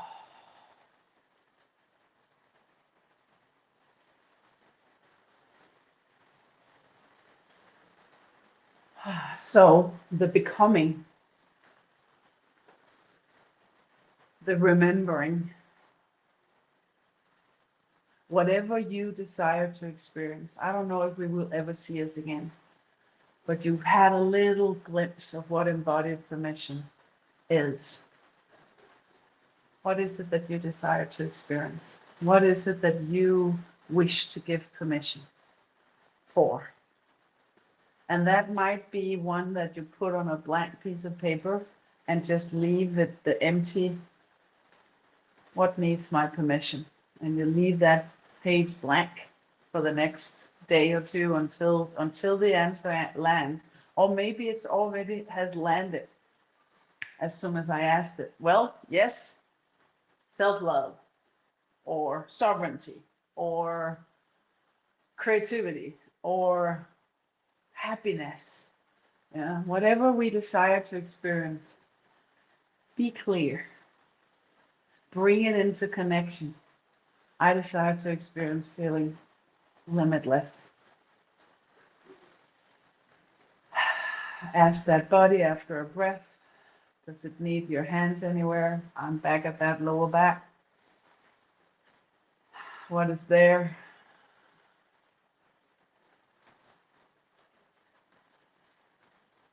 Trust, okay?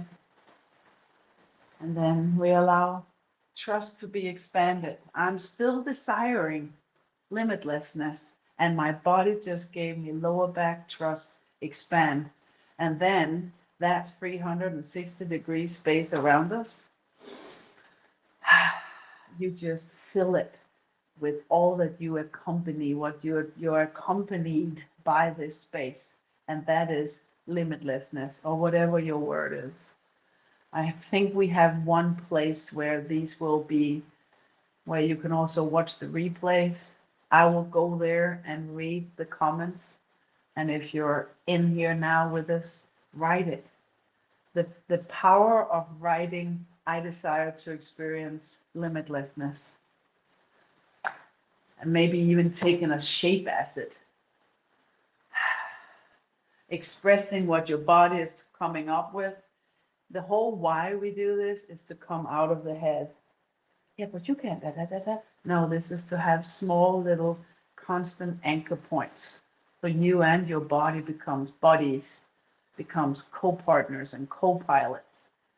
So that whatever formlessness of doubt and fear and tightness and too muchness and not enoughness and whatever we can accompany ourselves with in this amazing earth company or earth school, that they have, it's just formlessness. Can we give it, that comes into the form of the body, can we give it as much space to have its way with us so it can move freely through us?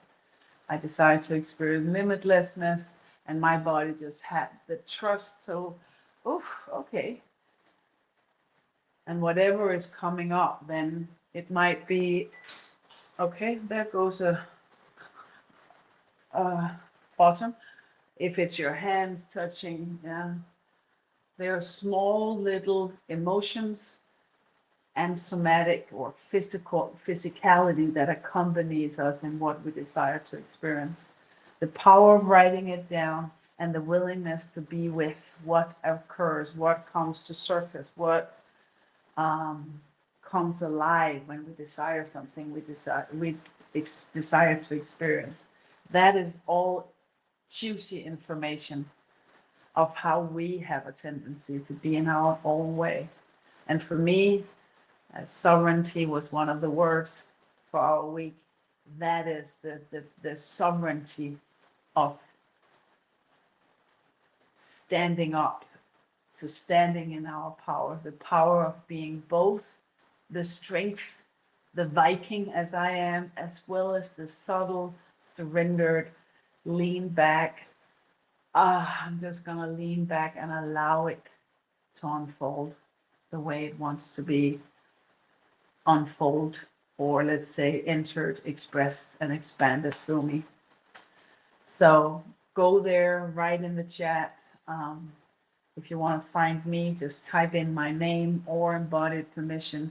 Write me, reach out. Let's stay in connection. SheisMe Global is this amazing community and platform that we all can reach out and be reached in. We're not in this alone. We are more together. We're much more together. So I'm so grateful for your time, for your taking membership. And I think we are about time. I'm not sure, but nevertheless, allow your heels, your hips, your heart, and your head and your hands to just be those amazing, unique expressors. This was a tiny little journey of what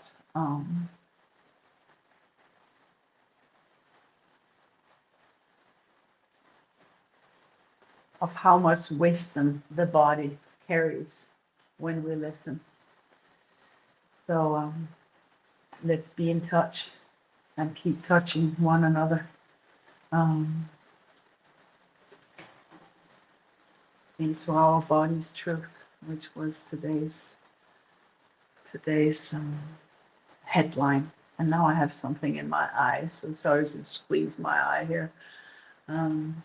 Yeah, please feel free to reach out. I do have online courses where we go much deeper into journeys, and I will also be back in the US if you want to catch me in person, or maybe in Europe. Who knows? It has truly been a delight, and I think Lisa will come and join us. There I'm she back. is. I'm feeling Oh. loose now. I'm feeling loose and free and good. I'm happy about that. Me too. Yes. Thank you. Thank you. Thank you. I'm happy to be here always. I'll be back anytime you reach out. I know you will. Thank you so Yes. much for being here. Thank you for bringing your energy and your love. It's so wonderful. And I think I'm going to see you in a couple of days. Am I right? Yeah. So I'm very excited about that. And again, thank you.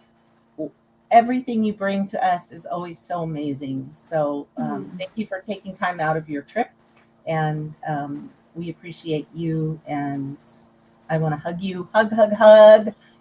And I'll see you soon. Yes, love. Thank you. Mwah. Thank you, love. Okay. We'll be back in just a minute. We're going to be back with Amanda Anderson. So stay tuned. Hi, everyone. We are back, and we are pleased to welcome Amanda Anderson from Sydney, Australia. Amanda? Thank you. People will often ask me what happened, but honestly, I think the better question is what didn't happen.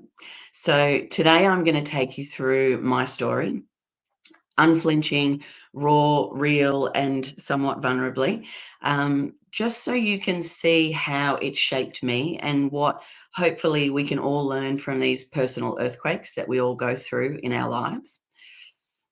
So now, from the outside, you might see a woman who seems to have it all together, but every life has layers, and mine feels like 90 years compressed into 50.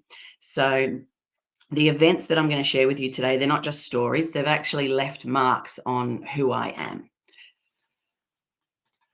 So some shook my world, some shook my body, some shook my soul. And as I click through them, I want to give you a glimpse of what it felt like, how I dealt with it, and how it impacted my life. Not to purge, but to help those of you who've also been through some of those things feel seen. So a little bit of a trigger warning. Some of the topics are a bit intense. So if you do feel the need to leave or step out of the room or pause, that's totally fine. So my brother Stuart was murdered. He was beaten and killed at 16 just for having an accent.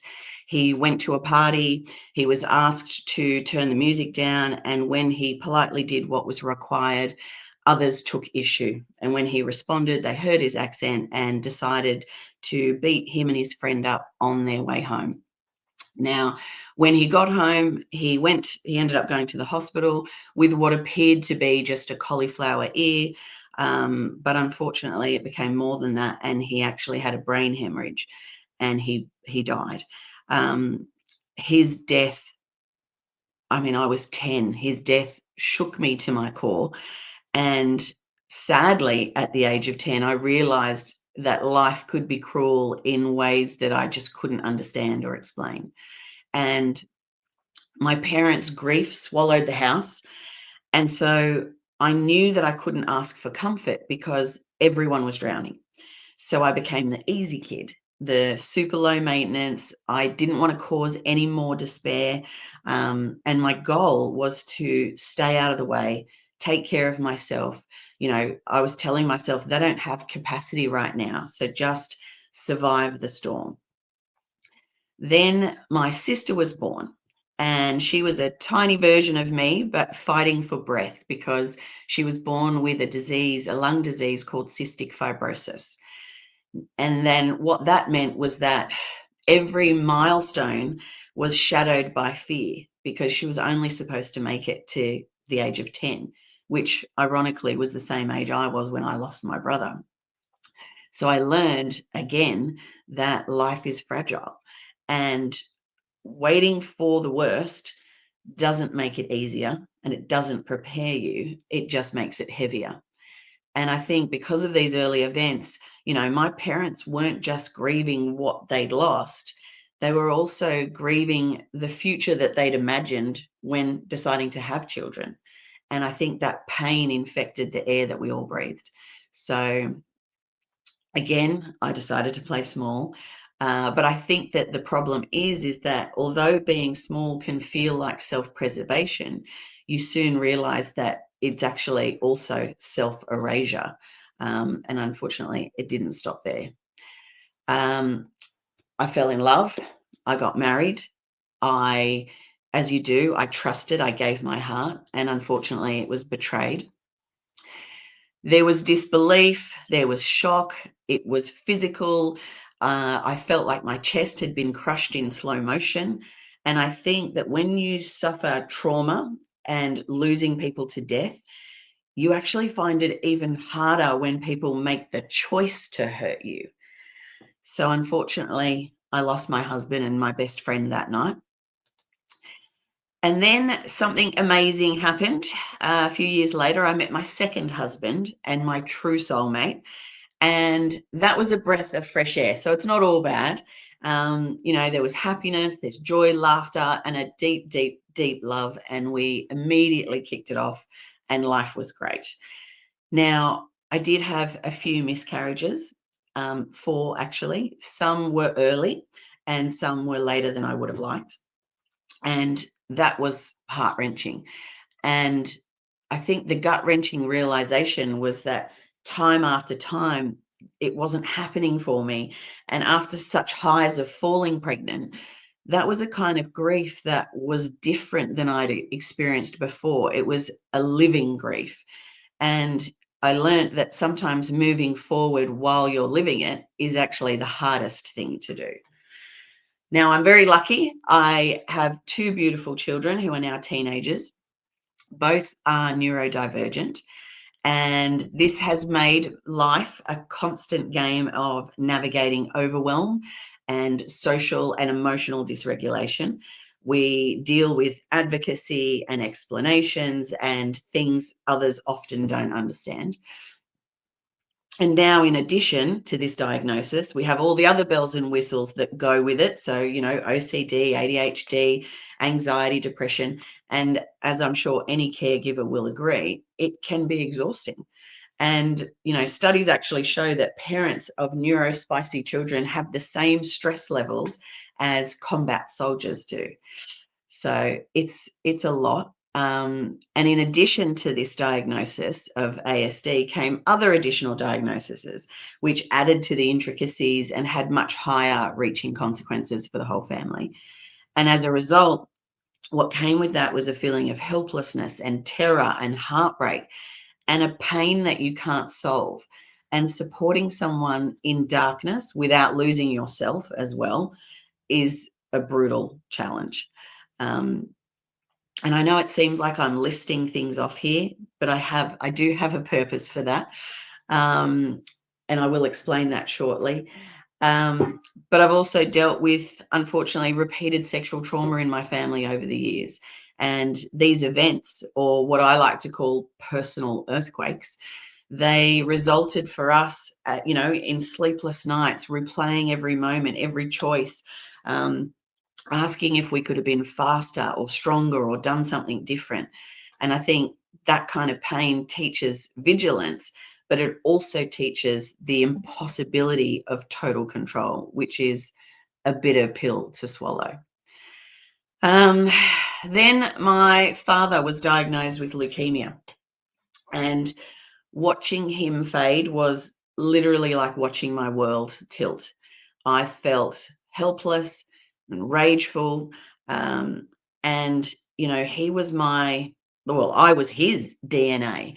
And so now I felt like I had grief laid on top of grief, laid on top of grief. And I literally watched one of my favorite people in the world slip away. And as a result of that, I then later had a stroke, or a TIA, and I wasn't able to speak. My words completely left me.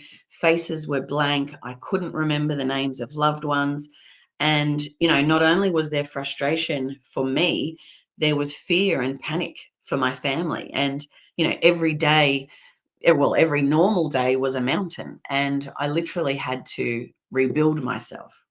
And as I said, I know that this sounds a little bit ridiculous, but I'm not providing this diatribe to trauma dump or to give a laundry list of my experience.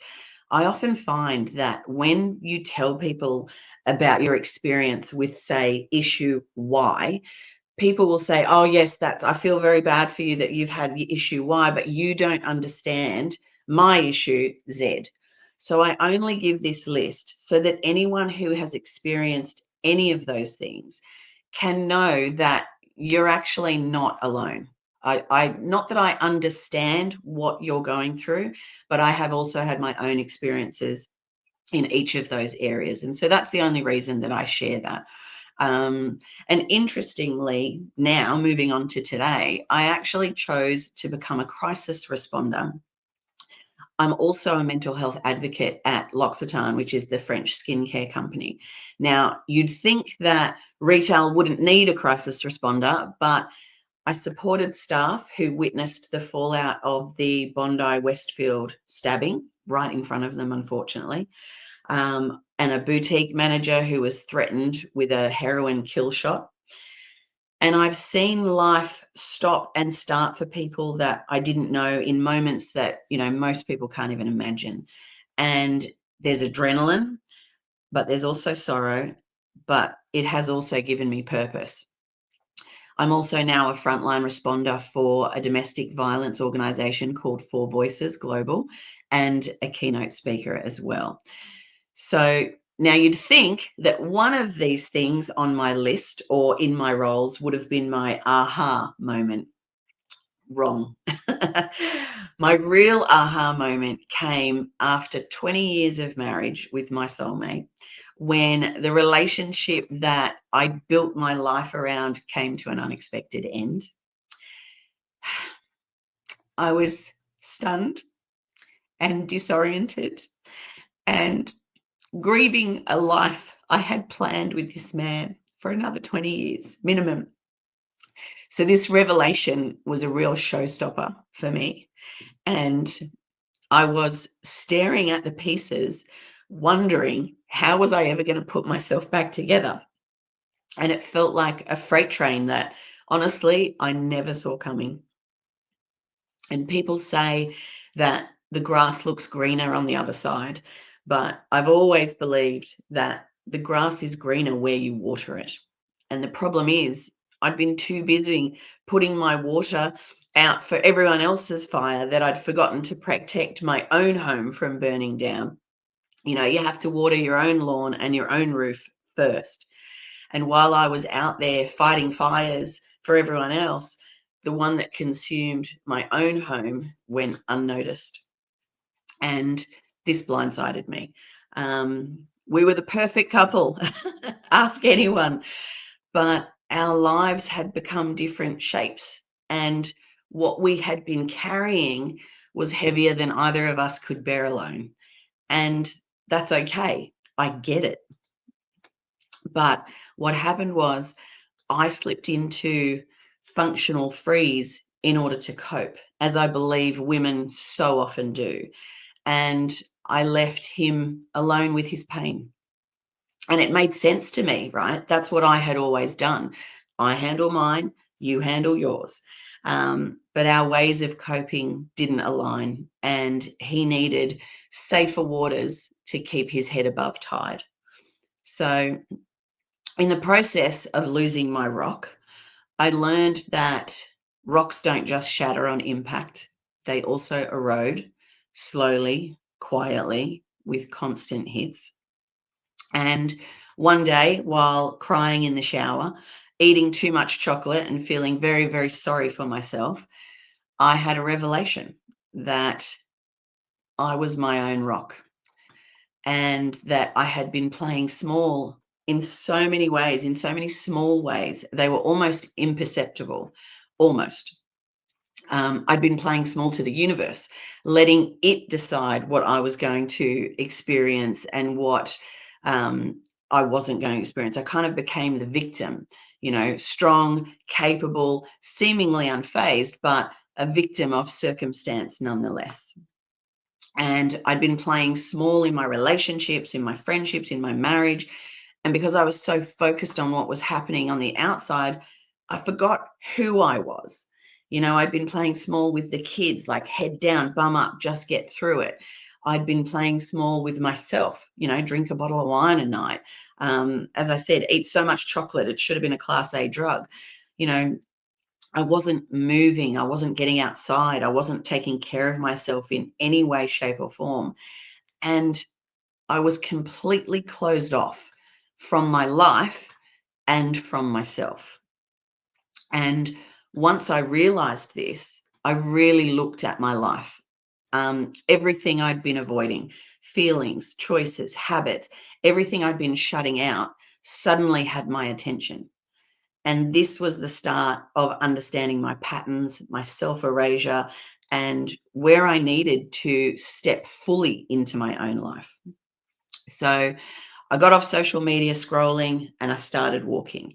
I left voice notes for myself as I walked, realizations, epiphanies, almost like a diary. But in the process of recording them, things started to become clearer. And I could see where my negative patterns and behaviors had taken me. I had strayed so long away from the path of who I actually was, from the human, the awesome human being that I knew I could be and that I know that I am. So, taking that first step was taking a hard, long look at the roles that I played, the expectations I carried, the behaviors that I'd allowed to become habitual, and the limiting beliefs that I hadn't even realized that I held on to until my world came crashing down. And I had copious notes filled with epiphanies, because I wanted to remember them for the moments when I needed them most, right? When the proverbial was hitting the fan and my mind was spiraling, I would go back to these notes that I had made and quickly rummage through them and read all of these things and these epiphanies that I'd realized when I was in a good space. And I started catching myself betrayal. I would start to pause and ask myself, so do I want to do this, or am I doing this because it's expected or because it's what I've always done? Simple things at first, like sitting on the lounge scrolling and then having a thought, oh, it's sunny outside. I wouldn't hate going outside. And then I did it. So, I forced myself to do things that I actually wanted to do. So they weren't chores, but they sort of made me feel alive. I rode my motorbike, I'd put my helmet on, I'd crank the tunes and I'd just ride. I made tiny choices like, I'd make some toast and think, oh God, I wish I had a mango. So I'd say, you know what? I'll give the toast to the dogs, and I'd go and buy a mango. And that first bite was so worth it. And it was these tiny, tiny steps that created a chain reaction that gradually shifted my life. I started listening to gratitude tapes on my walks, noticing the trees and the world around me, so that I couldn't stay in my head. I couldn't focus on problems. I had to be present and appreciate what I did have, and I'd meditate too, not the airy, fairy stuff, but the ones that would help me sleep when my mind raced at 3 a.m. I'd have my phone next to my bed so that when I woke up with that cortisol injection around 3 in the morning, I was like, no, meditation tape. And it would just help me go to sleep, to be honest. And I was learning to be present. So I also created a habit tracker, simple, tiny things that would make me feel better. And almost embarrassing if anyone would see it, because it would say shower, brush teeth, drink water. And I lined them up like a chain so that there was one that went to the next, to the next, to the next. So I didn't have to remember. I didn't have to motivate myself. I would just do it step by step. And, there was a period of time I remember lying in my bed and not wanting to get up, not wanting to move. And this habit tracker was like, shower. I thought, all right, it's one thing. I'll get in the shower, tick. And then the next thing, brush my teeth. All right, I can do that. Brush my teeth, tick. And what happened is the more ticks I saw, the more it made me want to complete that list. Now, don't get me wrong. As I said, this isn't sunshine and daisies, right? These things don't fix the fact that, you lost a child or your partner left you. I know that. I know that.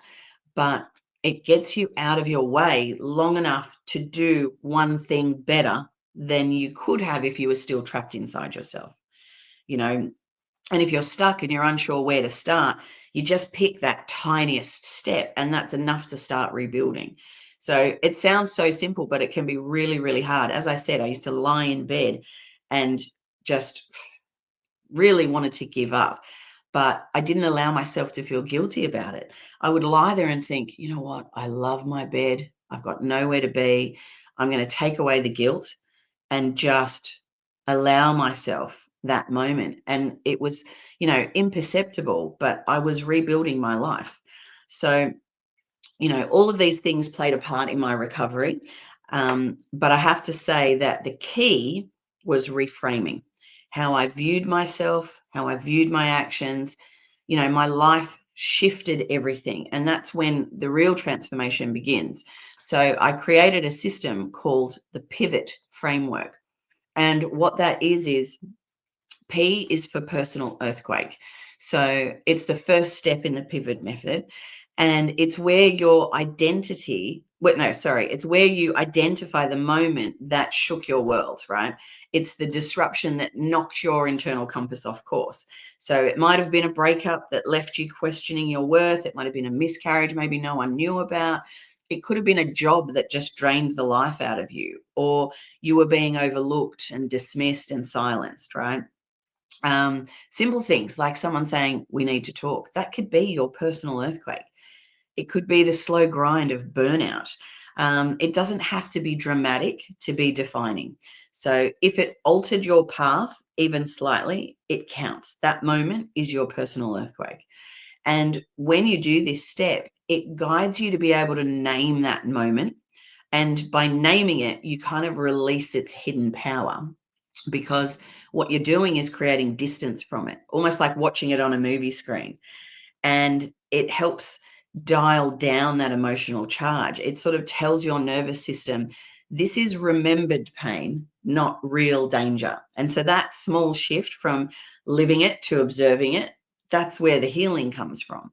And that's the starting point. That's the moment that you stop being trapped in the story and you start standing beside the story. So the next letter in pivot is I, and that is identity disruption.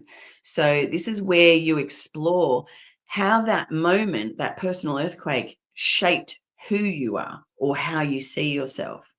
People, a single word can represent that disruption, that identity disruption. And it's almost like the magnet that has been stuck to your internal compass, which is your sense of self and your true north. And that personal earthquake is a magnet that pulls you off that course. And so regaining your identity is gently peeling that magnet away and separating you from what happened to you. Okay. And see the space between who you became to survive and who you are underneath all of that. So it's that shift of language from this is what happened to me to this is part of my story, but it doesn't define me. And so that's where you start reclaiming your identity and think about who you were before this personal earthquake, who you became as a result of this personal earthquake, and what you can do with what you learnt from this personal earthquake to create a brand new you. It's not about rebuilding. Unfortunately, or fortunately, you will never go back to being the person that you once were, but you can become something bigger, better, stronger, wiser from what you've learned from that personal earthquake. V is for value recalibration. That is the moment where it's sort of like the now what moment. You know, it's where you start to ask, okay, what kind of life do I want to build now that that old one cracked wide open? You know, look at the values or beliefs that you took on to survive that moment. You know, I became a fixer. I played small. I believed that being useful made me safe. I kept the peace, and, you know, all of those things, they're not flaws, right? They're strategies, and they worked once, but maybe they don't serve you anymore. And so now you get to recalibrate.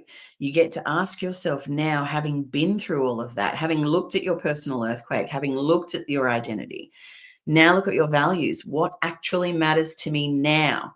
You know, who do I want to be from here?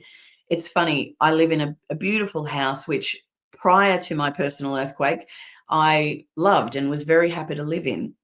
And then one day while I was going through my personal earthquake, I walked into my driveway and I looked at this house and I thought, this is almost, you know, a joke, because it doesn't actually matter. This beautiful house now no longer matters. All I want is my family, you know. So this is where you get to identify your core values, you know, whether that be courage or compassion or integrity or joy or autonomy or whatever it is. It's the moment that you get to reset your compass, not toward who you were when you were surviving, but who you are in your truth. O is owning the shift. Now, this is not about taking responsibility. This is not about taking agency necessarily. It's about taking authorship of your story. It's about stepping out of the old paradigm and into the new one. You know, I choose courage over control. I speak my truth, even if my voice shakes.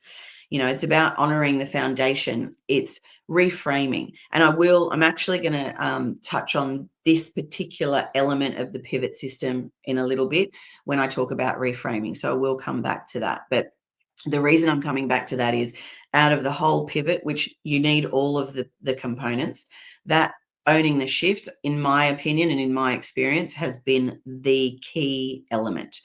So I will come back to that. And the final is T, which is true north action. Okay. Now, true north action is basically a series of small intentional movements. It's not one single leap. It's all those little things that I talked about, the habit tracker, the gratitude walks, allowing yourself to lie in bed if you feel that way. So what you want to do is decide on one honest action that reflects the new version of you, the one who's taken ownership of their story, the one who's recalibrated their values, the one who's got a new identity that they learned from the personal earthquake. So that might be saying no without guilt. It might be saying yes without over-explaining. It might be, I'm going to take a nap, or I'm going to make the call, speaking the truth, whatever it is. So each action is a compass course correction, if you like. It's a small, steady way of living your recalibrated values in real life. So as I said, you're not pivoting back to the person you were, you're pivoting forward to who you were always meant to be, because you're not defined by what broke you. You're defined by what you build next. Okay. So this is the map to start. Now, I'm going to touch back on the reframing, which is that owning your shift, the O in the pivot. Reframing and owning your shift is learning to see your situation differently. I learned to look at my personal earthquakes with clarity that I'd never had before. So, for example, when my child received this devastating diagnosis, everyone around us asked us all the questions that we ask in trauma, right? What did we do to cause this?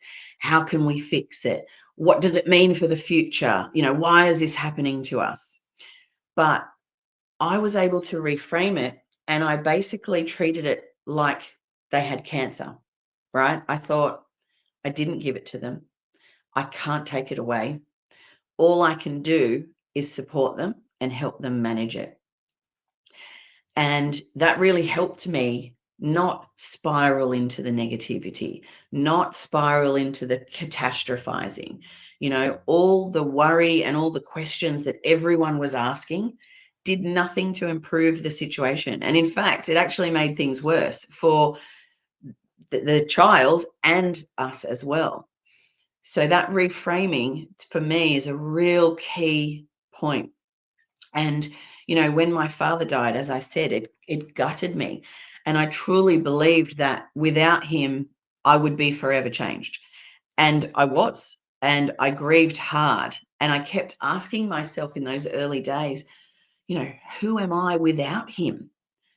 But when I was able to stand in my own agency and own the shift and do that pivot method, I was able to reframe that question from who was I without him to who was I because of him.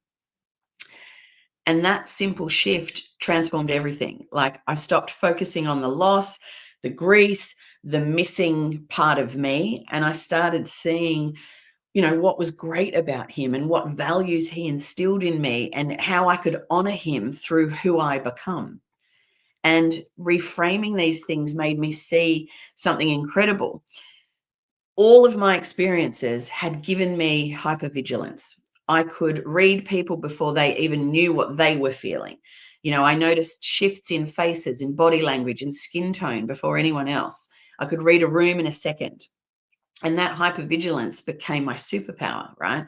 I know who people are. And because I know who people are, I also know who I am. And even when, I know I'm jumping around a bit, but I just thought, even then, when my child faced suicide ideation, it prepared me for colleagues and friends who struggled with that too, as much as anyone can ever prepare for that. But when I was a crisis responder and I was dealing with that, and people would say, why didn't they talk to me? Why didn't they tell me? Because I had been there with my own child, I knew that it wasn't about anyone else. It's a pain so heavy that they thought it was their only escape. So I think, that reframing piece is really key. And even in my aha moment, when, the love of my life said he was no longer interested, yes, it hurt more than anything else, which sounds ridiculous in comparison to everything else I've listed off, I know.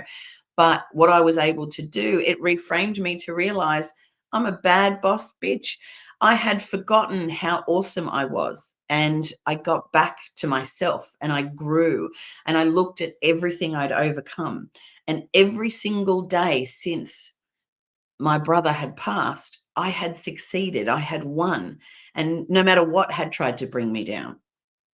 So that ability to see the rubble from my personal earthquakes, not as destruction, but as raw materials, as the building blocks and the starting point to create something bigger and better and stronger than I'd ever built before, that was the one thing, that was the key.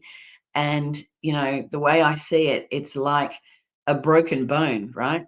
It calcifies and it grows back stronger. We just have to look at it in the right way. So today I try and channel that experience in helping others. I have created a human cost index program for, 10,000 employees globally, alongside all the other roles that I've mentioned. And the thing that I try and teach people most is that pivot method and being able to reframe what happened to you as something that has happened for you, which I know is cliche, but I also think cliches are there for a reason because they work.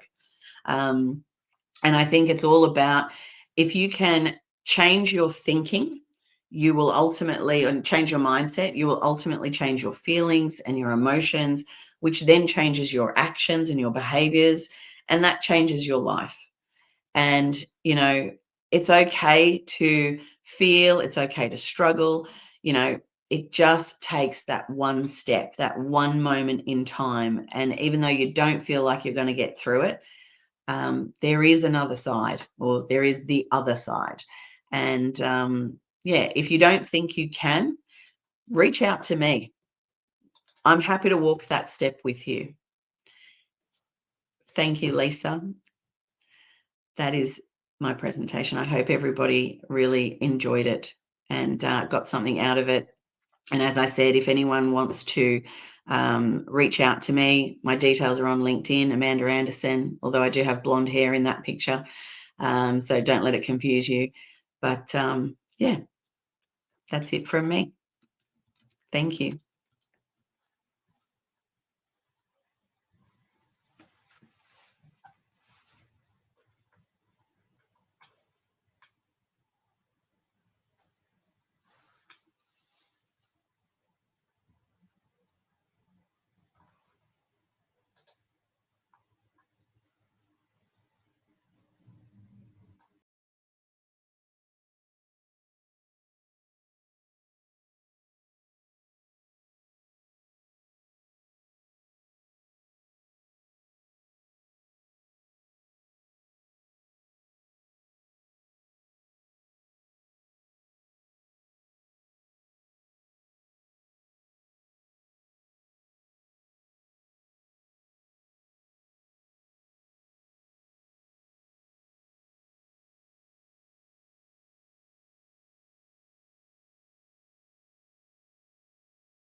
Hello, everybody, and welcome back. We are so pleased to bring to you today The Future is Female, Women Reimagining Leadership panel. This is the third panel of the week for the SheisMe Conference, and we're so excited to welcome our speakers here today, some speaking at this year's conference and some from previous conferences. So thank you, everyone, for being here. We're going to go around the room and introduce everybody to you. So, Jamie.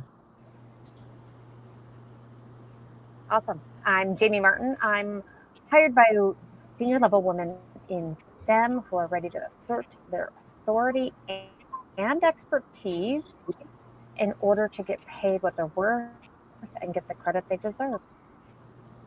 Thank you. Danielle.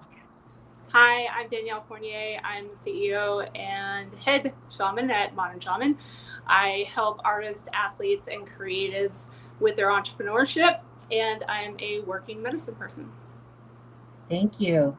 Dr. K-Tap.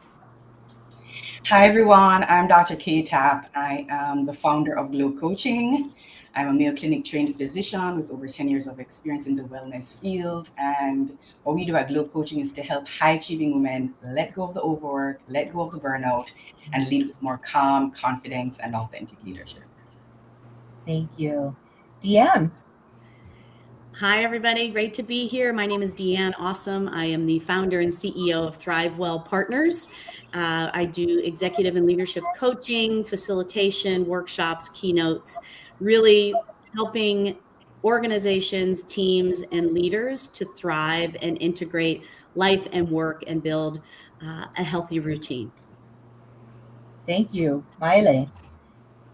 Aloha mai kako. I'm Maile Alau. I'm from Honolulu, Hawaii, and I am the leader for Pilina Palena Ole Connections Without End. So we work in the leadership development space, but also we do work in strategic planning, team development, all of those things, but really focusing on Pilina or connection as the heart and the center of how all of that works best. So I'm really excited to be here. Thank you. Berenice. Hi, everyone. My name is Bernice Soto. I am the founder of BGS Evolution. I am a leadership coach. I am also an energy healer and author. And through BGS Evolution, we provide workshops, keynotes, and facilitate programs for advocating domestic violence, as well as inner healing for leadership and authentic and accepting, more than anything, imperfections. Thank you. Silke. Hi, I'm Silke Harvey. I'm a speaker, musician, author, and also the founder of Female Leaders Rising, which is a global movement for women who've already succeeded and who are now ready to use their leadership, voice, and vision to build a more just, inclusive, and prosperous world for all women. Lori. Hi, everybody. I'm Lori Smith. I am a soulful speaking and leadership coach, CEO of Voice Matters, author and speaker, and I love to help wild-hearted leaders and loving rebels to transform the vibe in the room when they speak so they can ignite meaningful change. Thank you. Yvonne. Hi, everyone. I'm Yvonne Schodson, a Hollywood producer, story strategist, and attorney, and I help people ignite your brand with telling your stories like Hollywood so you never have to sell again. That's fantastic. Thank you all so much for being here. The session is designed to spark transformation, truth-telling, and forward motion for all women. Bring your lived experience, insight, and your vision for change. Be bold, be raw, and be real. Our first question: what happens when women stop imitating old systems of power, and begin leading from who they truly are?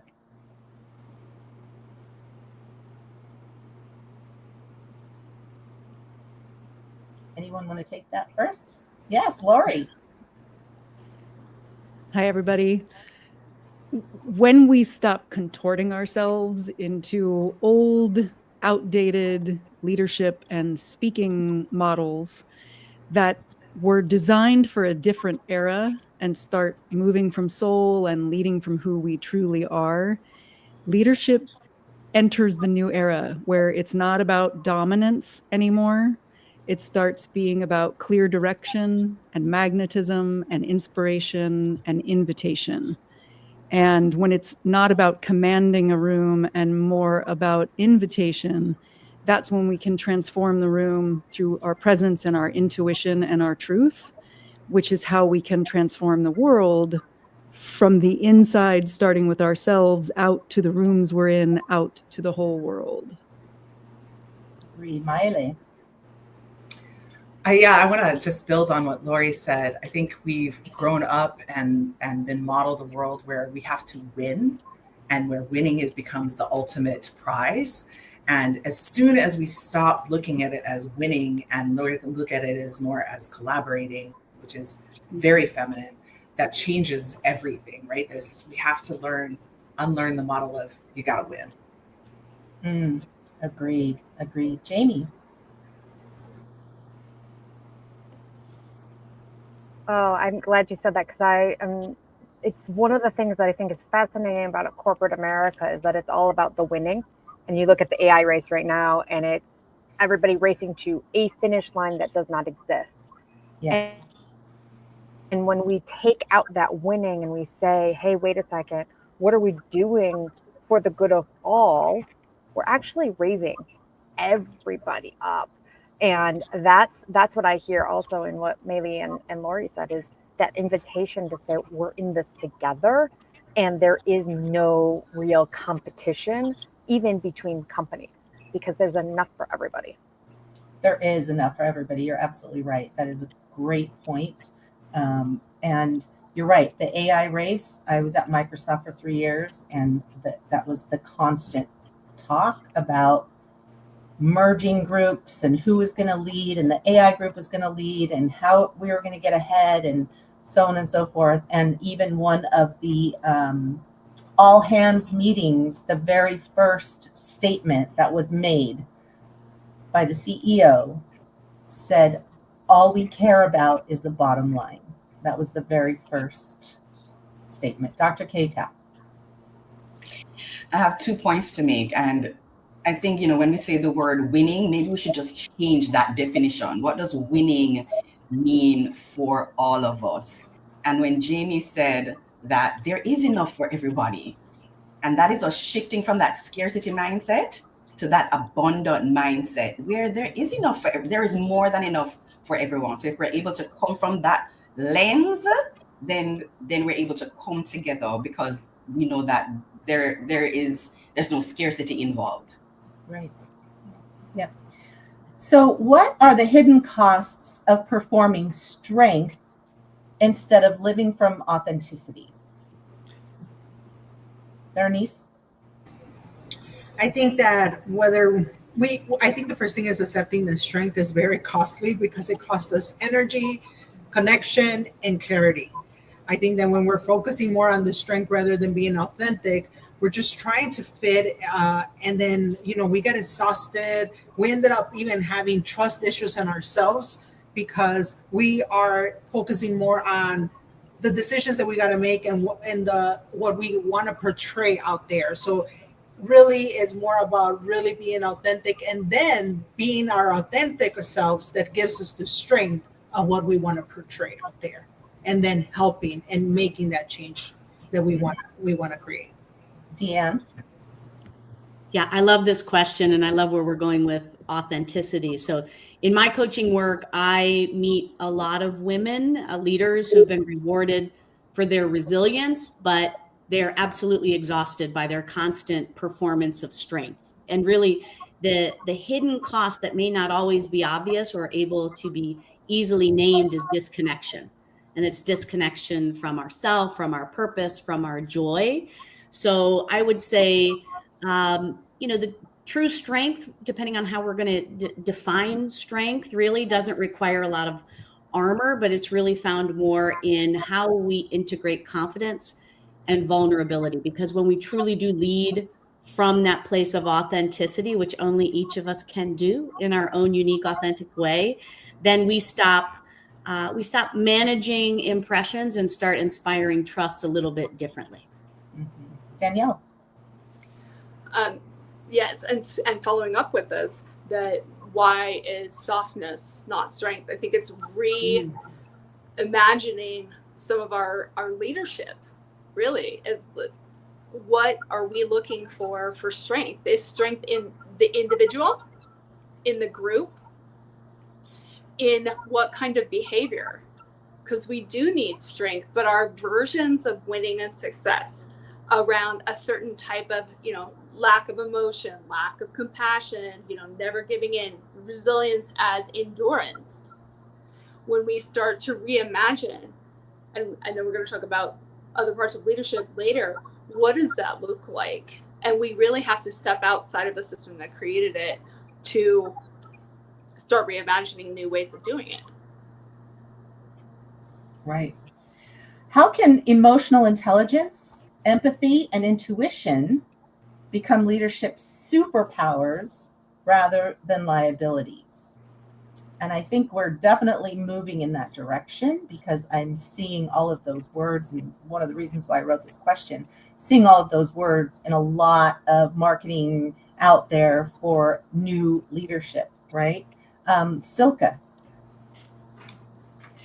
I think the real superpower behind empathy and intuition is that we know how to connect with people on a more emotional level, and that includes partners in business, team members, employees. And by doing so, we actually develop a much closer bond with these people, so therefore create better teams, create better relationships in business, and also gain more respect as a leader person, because people who can relate to you and know that you respect them will respect you. So therefore, the whole corporate culture, the whole business culture is actually elevated through those elevated relationships. Right? And it's about trust and community and caring. And when you know that your team trusts you and you trust them, you're in the flow, right? Jamie.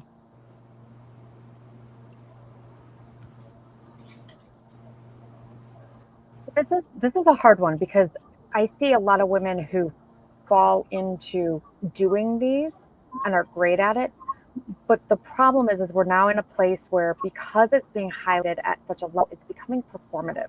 And not necessarily the women in the group that are leading, but you see some ones of performative with men. And I say this because I actually had my old boss look at me at one point and said, you know, you're the only person I know who is truly a servant leader, and you've never called yourself a servant leader before, but all the other people call themselves servant leaders.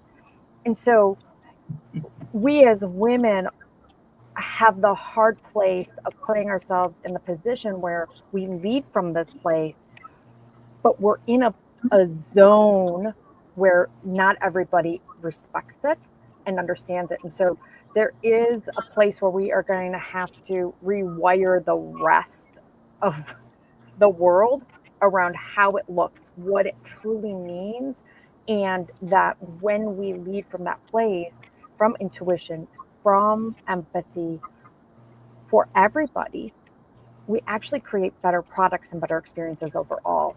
That's a big leap for a lot of CEOs and C-suite people to make. So I'm seeing the changes in certain leaders, but it is a very long journey we have before we get to the place where it's truly where we're at. That's why I think it's better I would love to have a call for women to start owning tech companies more and more, and businesses more and more, and hiring people, because when we lead at the top, we can actually infiltrate it more. Right. Yep. Absolutely. Danielle. So I think one thing that you point out that is great is that we can't just co-opt a term, right, without understanding what does intuition really mean? What does empathy mean? What is it? And using it when as a gut feeling, because so much gut decisions, especially right now in our highly charged world, aren't good, intuitive, self-led, knowing myself and how I meet the world, my version of intuition, right? As much as I made a gut decision, I think that when you're co-opting those things, it becomes popular, but what does it really mean? And partly from what are the results? Are we creating better products? We're creating more aligned things for ourselves and for our clients, and in all of the industries, right? So I think as we move along this journey and transitioning into women leaders and a women-led world, that we're truly using these things: intelligence, empathy, and intuition. Those who are using terms but not embodying those things will drop out, right? They will fade away, because it only takes a short time, especially if you are using those skills and those superpowers, to know who is embodying them and who is just saying it, right? What does collaboration look like when it's rooted in sisterhood and community instead of competition, which is the patriarchal way, right? Bernice. I love this question because I think that this is what makes part of She Is Me. Here we are, we have all these coaches in this call right now, and we can all learn about each other. But I think that when we look it into sisterhood and not competition, we realize how we're all gifted in different ways, how we can both co-create, how we both can mentor each other, or all of us. And I keep saying both, but I mean in general, it opens so much avenues of growth. And I have seen it where in the past year, with collaborating alone, is like what comes easy to me, that I'm like, oh, I could get that done for you in 5 minutes. The other person is like an awe moment, because it's like, Bernice, I've been working on that for like 3 days or a week, and you just finished it.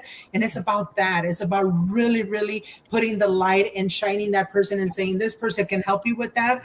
Go with that person. And then other areas where I could be like, hey, I can help you with that because it easy comes to me. So it's about working smarter and not harder, but really more than anything, putting that platform and making that shine light for that other individual and helping them grow too in the areas that they're gifted in. Is as simple as that. Yeah. Deanne. I love this question. And if I could find my clapping hands emoji or heart emojis, I would definitely be sending them out. But I love moving from competition to collaboration. So in my early career, collaboration did feel a lot like competition at times. Who could contribute the most? Who could move the fastest? Who could shine the brightest? But when we have these spaces like this and other spaces that I'm grateful to find myself in, when we're in those spaces truly rooted in sisterhood, that dynamic tends to dissolve. So I have seen and felt the impact of women amplifying each other's voices in the boardrooms, in conferences, creating synergy instead of scarcity. That was a term brought up earlier. And so I really feel strongly when collaboration is built on trust and mutual uplift, success multiplies exponentially rather than dividing. So in short, Lisa, I think sisterhood turns competition into collaboration, and collaboration can become collective success. I agree. Lori. Very similar yes and comments over here too. The idea that we celebrate each other's gifts without allowing the appreciation of someone else's gifts to even mean less about us, that we understand and we model for the world. We all have different gifts. And when we really embrace that, we start to have a sisterhood and a collaboration.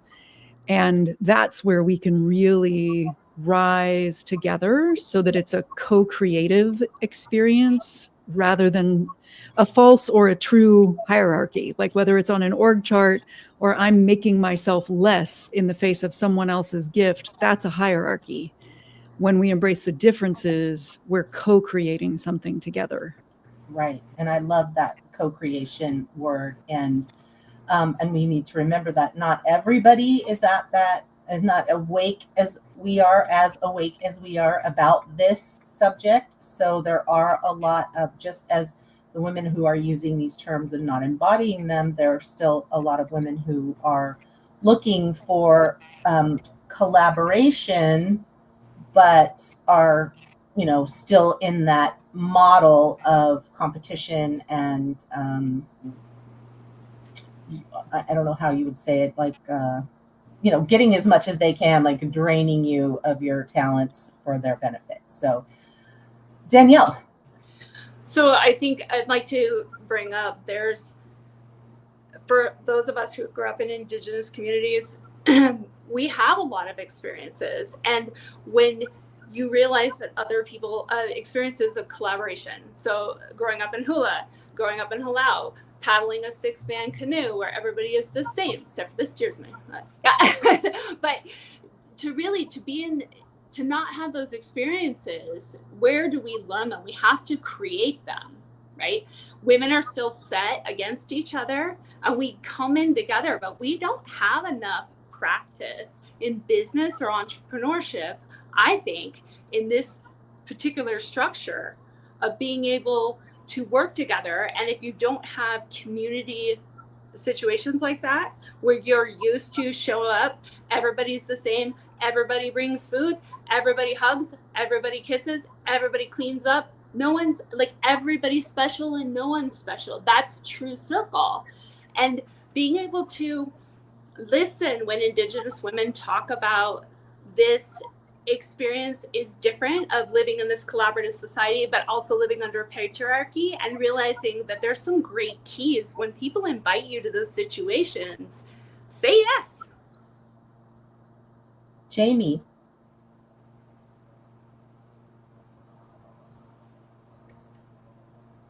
Dr. K-Tap actually had her hand first. Oh, I'm sorry, Dr. K-Tap. Thanks, Jamie. It's piggybacking on what Danielle was saying. It's really the gift that keeps on giving. And if we're able to, the word trust was used by Deanne a little bit earlier, right? If there's trust within ourselves, then that's easier to then trust other people to come together and uplift one another. We're evolutionary beings. We're not here to be stagnant. So if we're able to bring our gifts and not get, as you were saying, Lisa, but truly give, then that's going to come back to you just like a boomerang. We're energetic beings. So as you give, so shall you receive. Maybe not in the exact same way that you give, but it's going to come back to you so much more. Agreed. Jamie.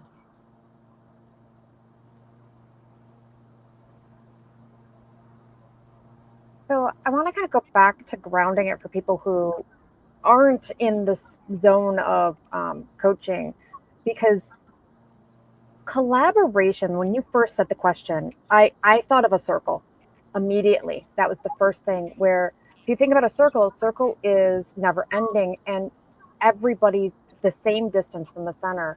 When I think of competition, though, I'm thinking of we're standing at a line and we're racing somewhere. And you see everybody in this group right now is doing the yes and.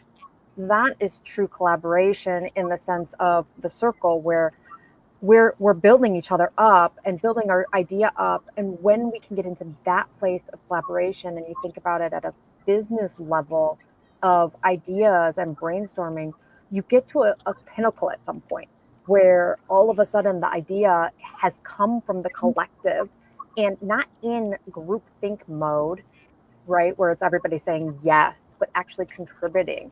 And that is true collaboration, when everybody can start to contribute because they're bouncing ideas off of each other. Deanne, did you have your hand up?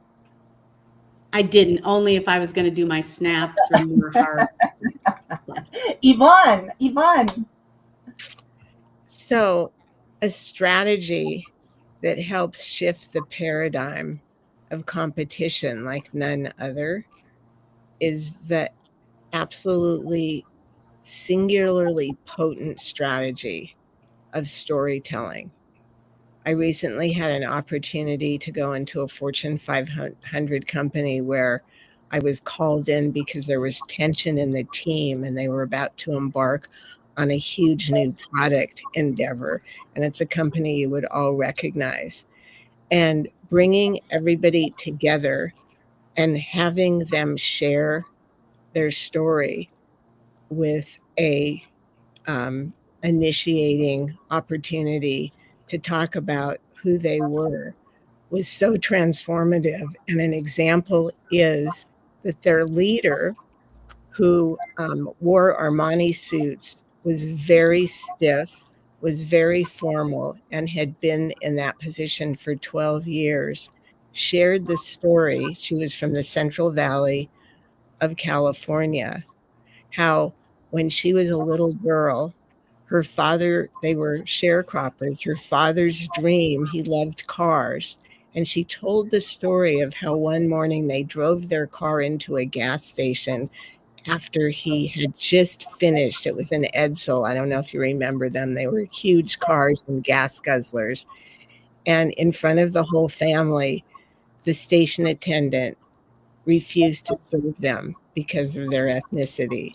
And she told the story of how they drove out and shortly after ran out of gas. And in her Sunday finery, her white shoes and her fluffy dress, she and her dad had to walk for 3 hours to get a can of gas. And she shared how she was determined to rise up and one day give her dad a new car. And she was able to do that because of this position she had. And when she finished telling her story, there wasn't a dry eye in the room. People who had worked side by side with her never had any idea of the heritage of coming up from that hardship that she hid. And when I came back 3 weeks later, they reported that the harmony had so shifted in the team and the productivity was on track to be the winning group. It's storytelling, and it's such a simple strategy. And I think it breaks the paradigm. Wonderful. That's why we do what we do here. How do we balance compassion with boundaries, which is very hard for some, leading with heart without losing our power?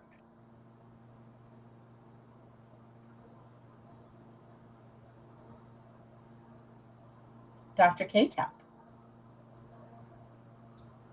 It's a really beautiful question. It's important for us to know who we are in order to lead others. And as long as we know that where we're leading from, the intention behind what we're doing is most important. We cannot control what other people are going to say or do or behave. But if our intention is coming from that pure place of kindness, of compassion, of strength, yes, easier said than done to put in those boundaries. But if we can remember that, if we're coming from that place of love and kindness, I think that's a very important approach to take when you're both creating boundaries as well as keeping them, because it's very important. It's very easy to create boundaries and not keep them and maintain them, but creating them and keeping them is so important by showing up with that intention behind what you're doing and then how you're delivering that message to the other person. Berenice? I'm going to go along with that, but I'm going to play the other side as well. I think that we also have to learn as leaders how to be direct and practice kind language, because many times we have to learn how to speak our priorities to others, because what might be killing us and saying like, okay, this needs to be done, especially when we're working together in a collaborative project, it might not be the same priority to the other person. But if we know how to communicate that and we know how to speak, with direct and kind language and set our boundaries, our deadlines, whatever it is required, then they'll have that respect for us. And then mutually we will be able to function together or push the project or whatever it is forward. Silke. It's really important as well as a leader, especially if we show compassion and kindness, which is often mistaken for weakness, especially in the corporate world. I think it's very important for us personally to learn how to say no, because that's a real big issue for many people, and especially women, because we've been taught traditionally and in society never to say no and always agree with everything. So if we actually learn that no in itself is a complete sentence, and we really embody this, and we learn how to say the word no without feeling guilty, without feeling shame, and all the negatives that are associated with it, then it will become easier to lead with compassion, because you can be kind, you can, treat people with respect. But if a line needs to be drawn in the sand, you just say the word no and you actually mean it. That's the important thing, to actually mean it. Like it was brought up before, to actually set your boundaries and keep to them. So I think we need to learn the word no and do the inner work that's necessary for that, to lose all the inhibitions around the word, because that is the key to it all. Because no is not a negative word, not really. It's a word that empowers, and it's a word that gives us the opportunity to lead fully and to lead as good as we possibly can, without then losing our power or being taken advantage of by other people. Who was next? Deanne? I think we may have all come up at the same time. Okay, sorry. I just wanted to add on to what Silke was just sharing. And I think no is a complete sentence, not yet is a complete sentence, and not now is a complete sentence, because maybe the timing is off for whatever reason. And I had the very big honor previously in my career to actually sit down and interview Brene Brown. And she said something that I'll never forget. And it was, clear is kind, unclear is unkind. So we have to use kind language. We have to act with kindness and with empathy, of course. But I don't think that our boundaries weaken compassion. I think they actually help sustain it. And they actually also help turn empathy into that renewable resource, instead of becoming emotional drain and exhaustion and burnout when we don't have the courage to set some of those boundaries in place in a very clear and kind way, whether it's no, not yet, or not now. Mm-hmm. Lori. Thank you. I'd love to help the world stop breaking things into binaries, because I think the idea of having an open-hearted power or a dominating power, the world just loves to break things into opposites. So most of the Western world thinks that aggressive and meek are the only two options. They don't understand that there's a physical difference between an aggressive power and an assertive, open-hearted, leading with heart power. Aggressive is like leaning forward, lots of tension in the body. Meek is caving in. And then open-hearted is the third way, where my heart is open and I can say yes, I can say no, and I am still open enough, both with my heart being soft and my eyes being able to see the screen and also see others in the room around me. And if we can help the world demystify that, it makes it easier to find the zone of compassion and an open heart. And it also helps show others the way to understand that assertiveness and aggressiveness are not actually the same thing. And assertiveness has a kind of radiating power where it's coming out of our being 360 degrees in every direction. And aggressiveness is more shooting out the front of the body like a fire hose. Maile. I that phrase, Deanne, from Brene Brown is one of my absolute favorites, and I say it so many times that people are like, "Okay, we hear you," but it is there's also a great phrase from Radical Candor, which is care deeply and challenge directly, and it's one of the things that I think that is the superpower of women that we are constantly having to demonstrate. Like, just because we care deeply does not mean that we're not going to challenge you. That it's not either or. It's not the binary that Lori was talking to. It's both and we're sort of demonstrating both and in this conversation, right? Like, and I think clear is kind, unclear is unkind is one of my big ones, but also both and, right? Like yes and, like there's these things do not have to be mutually exclusive. They're together and they're necessary. There's both sides of the coin are necessary. Everything is, it's all of those things together. So gosh, I love this group of women. Okay, continue. Sorry. I've had that discussion so many things. Like two things can be true at once. It's okay. Yeah, Jamie. I love Lori for what you brought into the table here, because that's what I was thinking, and I just couldn't put my finger on exactly what I was trying to bring to the table. Because when I heard compassion and boundaries, I actually don't think of them as opposite. And it occurred as an opposite, and it occurs oftentimes as an opposite in our society and the way we think of things. But when you're truly compassionate and somebody brings something to you, you're not taking it off.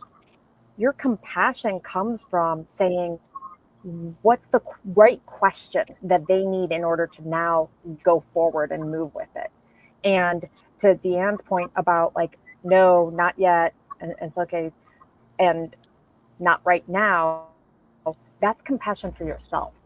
And when we have compassion for ourselves, we can also hold compassion for others. And so it's all of it kind of wrapped into a very messy bucket. So what role does healing play in leadership? And I think we all know the answer to this question. And how do we integrate that into how we train and mentor others, especially women? Danielle. Well, I think we really need to understand where we need to heal and what parts of it are broken, right?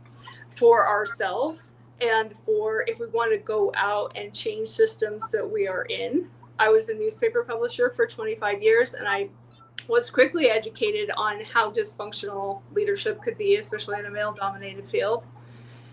When we also have to understand that what we're looking at in our world right now, it doesn't feel healthy, but what part we need to go very deeply into that societal and psychological canyon of thought error that is hundreds of years old. Just to give some background, like I have advanced degrees in ethnic studies and environmental expansion across the West. And when you look at history, we're playing out the same kind of thinking. We have to heal our ways we look at commodity in terms of people, resources, capital. What is our new capital, especially as we go into AI and all of these things?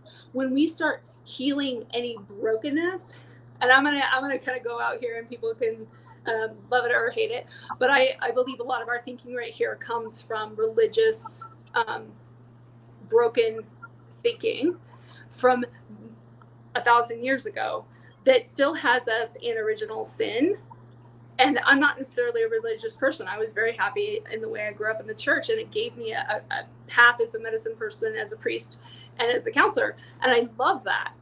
But when you loathe yourself, you will always be empty. And I think that's where this kind of, post-colonial world is, that brought this thought error with it. As we become aware of it, we have no choice but to heal, because once you see it, you can't do anything but change and go forward in a different way. Jamie. I was going to go somewhere totally different, but Danielle, I love that, because I look at our world today, and especially in the US, and it is so much tension. And the number of women I talk to right now who are just petrified, absolutely petrified. And yet that's exactly what we need to do, is we need to heal. We need to heal both the female side, but also the masculine side, because the masculine is feeling threatened so much that that's what's showing up right now. And so right now we're talking about the society, but as an individual, a lot of the work we have to do is realize that when we're repeating the patterns, I talk to a lot of my clients, and I ask them, if you're looking for a new job, what's the thing that you want that's different? Because if we can drain the best resources from the companies that are toxic and bring them to the companies that are actually doing the good work and doing the leading from heart and openness, we are shifting society. And so a lot of times I work with my clients on letting go and releasing the toxicity that they're still carrying with them that have them repeat over and over and over again the same job situation. I had to do that work myself over and over and over again because I saw the same pattern for myself.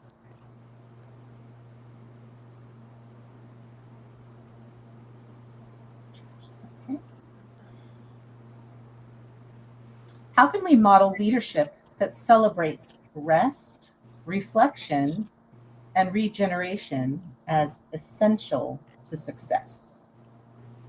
And I believe that this just piggybacks off the previous question from healing, right? If we're healing and we're healed, then we are practicing those things in our leadership. Silke? I think it's very important to create a culture and atmosphere in companies where things like taking a day off if you're sick or if you need some time off for your family is not feared, because right now in the corporate world in particular, people are scared senseless to ask for time off because it's regarded as a big minus on your record, and it is being noted that you have too many absences. So as a leader, what we can do in practical terms to actually encourage the rest and the healing that everybody needs is to ensure that everybody knows that it's okay to take time off, obviously for legitimate reasons. That there will have to be systems in place to make sure that it's not being taken advantage of.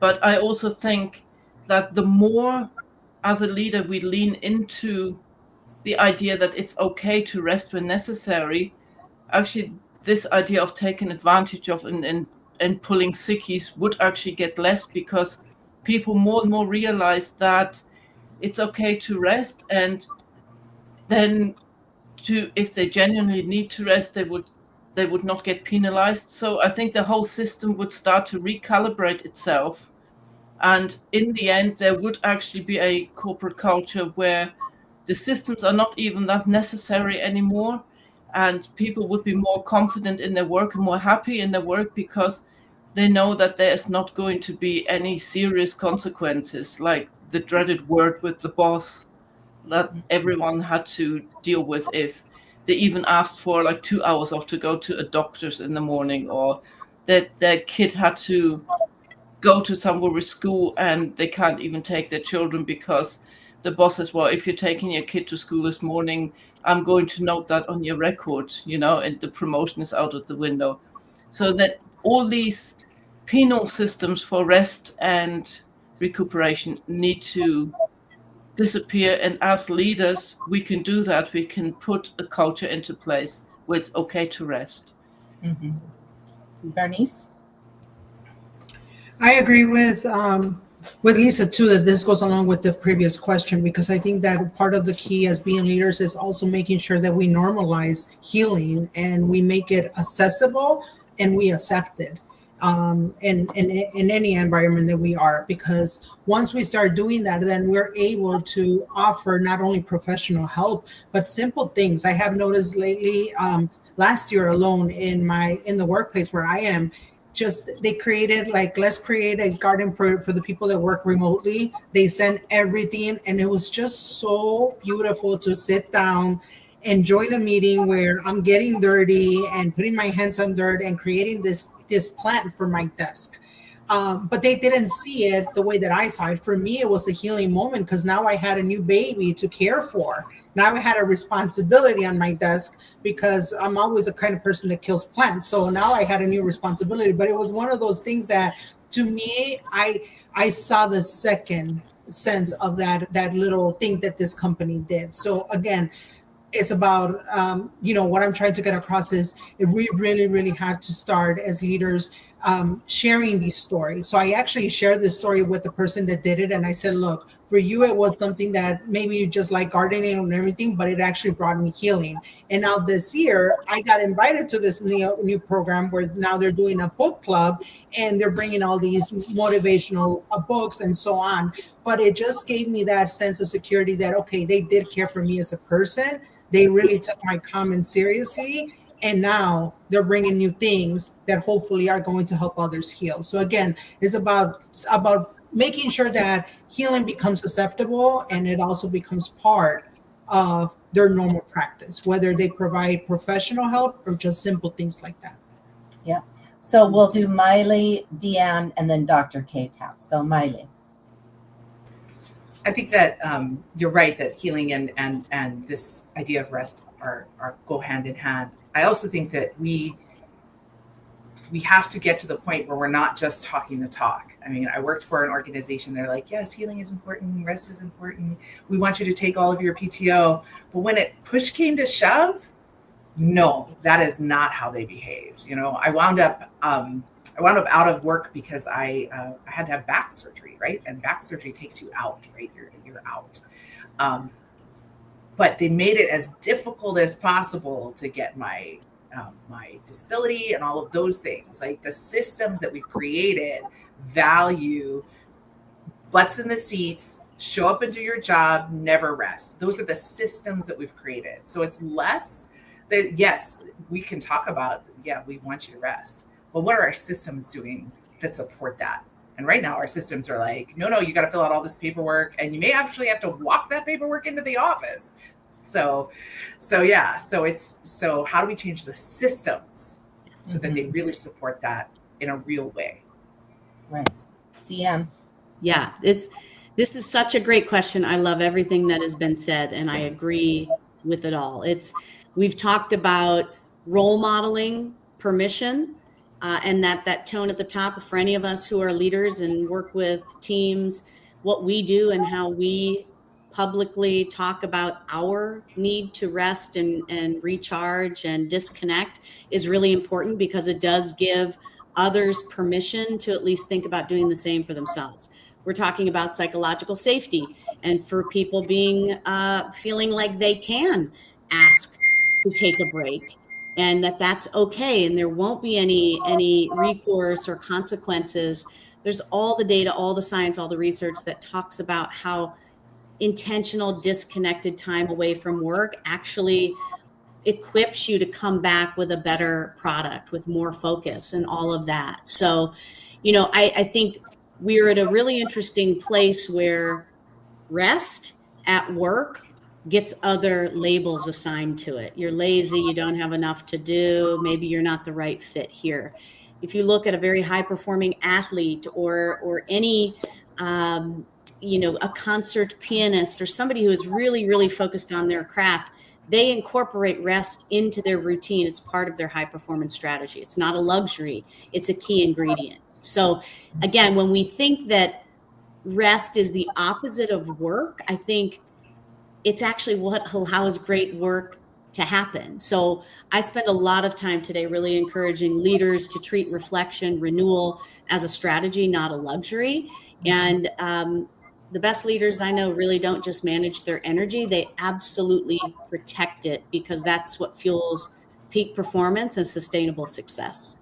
Right. And if we truly have collaboration, then when you do take time off and your team is collaborating together, then you don't have to worry, and they don't have to worry, and everybody's good, right? Dr. K-Tap.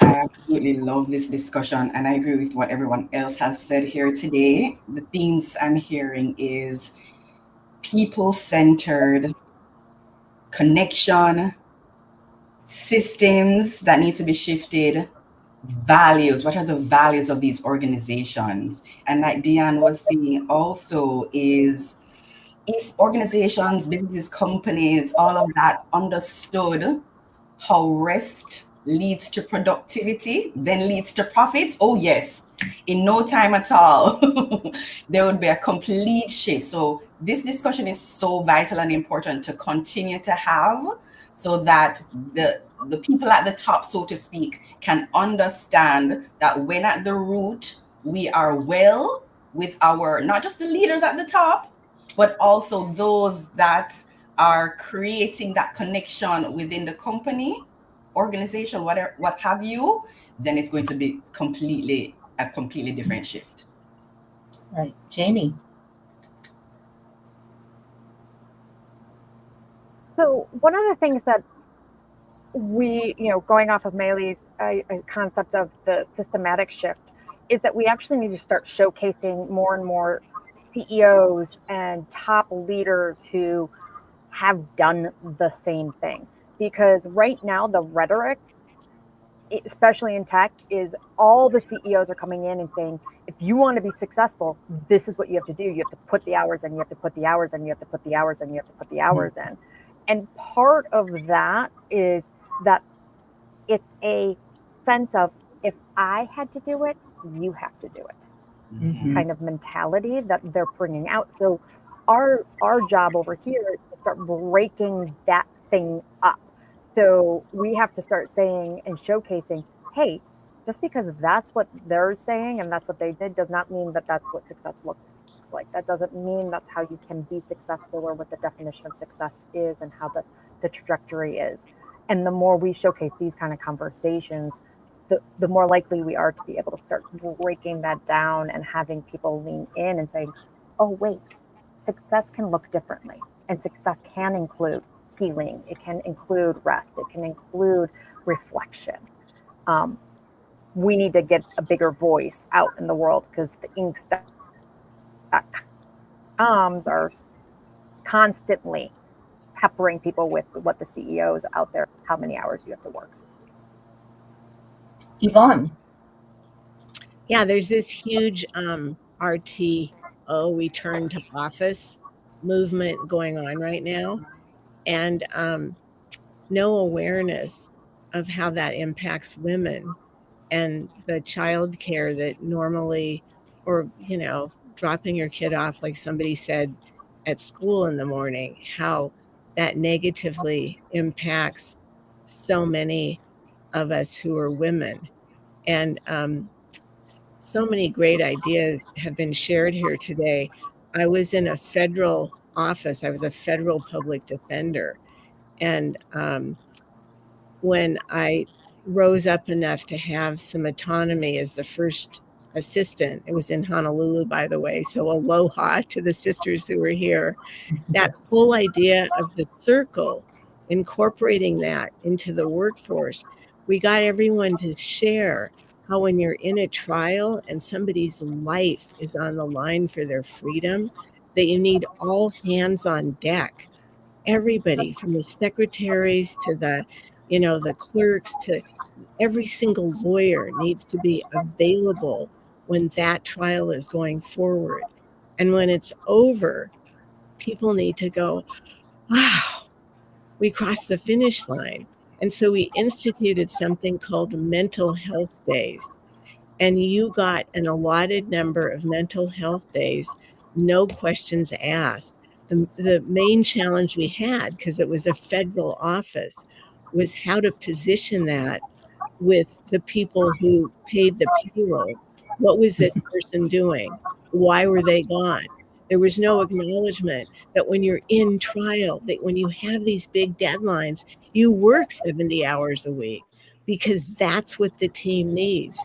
And when you cross that finish line, there needs to be a collective opportunity to breathe.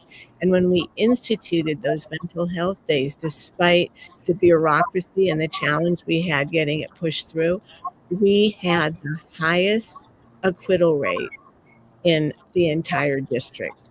So it works, this circle idea of everybody pulling together in times of stress, and then go to the beach, go swim, go, be with your kids at their event they're having. You earned it. And there needs to be that flexibility in the corporate world, because that's life. That's how things go like this, and not just straightforward. So I love all these ideas that are coming out, and I hope we can ship it straight to the highest CEOs. I know there was some billionaire AI guy who was just getting so much attention because he was saying, "You have no idea how hard you have to work." I mean, I'm sure everybody saw that. You're such wimps. It's like, you want the wealth, you have to work for it like I did. And it was just so macho and male and unhealthy. So Yeah. all boats rise together is kind of, I think, what women bring to the world of work that's here today. And sometimes it's healthier for some people to be remote. Sorry, but it is. So you can have your dog on your feet and your baby at your breast, and you're still that creative that would be just as efficacious sitting at her computer at the desk. Anyway, I'm preaching to the choir, but Thank you, Yvonne. So that segues into our next question, which is just so apropos. What systems, corporate, government, or cultural, must evolve for feminine leadership to truly thrive? Danielle. I really think that we have to think about what work is, what is valuable in our society, because productivity is key to staff. And I was actually that horrible boss when I started, because that's how I learned from a bunch of men. Is they work for me, you're on my clock, get going. By the time I was out all those years later, I couldn't afford to pay childcare, so I let everybody bring their kids to work. I still had the staff. I set up a computer in the back, but like where they could destroy it if they needed to, because I knew how hard childcare was, and they were happier and I was happier. We were all happier. But you have to break down the system of what is work, what is valuable, who is valuable to the society, to fight for just pay. Because right now we're in the era of, like, the more you sacrifice, the more you're going to get there. You got to burn it. You 70-hour weeks. Like, I was that person at one point, and now as an entrepreneur, I still fight the conditioning, and I think a lot of us do. That Absolutely. to break apart that mindset. Jamie. I love where you're going with some of this, Danielle, is that I've been really looking at the concept of value. And when we break down how the pay gap is happening, and there was a specific person on LinkedIn who posted a new trend where actually the gap is widening. And Yep. somebody kept saying, yeah, but men are in more dangerous jobs and they are doing more hours. And I was sitting there going, fascinating, because what's the mortality rate for women in pregnancy here in the United States? We have one of the worst maternal mortality rates. Having a baby is actually more deadly than some of these deadly jobs. And if you are Black, it's significantly more deadly. So I think I did a quick little bit of numbers. Black women should be making 30% more just because of the threat, the risk of having a child. And when we think about the fact that even though not every woman wants to have a child, the societal burden is that for us to have a society, women have to carry children. So we have to start shifting, to Danielle's point, what our definition of work is, what value actually looks like, because women are bringing one of the most critical values to society by having another population for us to actually have a society. Miley. I saw this question, and the first thing I thought was all of the above. We need to change all of the above. But I mean, I think it one of the things that Danielle mentioned earlier is that if you grow up in an Indigenous community, you really start to embrace this idea. You not only live collectivism, right? You don't live individualism, you live collectivism. And individualism is what has created the culture, the government, the corporations that we live in now. That's why it's like, well, I did this by my bootstraps, when literally pulling yourself up by your bootstraps is impossible. But let's not talk about that. But the fact of the matter is that if we live in this society where it's like, oh, I'm gonna take care of me. And in Hawaii, in particular, you get this society of I'm going to take care of my net, right? Like this community that we create. And that is what allows us to do different things. That is what allows us to live differently. Now, don't get me wrong, Hawaii hasn't got it perfectly correct, right? But Hawaiian culture in general, that sense of pilina, of connection, that sense of, I'm going to watch out for my community, the village that we've heard people talk about for a little while, and then it kind of went away. Like that village is really, really important. That's what we have to do, is break away from this idea of like, oh, I'm going to do it all on my own, one man alone against the universe, and it's not that. It's all of us together. We in Hawaii, we say it's a kapo thing, right? It's all of us. Mm-hmm. Silka. I totally agree with that. And I also think, building on from that, from getting rid of the lone wolf mentality, is the way we evaluate performance at work. Because right now, in all the jobs where people earn a performance bonus, etc., it's just hard figures and numbers. Now, of course, the hard figures and numbers will always be necessary in business, because that's the way we can tell if we are actually turning a profit or if we're going to be bankrupt next week. But,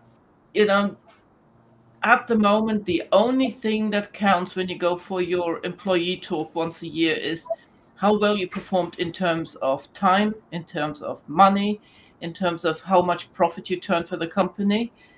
But I think just as important for your personal performance is how well you did in terms of how kind you were to your team, how much compassion you created within your environment, and all these factors that are written off as esoteric and spiritual and whatever in the corporate world.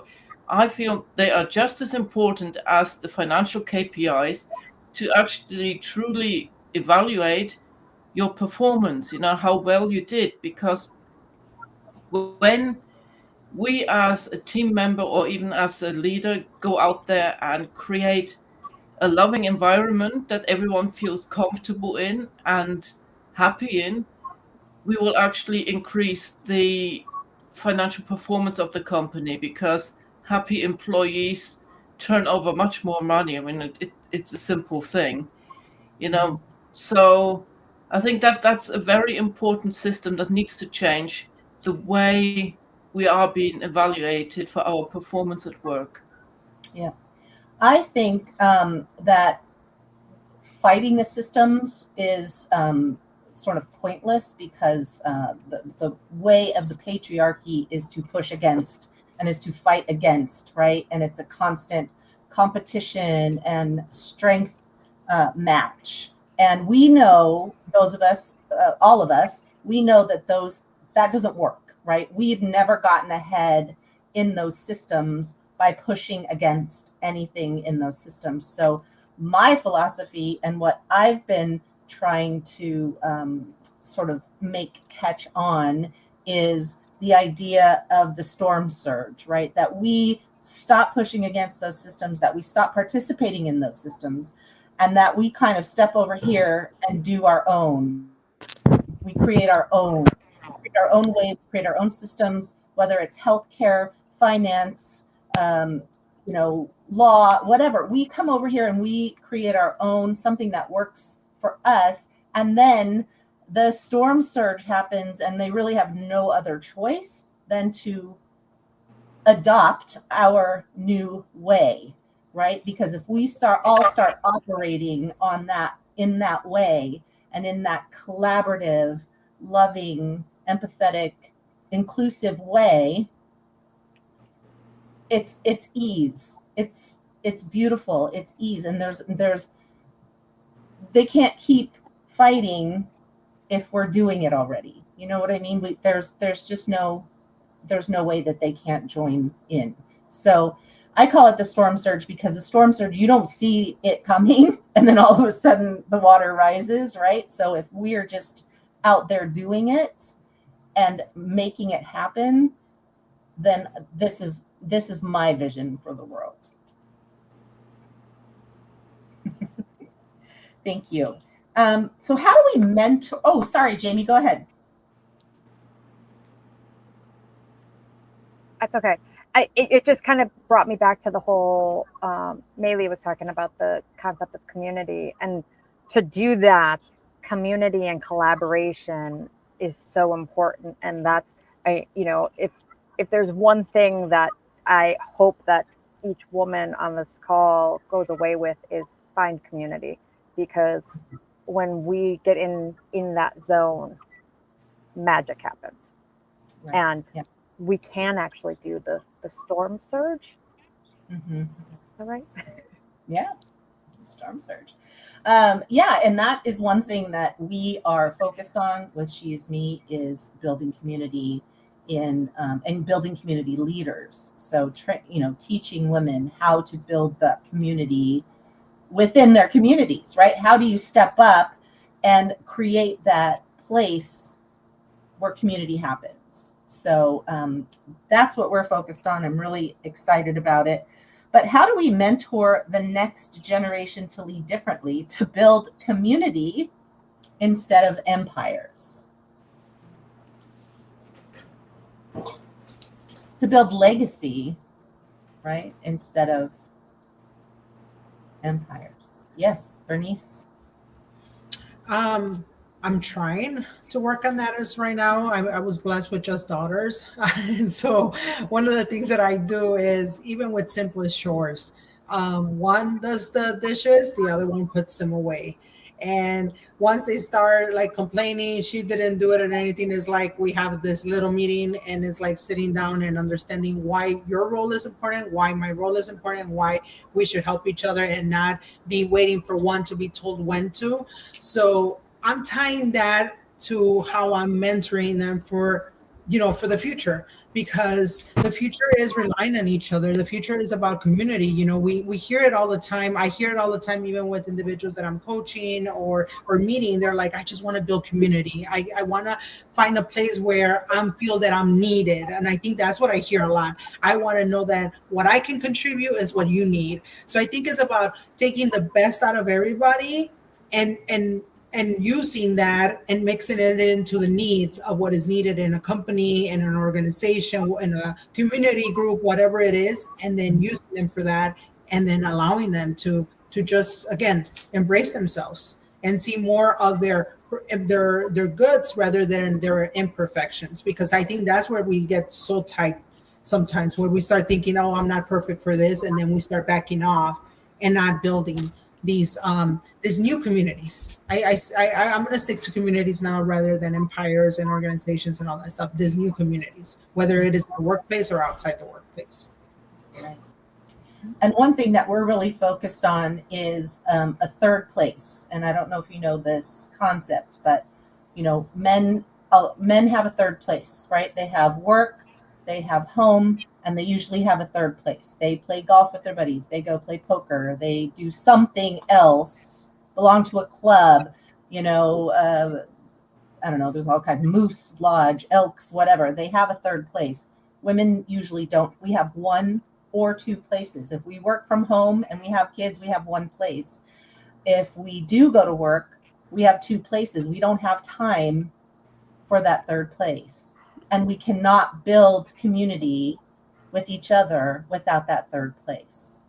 And that's our focus, is building those third places, building that community place in some way for women. Jamie. So I want to kind of piggyback off of Bernice because I have the opposite. I have both boys.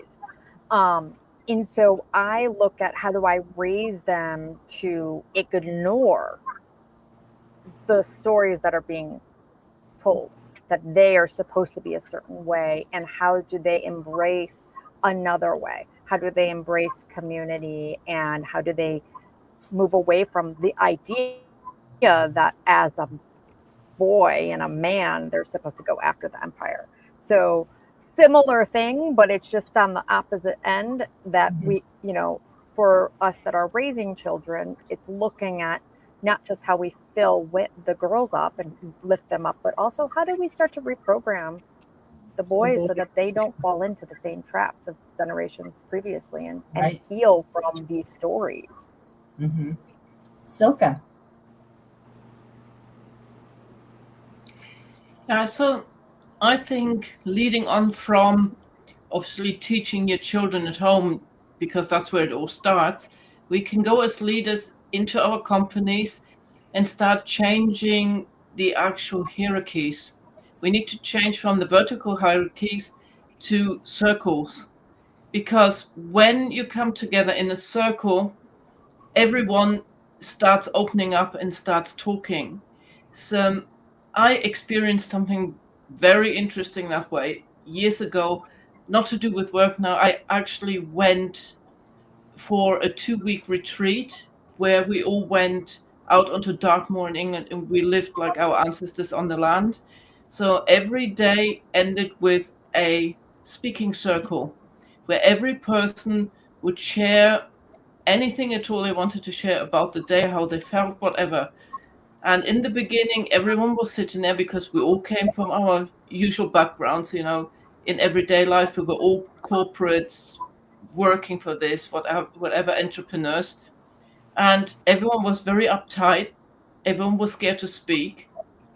But the more it developed, the more everyone realized that when you're sitting in circle and you're listening to each other with respect, the more everyone was opening up, even the men who were actually the most uptight in the beginning because they didn't like all the woo woo, even they started completely opening up. And by the end of 2 weeks, we had circle shares that were so beautiful that people were openly crying in front of 20 other people and not feeling bad about it, or they were laughing, or we were cheering each other on or celebrating something.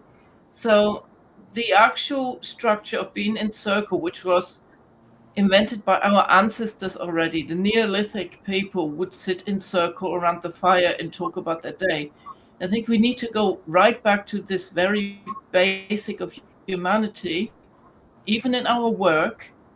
And by doing so, we would actually teach the young generation how to be more open, because the circle encourages talking. The vertical hierarchy encourages nothing apart from shutting up and taking your orders. Mm-hmm. Mm-hmm.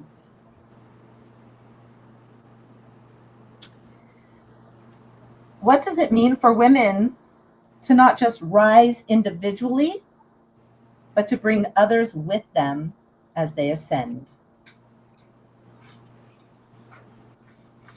I think we touched on that a little bit earlier about, I don't know, I don't remember who said it, but the water rises, all the boats rise. Maile. Yeah, the high tide raises all ships, right? So Thank you. it's the end of a day. I get it. But I think that one of the things that I love here, and I see women in my community doing it, they're keeping an eye out, right? They're looking for other women. And I think that's one of the things that we've hoped is that women will come into our sphere and we'll be able to take them with us. But we have to actively look for those women. We have to see that spark and say, oh, I want to blow that spark and have it grow into a flame, right? Like that we have to look for it. Because sometimes often women will come in, and if you're the kind of energy that attracts women into your circle, then it happens. But a lot of times it doesn't. So how are we looking for that? How are we watching for it and making sure that, hey, and then teaching that to the next generation, right? It's Yeah. not just for us. We should be looking 9 generations down the road about what it's going to look like for them. So we do it, we teach others to do it. We set it as this is the way. This is not an anomaly. This is the way. And that's, I think that's really what it is. We've got to be always looking to bring people with us. Jamie. It just made me think of like how our ancestors, would actually pass things down. It's like an oral history. You learned how to cook through generations and generations. And I love that kind of thinking longer term than just this next generation. So mainly I just wanted to kind of like say that was beautiful. And the thought is it's already there. It's just now we're so out of practice. We have to start practicing. And you're right, we have to look for it, but also be so intentional about being like, even if the spark's not right there, you got to put more work into it, right? Mm-hmm. The relationships take time, and we have to remember that they take time, and that over time we grow and we can move the needle together. Right. Yvonne. I think what can expedite that authenticity, intimacy, and connection is if people are together in those circles in real time. Mm-hmm. I think the world is so sick of the virtual from COVID forward.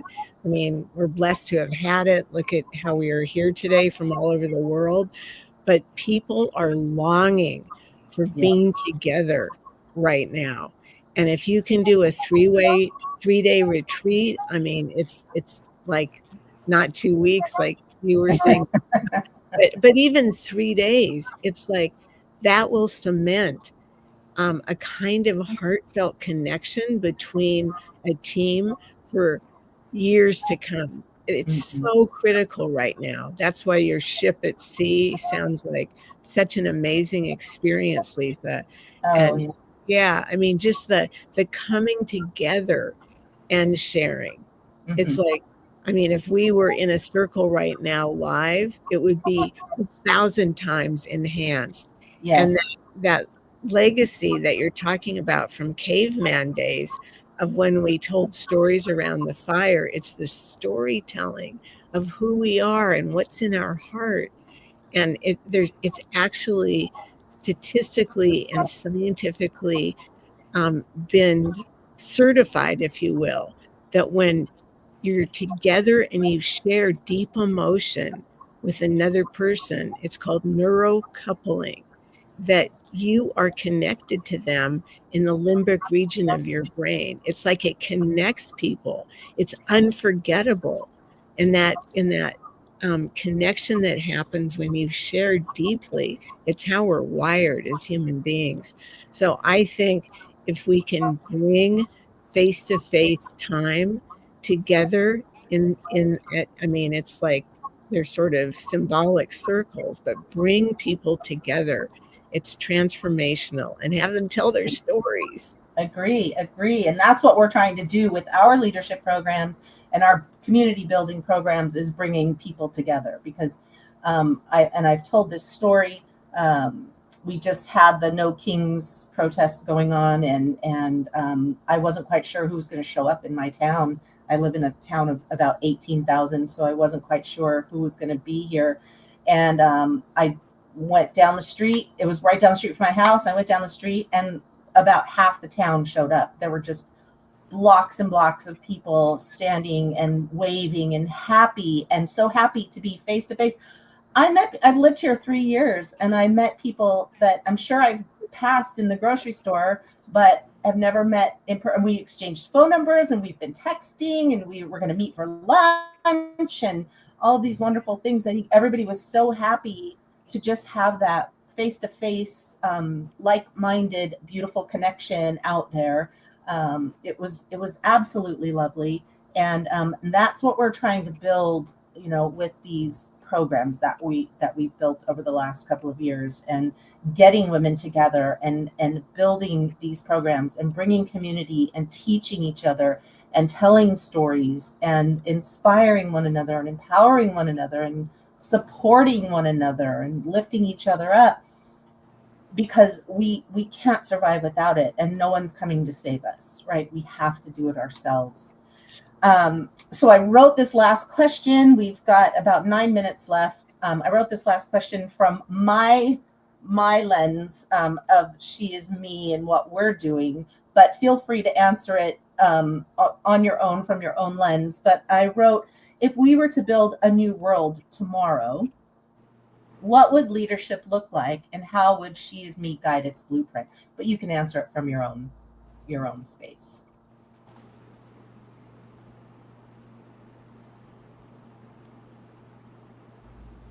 It's a tough one. Miley. It's a really big question. Like, it's a really big question. And I don't think 9 minutes is enough, but here's what I'll say in short. Leadership would look like inclusion regardless of race, economic, socioeconomic status, education. It doesn't matter. None of that stuff matters. So is that, right? And to a certain extent, like in my brain, I think leadership looks like Star Trek, right? The world is a great place. Everybody takes care of everybody. We're all in this together. We see that. I'm a huge nerd. But that world of Star Trek was so great to me because everybody was there. Everyone is included. You don't even look like me, like from the same planet, and we're still including you, right? And truly hearing what you have to say and valuing who you are, where and you're trusting you. Yeah. And trusting you, right? That's what it looks like. And I think from the lens of She Is Me, this ability to share stories, to share community is one of the first steps to that. I can hate somebody I don't know. I can't hate somebody when I know their story. It's beautiful. That's beautiful. DM. Yeah. Love this. I love your answer as well. So I think we always have to go back and start with awareness. You know, great leadership always starts with great awareness. We've talked about compassion. We've talked about courage. We've talked about inclusion. But I think any great leader really stays grounded in their purpose and stays fueled by empathy. I honestly believe empathy is one of those unsung heroes of great, amazing leadership. Because humanity should be the strategy, not just a sentiment. And again, Lisa, I think what you and the team have done with She and Me, but She Is Me should be a great reminder that, and a safe space, that when women are able to form that community and when we are able to lead from a place of awareness and wholeness, we won't just change organizations, we will change all of what is possible all throughout the world. So I think that is part of the future that we are already building, deeply rooted in community. And thank you for having this amazing space to do that. Thank you. Silke.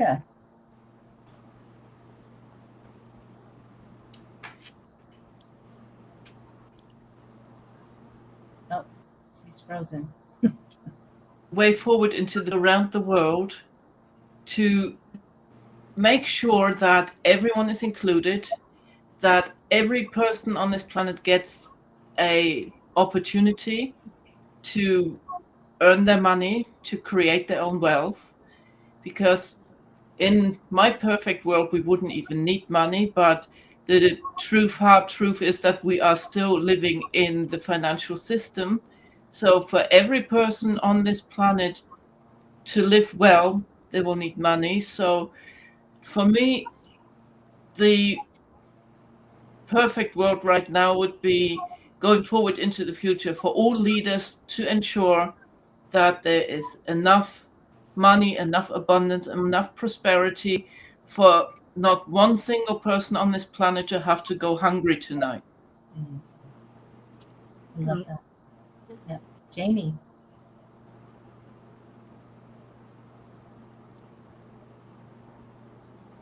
how do you follow that? Um,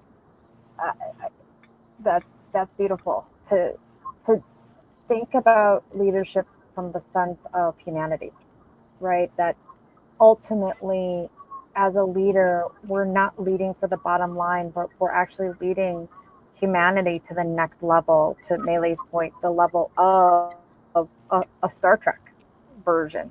Maybe not, maybe not Captain Kirk, questionable, but Picard and Next generation, yes, Janeway, next I generation. think.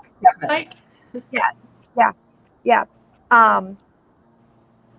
I mean, if you want to study on leadership, those episodes are brilliant.